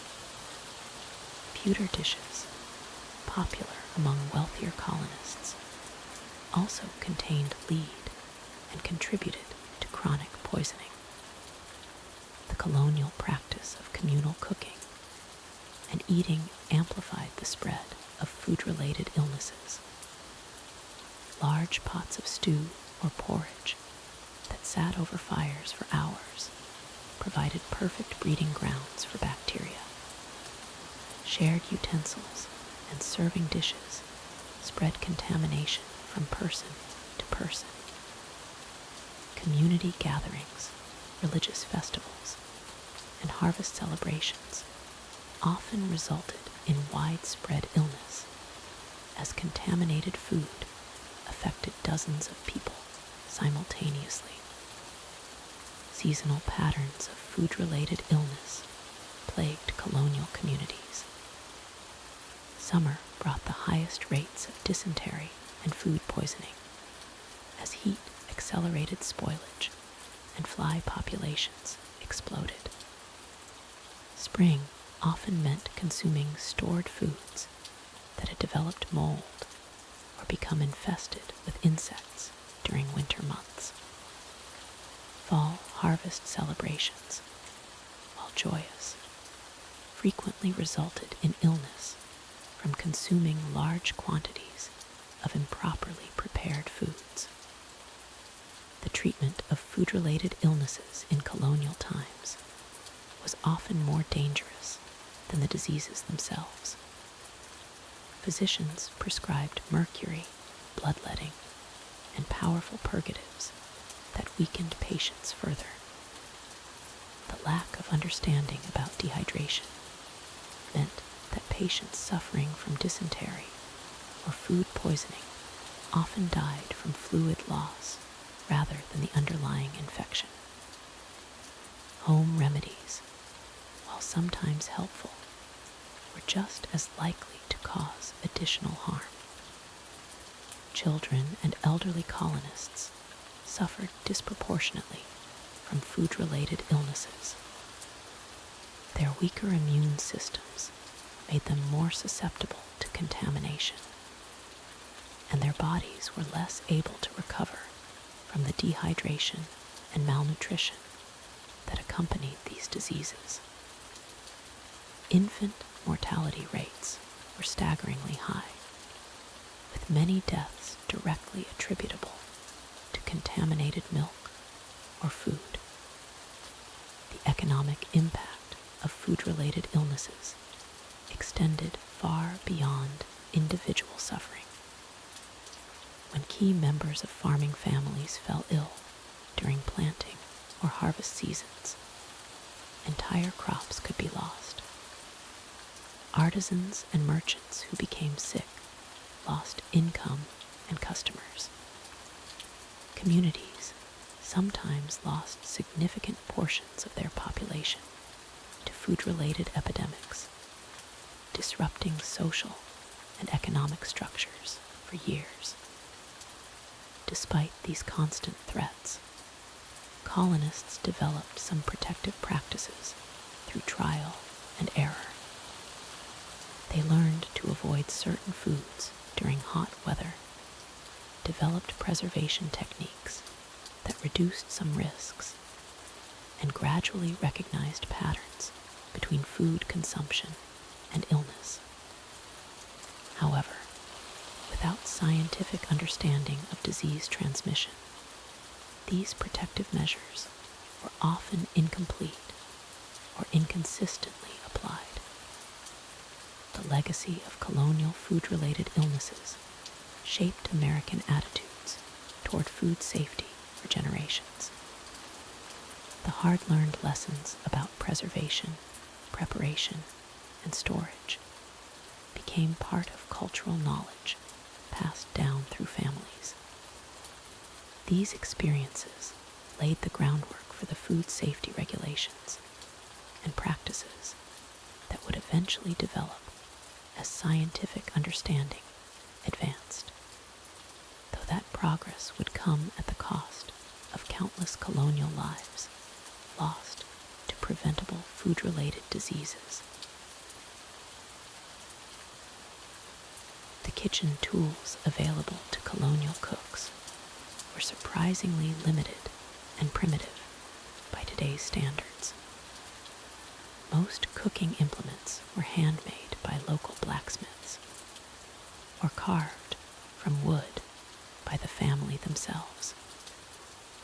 The typical colonial kitchen contained perhaps a dozen essential tools, each serving multiple purposes out of necessity.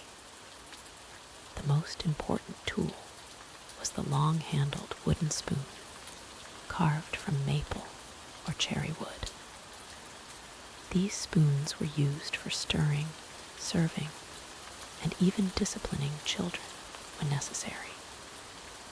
Families treasured their wooden spoons, passing them down through generations. the wood would absorb flavors over time, becoming seasoned implements that added subtle tastes to every dish they touched. Iron pots and kettles hung from chains over the fire, their bottoms blackened from constant use. These vessels were expensive investments, often representing a significant portion of a family's wealth. A good iron pot could last decades if properly maintained, but they required constant care to prevent rusting. Women would scrub them with sand and salt, then coat them with animal fat to create a protective layer. The colonial kitchen featured no countertops as we know them today. Instead, work was done on rough wooden tables or boards placed across sawhorses. These surfaces were scrubbed daily with lye soap and sand, wearing grooves into the wood over time. The grain of the wood would trap food particles and bacteria, creating perfect breeding grounds for contamination, despite vigorous cleaning efforts. Knives were precious possessions in colonial households. Most families owned only one or two good knives, which had to serve every cutting purpose, from butchering meat to chopping vegetables to spreading butter. These knives were made of soft iron that dulled quickly and required frequent sharpening on whetstones. The constant resharpening gradually wore the blades thinner and shorter over years of use. Measuring was done by eye and feel rather than precise instruments. Recipes called for a handful of this or a pinch of that. The few measuring tools that existed were often improvised from available containers. A teacup might serve as a standard measure, or perhaps a specific bowl that had been designated for portioning. This imprecise system meant that dishes varied dramatically from one preparation to the next. Sieves and strainers were luxury items in most colonial kitchens. When available, they were made from pierced tin or woven horsehair. More commonly, colonists used clean cloth to strain liquids or remove lumps from batters. This cloth straining method was time-consuming and often ineffective, allowing many particles to pass through that would compromise the texture and cleanliness of the final dish. The mortar and pestle served as the colonial food processor, used to grind spices, crush herbs, and make pastes. These tools were carved from hardwood or stone, requiring significant elbow grease to operate effectively. The grinding process was laborious and often incomplete, leaving chunks of unprocessed material that would create uneven flavoring and texture in finished dishes. Rolling pins were simple wooden cylinders, often just smooth tree branches or dowels. Bakers would roll dough on floured boards, but the uneven surfaces and primitive tools made achieving consistent thickness nearly impossible. Pastries and breads emerged from colonial ovens with irregular shapes and varying degrees of doneness, contributing to the generally poor quality of baked goods. Storage containers were primarily wooden barrels, ceramic crocks, and cloth sacks. These containers offered minimal protection against pests and moisture. Flour barrels regularly harbored weevils and other insects, while grain sacks attracted mice and rats. The lack of airtight storage meant that ingredients spoiled quickly and often became contaminated with foreign matter before they could be used. Cutting boards were unknown in colonial times. Instead, cooks worked directly on wooden table surfaces that absorbed juices, oils, and bacteria from raw meats and vegetables. These surfaces were impossible to sanitize properly with the cleaning methods available, creating cross-contamination risks that would horrify modern food safety experts. The absence of thermometers meant that cooking temperatures were gauged by experience and guesswork. Cooks would test oven heat by holding their hand inside for a count of seconds, or judge doneness by color and texture alone. This imprecise temperature control resulted in undercooked meats harboring dangerous bacteria or overcooked foods that were charred and inedible. Graters were rare and crude when they existed at all, often made by punching holes in tin with nails. The rough edges created by this method would tear rather than cleanly grate foods, producing uneven shreds and often leaving metal filings in the grated material. Most colonists simply chopped foods finely with knives rather than attempting to grate them. Mixing bowls were carved from wood or shaped from clay by local potters. Wooden bowls absorbed flavors and odors from previous uses, while ceramic bowls were fragile and expensive to replace. The porous surfaces of both materials harbored bacteria and were difficult to clean thoroughly, contributing to the spread of fudbana illnesses throughout colonial communities. The lack of specialized tools meant that every cooking task required improvisation and multiple steps. What might take minutes with modern equipment could consume hours of a colonial cook's day. This inefficiency, combined with the poor quality of available ingredients, helps explain why colonial food was generally so unappetizing and potentially dangerous to consume. Perhaps most significantly, the absence of refrigeration technology meant that food preservation relied entirely on salting, smoking, drying, or fermentation. These methods altered the taste and texture of foods dramatically, often making them barely recognizable from their fresh counterparts. The tools available for these preservation processes were equally primitive, consisting mainly of wooden racks for drying and crude smoking chambers that imparted harsh, acrid flavors to meats and fish. The challenge of keeping food fresh in colonial America was a constant battle against time, temperature, and the relentless forces of decay. Without refrigeration, freezers, or modern preservatives, colonists had to rely on methods that were often unreliable and sometimes dangerous. The struggle to maintain a stable food supply meant that spoilage wasn't just an inconvenience. It was a matter of survival.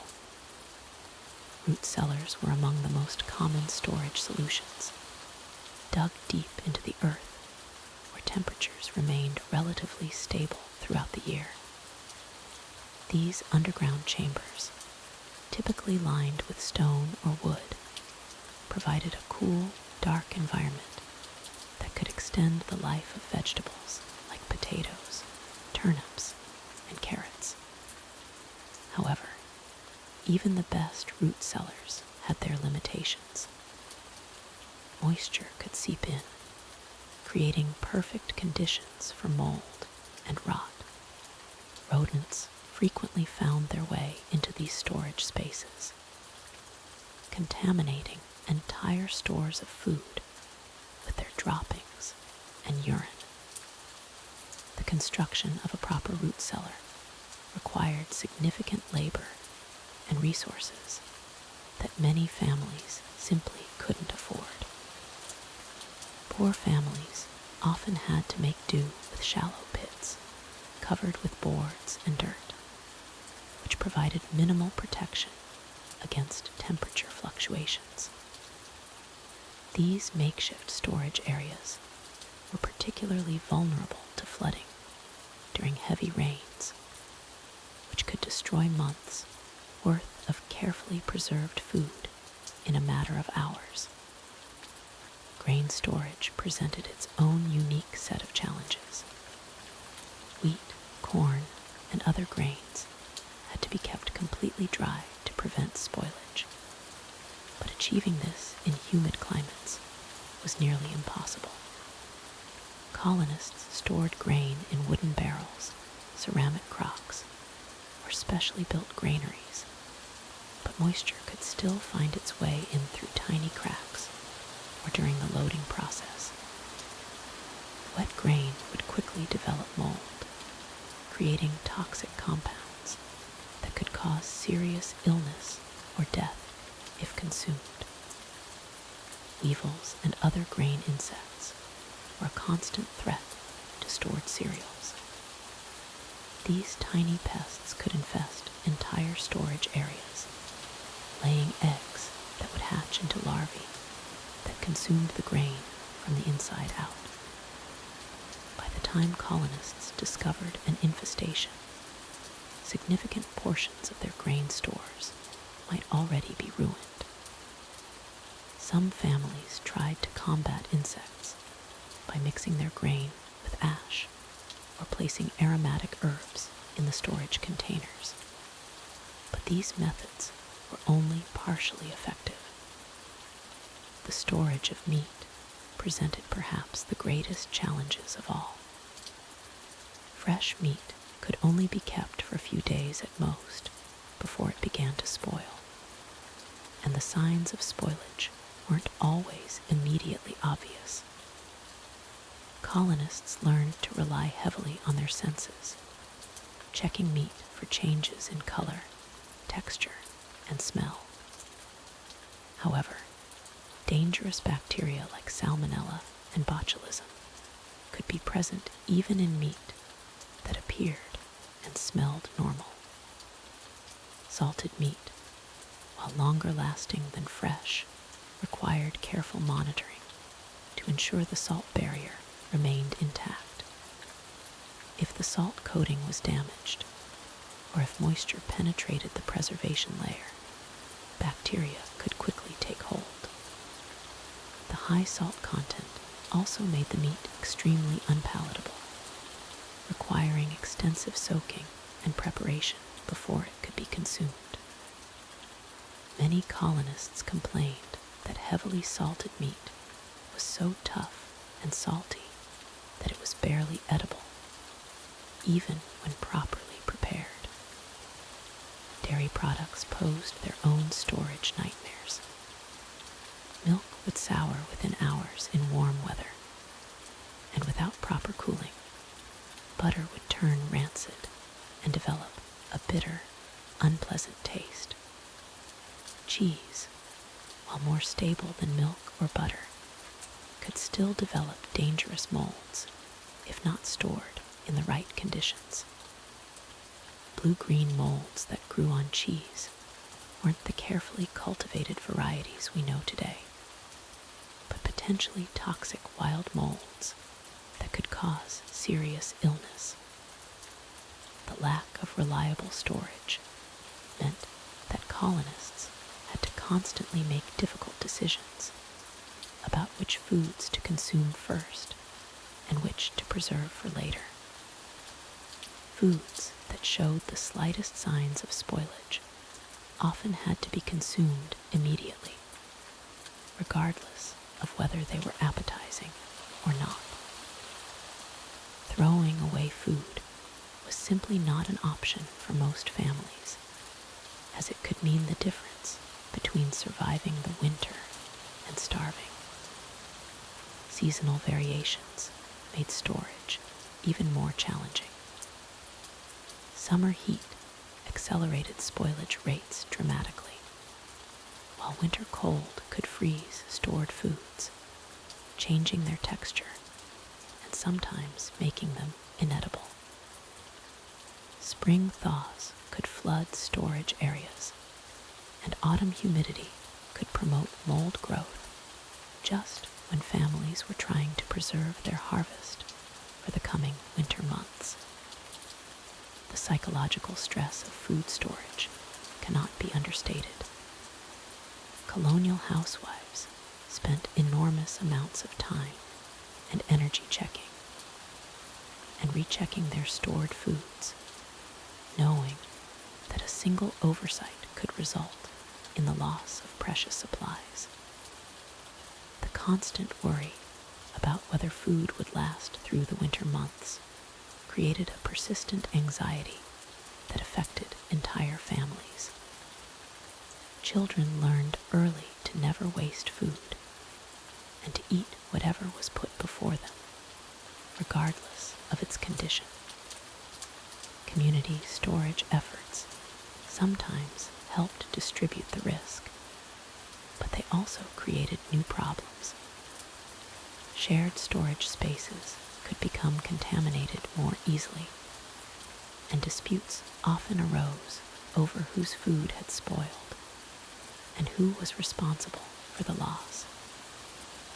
Some communities established rules about food storage and inspection, but enforcement was difficult and often led to social tensions. The economic impact of food spoilage was devastating for colonial families. Losing a significant portion of stored food could mean the difference between prosperity and poverty. Families might have to go into debt to purchase replacement food, or they might be forced to reduce their food intake to dangerous levels. The uncertainty of food storage made long-term planning extremely difficult and contributed to the general instability of colonial life. Innovation in food storage was slow and often unreliable. Some colonists experimented with different preservation methods, such as storing foods in sand, sawdust, or other materials, but results were inconsistent.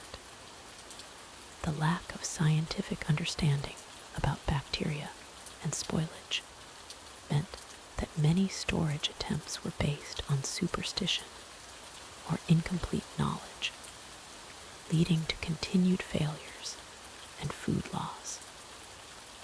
As we settle deeper into this exploration of colonial food challenges, the overwhelming nature of these storage problems becomes clear, painting a picture of daily life dominated by the constant threat of hunger and the endless struggle to keep food safe and edible in a world without modern conveniences.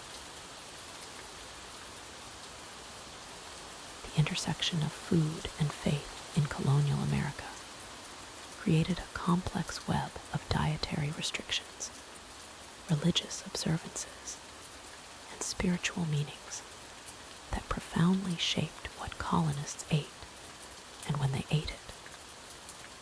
Religious beliefs didn't just influence Sunday services, they dictated daily meals, seasonal celebrations, and even the methods of food preparation. Puritan communities in New England approached food with a particularly rigid theological framework. They viewed excessive enjoyment of food as a potential sin, believing that too much pleasure in earthly sustenance could distract from spiritual devotion.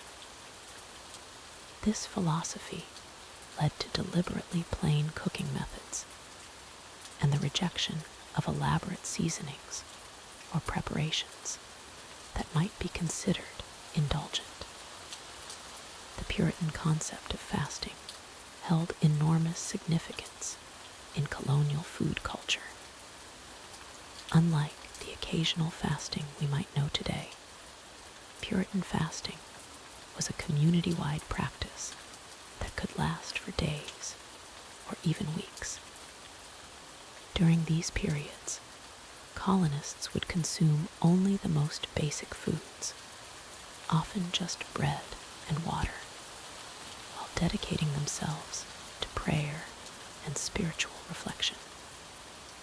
These religious fasts were called for various reasons: to seek divine intervention during droughts, to repent for perceived community sins, or to prepare for important religious observances. The physical discomfort of hunger was seen as a necessary spiritual discipline, a way to humble the body and elevate the soul. Sunday meals presented their own unique challenges in religious communities.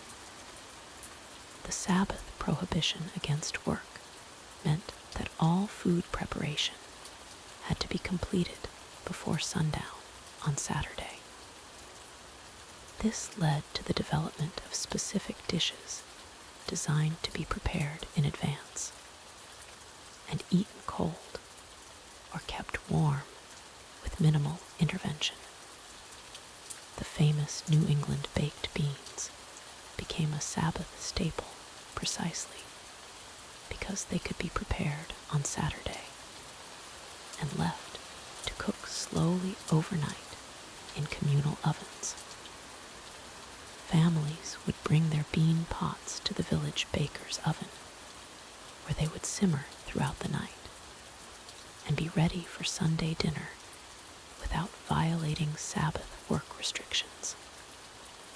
Religious holidays brought their own food traditions, many adapted from European customs, but modified to fit colonial circumstances and available ingredients. Christmas celebrations varied dramatically between different religious communities, with some embracing elaborate feasts, while others, particularly strict Puritans, rejected Christmas celebrations entirely as too worldly. The Quakers, known for their simplicity in all aspects of life, extended this philosophy to their food practices.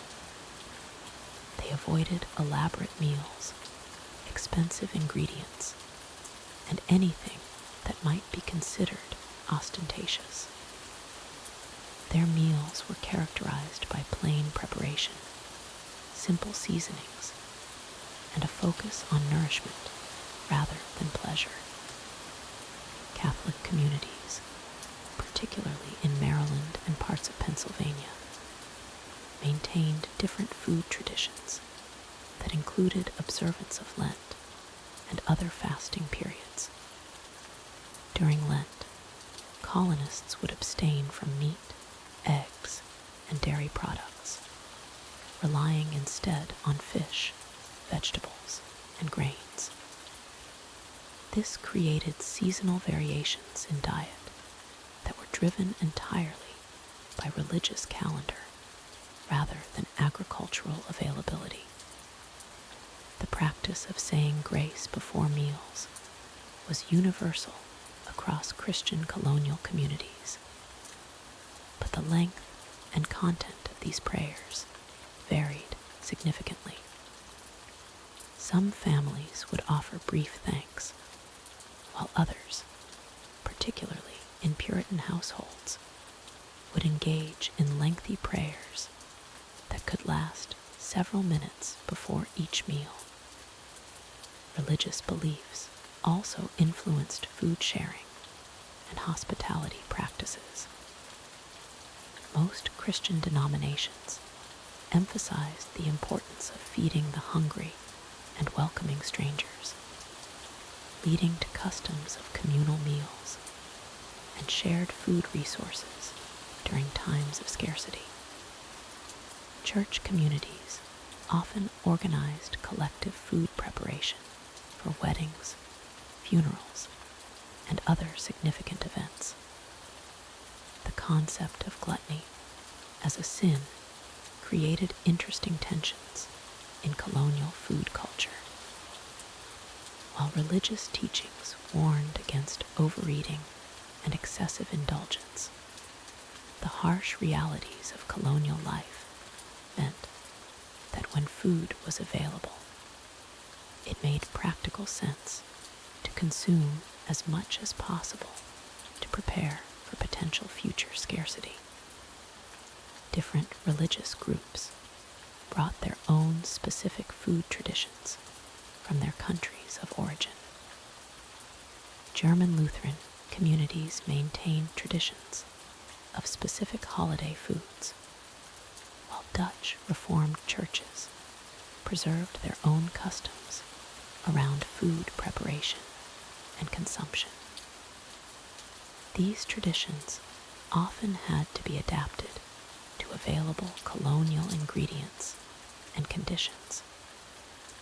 The role of women in food preparation was heavily influenced by religious teachings about gender roles and domestic responsibilities. Religious instruction emphasized that proper food preparation was part of a woman's spiritual duty to her family, elevating cooking from mere necessity to religious obligation. Sunday dinner became a particularly important meal in colonial religious communities, often featuring the best food available and bringing extended families together. These meals served both nutritional and spiritual purposes, strengthening family bonds while observing religious customs around communal eating. Religious communities also developed specific customs around food preservation and sharing. Many churches organized collective food preservation efforts, with community members working together to preserve large quantities of food while observing religious guidelines about cooperation and mutual aid. The influence of religious dietary laws extended beyond specific denominations to shape broader colonial food culture. Even communities that weren't strictly observant often adopted modified versions of religious food practices, creating a general culture of restraint and spiritual mindfulness around eating. Prayer and thanksgiving became integral parts of food culture, with specific prayers for planting, harvesting, and food preparation. These religious observances created a spiritual framework around the entire food cycle, from seed to table, emphasizing gratitude and divine providence in sustenance. As colonial communities grew and became more diverse, the intersection of different religious food traditions created interesting cultural exchanges. Communities learned to adapt their practices to accommodate neighbors of different faiths while maintaining their own religious food customs. The legacy of these religious food practices would continue to influence American food culture long after the colonial period, establishing patterns of seasonal eating, communal meals, and spiritual significance around food that persist in various forms today. The line between food and medicine blurred considerably in colonial America, where every kitchen doubled as an apothecary, and every meal carried the potential for healing or harm. Colonial housewives maintained extensive knowledge of medicinal foods, passed down through generations of women who understood that nourishment and treatment were inseparable concepts in an era without modern healthcare. Garlic occupied a position of supreme importance in the colonial medicinal pantry. Colonists consumed raw garlic cloves to ward off illness, believing its pungent oils could purify corrupted blood and prevent the spread of disease through the body. They crushed garlic into pastes for treating wounds, mixed it with honey for cough remedies, and wore braided garlic around their necks during epidemic outbreaks. The stronger the smell, the more potent they believed its protective properties to be. Onions served similar medicinal purposes, though colonists considered them gentler than garlic for daily consumption. They prepared onion syrups by layering sliced onions with sugar or honey, allowing the mixture to draw out the vegetable's juices overnight. This resulting syrup treated coughs, chest congestion, and respiratory ailments. Colonists also applied heated onion poultices to infected wounds and swollen joints, believing the vegetable's natural properties could draw out corruption and reduce inflammation. Herbs transformed ordinary colonial meals into medicinal treatments. Sage tea accompanied nearly every dinner, as colonists believed it aided digestion and prevented the accumulation of harmful humors in the stomach. They added thyme to meat dishes, not just for flavor, but because they trusted its properties to counteract the potentially corrupting effects of consuming animal flesh. Rosemary found its way into bread and stews, valued for its supposed ability to strengthen memory and prevent mental decline. Ginger held particular significance in colonial medicine, though its expense limited its use to wealthier households or special occasions. Colonists prepared ginger tea for stomach ailments, mixed powdered ginger into warm milk for treating colds, and added fresh ginger to meat preservation recipes, believing it could prevent spoilage and counteract any corruption that might develop in stored foods. Pregnant women consumed ginger preparations to ease morning sickness, though they carefully monitored the amounts to avoid potential complications. The colonial understanding of hot and cold foods influenced every medicinal meal. They classified foods not by temperature, but by their supposed effects on the body's internal balance. Hot foods like pepper, mustard, and strong spices were prescribed for cold, damp conditions like winter illnesses or melancholy. Cold foods such as lettuce, cucumber, and certain fruits were recommended for fever, inflammation, or conditions attributed to excess heat in the body. vinegar appeared in countless colonial medicinal preparations. They mixed vinegar with herbs to create tonics for digestive complaints, diluted it with water for fever treatments, and used it to preserve medicinal plants for year-round availability.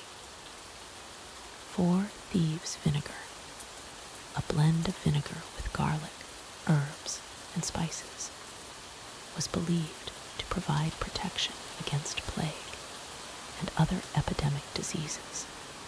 Colonists consumed small amounts daily during outbreak periods, trusting in its protective properties. Honey served as both medicine and preservative in colonial households. They combined honey with various herbs to create cough syrups, mixed it with vinegar for digestive tonics, and used it to preserve medicinal plants and roots. Honey's natural antibacterial properties made it valuable for treating wounds and infections, though colonists attributed its healing power to divine providence rather than scientific understanding. Molasses, when available, provided another medicinal sweetener. Colonists believed molasses could purify the blood and strengthen the constitution, particularly during recovery from illness. They mixed molasses with hot water and spices to create warming drinks for winter ailments, and added it to herbal preparations to make bitter medicines more palatable for children and sensitive adults. Specific foods addressed particular ailments in colonial medical thinking. They consumed large quantities of watercress for scurvy prevention, though they didn't understand the vitamin C connection. Beets were prescribed for blood disorders, their red color suggesting a natural affinity for treating blood-related conditions. Carrots were believed to improve eyesight, while walnuts, with their brain-like appearance, were thought to enhance mental function and memory. Colonial medicinal cooking often involved elaborate preparation rituals. They harvested herbs at specific times of day or lunar phases, believing timing affected potency. Medicinal foods were prepared with special attention to cooking methods, temperatures, and combinations. A medicinal stew might simmer for hours with precise additions of herbs at calculated intervals, creating meals that served as both nourishment and treatment.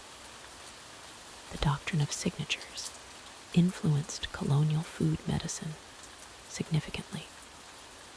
This belief system suggested that God had marked plants with visual clues about their medicinal uses. Yellow plants like turmeric were prescribed for jaundice and liver complaints. Red foods addressed blood disorders. Plants with heart-shaped leaves treated cardiac conditions. This system of visual correspondence guided colonial food choices and medicinal preparations throughout the era. Seasonal medicinal eating patterns emerged from colonial understanding of health and disease. Spring called for bitter greens and cleansing herbs to purge winter's accumulated corruptions from the body. Summer required cooling foods to balance the season's heat. Fall demanded warming spices and preserved foods to prepare the constitution for winter's challenges. Winter meals emphasized hot, strengthening foods to maintain bodily heat and resist cold-related illnesses. Colonial medicinal food preparation often involved community knowledge sharing.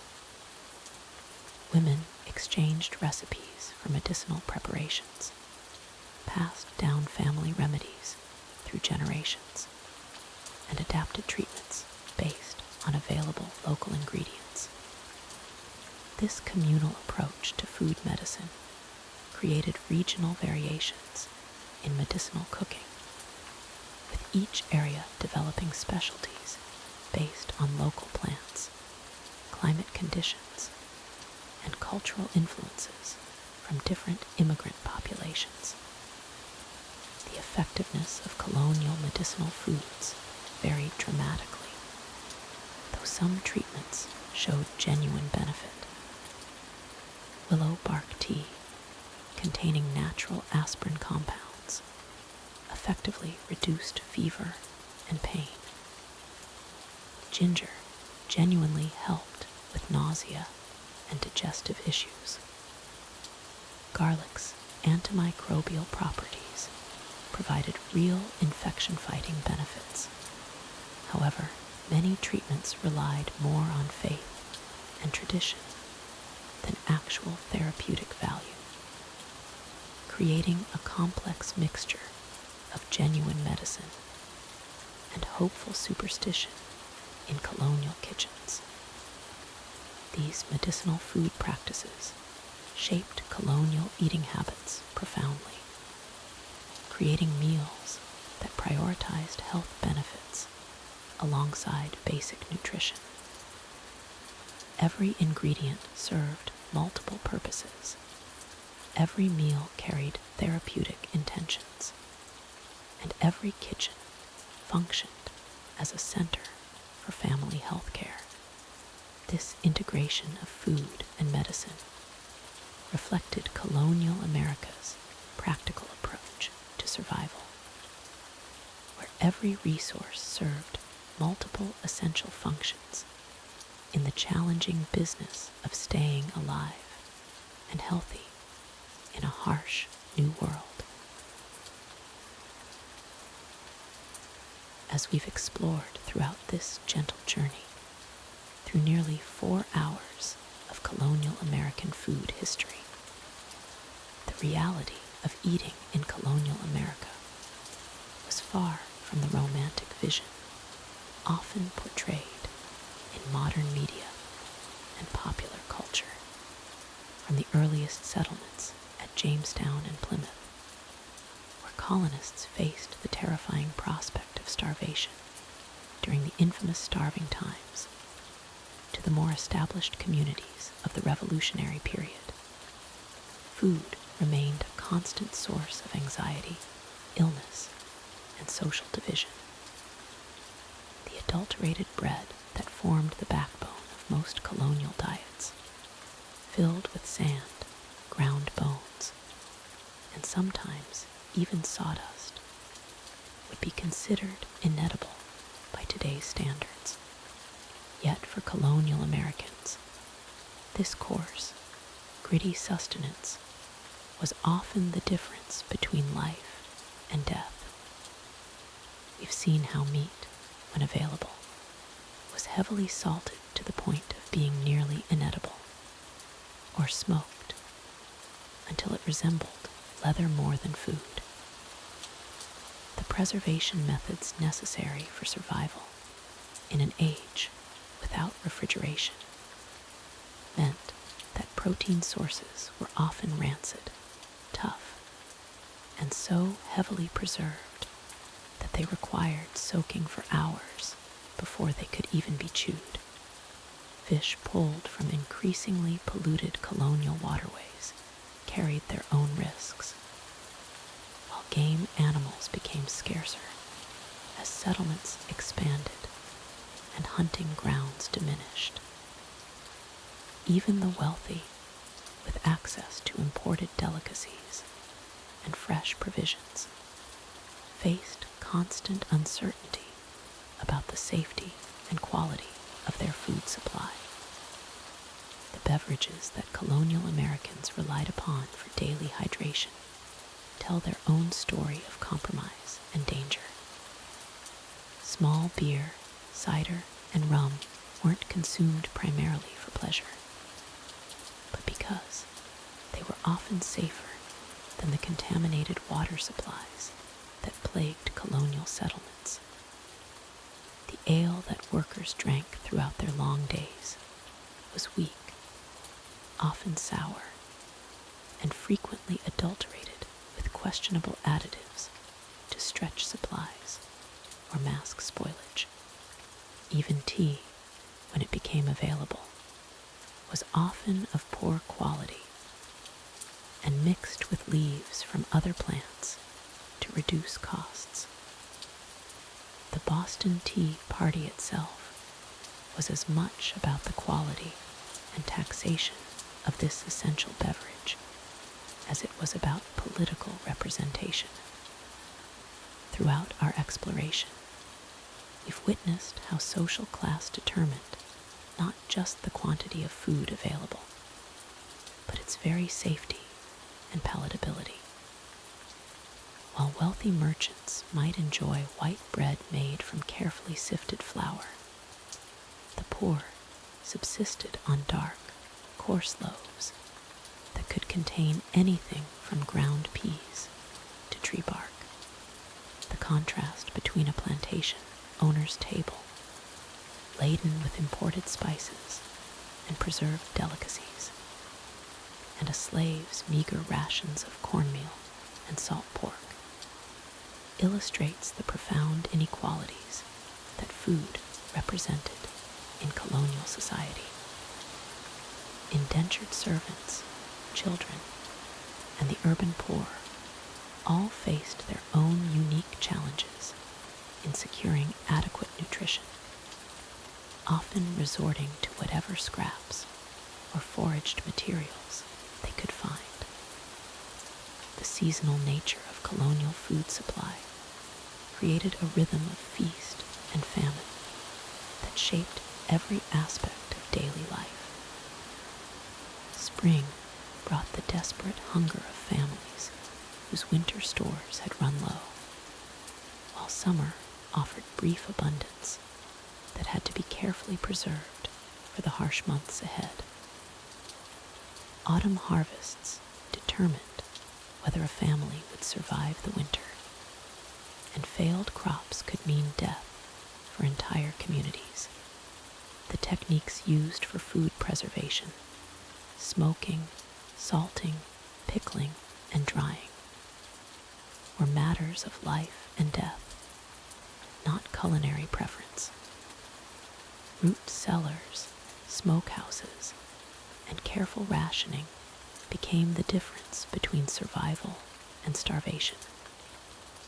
We've explored how the frontier experience intensified these food challenges as settlers pushed westward into territories where supply lines were unreliable and local food sources unknown.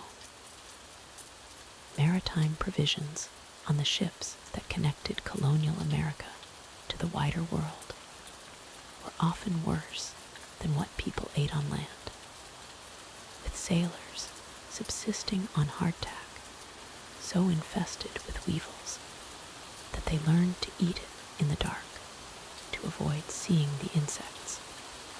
Military rations during conflicts like the French and Indian War and the Revolutionary War were notoriously inadequate, contributing to disease and desertion rates that sometimes exceeded battlefield casualties. The influence of indigenous peoples on colonial diets provided some of the few bright spots in this otherwise grim culinary landscape. Native Americans taught colonists how to cultivate corn, beans, and squash together in the Three Sisters planting method, how to tap maple trees for syrup, and how to prepare unfamiliar foods like succotash and pemmican. Without this knowledge, many more colonial settlements would have failed entirely. Yet even these borrowed techniques were often imperfectly understood and implemented, leading to continued food security issues. Regional variations in colonial food reflected the diverse origins of settlers and the different environmental challenges they faced.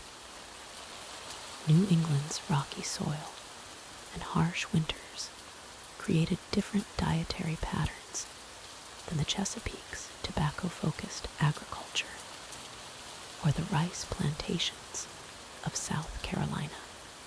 Pennsylvania's German immigrants brought different food traditions than Virginia's English settlers, while Spanish influences in Florida and French influences in Louisiana added their own complexity to the colonial food landscape. Yet, regardless of region, the common threads remained: food insecurity, poor preservation methods, and the constant threat of contamination and spoilage.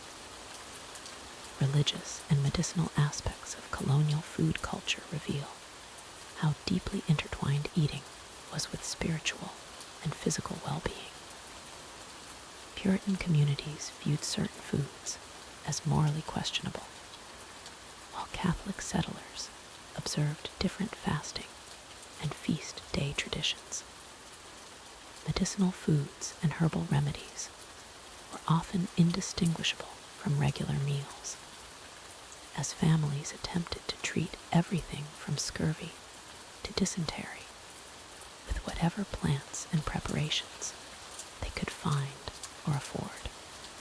The line between food and medicine was blurred in ways that modern diners would find both fascinating and alarming. As we conclude our comprehensive exploration of colonial American food, it's worth reflecting on how these harsh realities shaped the character and culture of early America. The constant struggle for adequate nutrition fostered values of frugality, self-reliance, and community cooperation that became hallmarks of American identity. Thanksgiving traditions, barn raisings, and communal harvests all emerged from the recognition that food security required collective effort and mutual support. The abundance that later generations would take for granted was built on the sacrifices and innovations of colonists who learned to survive on whatever they could grow, preserve, or forage. The legacy of colonial food practices extended far beyond the Revolutionary period, influencing American eating habits and agricultural methods well into the 19th century. The techniques developed out of necessity smoking meats, preserving vegetables in brine, making hard cheeses that could last through winter, became cherished traditions passed down through generations. Even as transportation improved and food became more readily available, many families continued to practice the preservation methods their ancestors had relied upon for survival. The root cellars, smokehouses, and springhouses that dotted the American landscape served as reminders of a time when a failed harvest could mean death, and when every scrap of food had to be carefully managed and preserved. The psychological impact of chronic food insecurity cannot be understated in understanding colonial American society. The constant anxiety about where the next meal would come from, whether stored grain would last through winter, or if ships carrying essential supplies would arrive safely, created a mindset of perpetual vigilance around food. This manifested in behaviors that might seem excessive to modern observers, hoarding grain when it was available, eating foods that were clearly spoiled rather than waste them, and maintaining detailed records of every morsel consumed. These weren't signs of greed or obsession, but rational responses to an environment where food scarcity was always just one bad harvest, harsh winter, or supply chain disruption away. The technological limitations of the colonial period meant that even the most well-intentioned efforts to improve food quality often fell short. Without understanding of bacteria, vitamins, or proper sanitation, colonists made decisions that seem obviously wrong to modern observers, but were logical given their knowledge at the time. They stored grain in damp conditions that promoted mold growth, used lead-based glazes on pottery that leached into food, and employed preservation methods that sometimes created more health risks than they prevented. The irony is that many of the foods they considered delicacies, like heavily spiced preserved meats or fermented beverages, were often the most dangerous, while the simple, fresh foods they took for granted when available were actually the safest and most nutritious. Trade networks and economic systems shaped colonial food in ways that often prioritized profit over nutrition or safety. Merchants who controlled the import of essential goods like salt, sugar, and spices had enormous power over colonial diets, and they didn't always use this power responsibly. Adulteration of imported foods was common, as traders sought to maximize profits by stretching expensive ingredients with cheaper, and sometimes harmful, substitutes. Tea mixed with used leaves, sugar cut with sand, and spices diluted with ground bark were all common practices that colonial consumers had little power to detect or prevent. The economic incentives of the time meant that food quality was often secondary to food availability and affordability. The environmental consequences of colonial food practices were already becoming apparent by the end of the 18th century. Intensive farming without proper crop rotation depleted soil fertility, leading to declining yields and the need to clear ever more forest land for agriculture. Overfishing in coastal waters reduced fish populations, while unregulated hunting decimated game animals that had once provided reliable protein sources. The short-term thinking necessitated by survival concerns often conflicted with long-term environmental sustainability, creating problems that would plague American agriculture for generations to come. Even the colonists themselves began to notice that the land was not as productive as it had been for their parents and grandparents. Women bore a disproportionate burden in colonial food systems, responsible not only for food preparation and preservation, but also for managing household food security in an environment where miscalculation could be fatal. Colonial women needed to be expert judges of food quality, skilled in multiple preservation techniques, and capable of stretching limited resources to feed their families through lean times.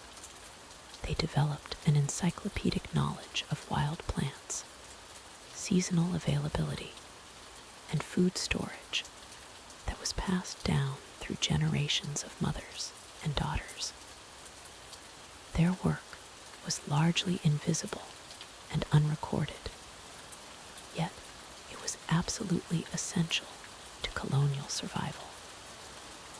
The recipes and techniques they developed, often through trial and error, formed the foundation of American regional cuisines.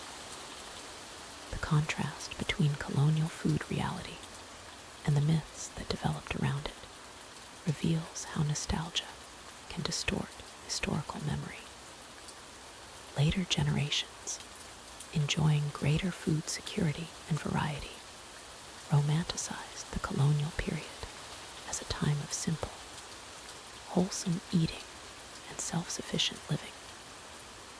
This idealized vision ignored the constant hunger, the dangerous preservation methods, and the profound inequalities that characterized actual colonial food experiences.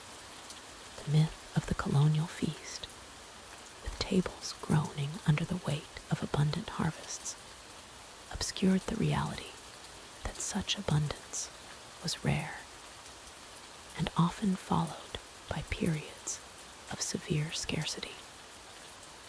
Understanding this gap between myth and reality helps us better appreciate both the genuine hardships our ancestors faced and the remarkable progress that has been made in food safety and security. As we drift toward sleep, contemplating these 4 hours of colonial culinary history, we can appreciate the profound transformation that has occurred in how we produce, preserve, and consume food. The colonial Americans who struggled with adulterated bread, rancid meat, and contaminated water laid the groundwork for the agricultural abundance and food safety standards we often take for granted today. Their innovations, born of necessity and desperation, evolved into the foundations of American cuisine and food culture. The next time you reach for fresh bread, clean water, or safely preserved food, remember the colonial families who would have considered such simple pleasures to be extraordinary luxuries. Their struggles remind us that food security, like so many aspects of modern life, represents centuries of gradual progress built on the experiences of those who came before us. Sleep well, knowing that the long journey from colonial food scarcity to modern abundance continues to shape who we are as a people and a nation. This segment is shorter than required, 2019-2080 words. Please expand content to match the Zara Thutun Zara duration.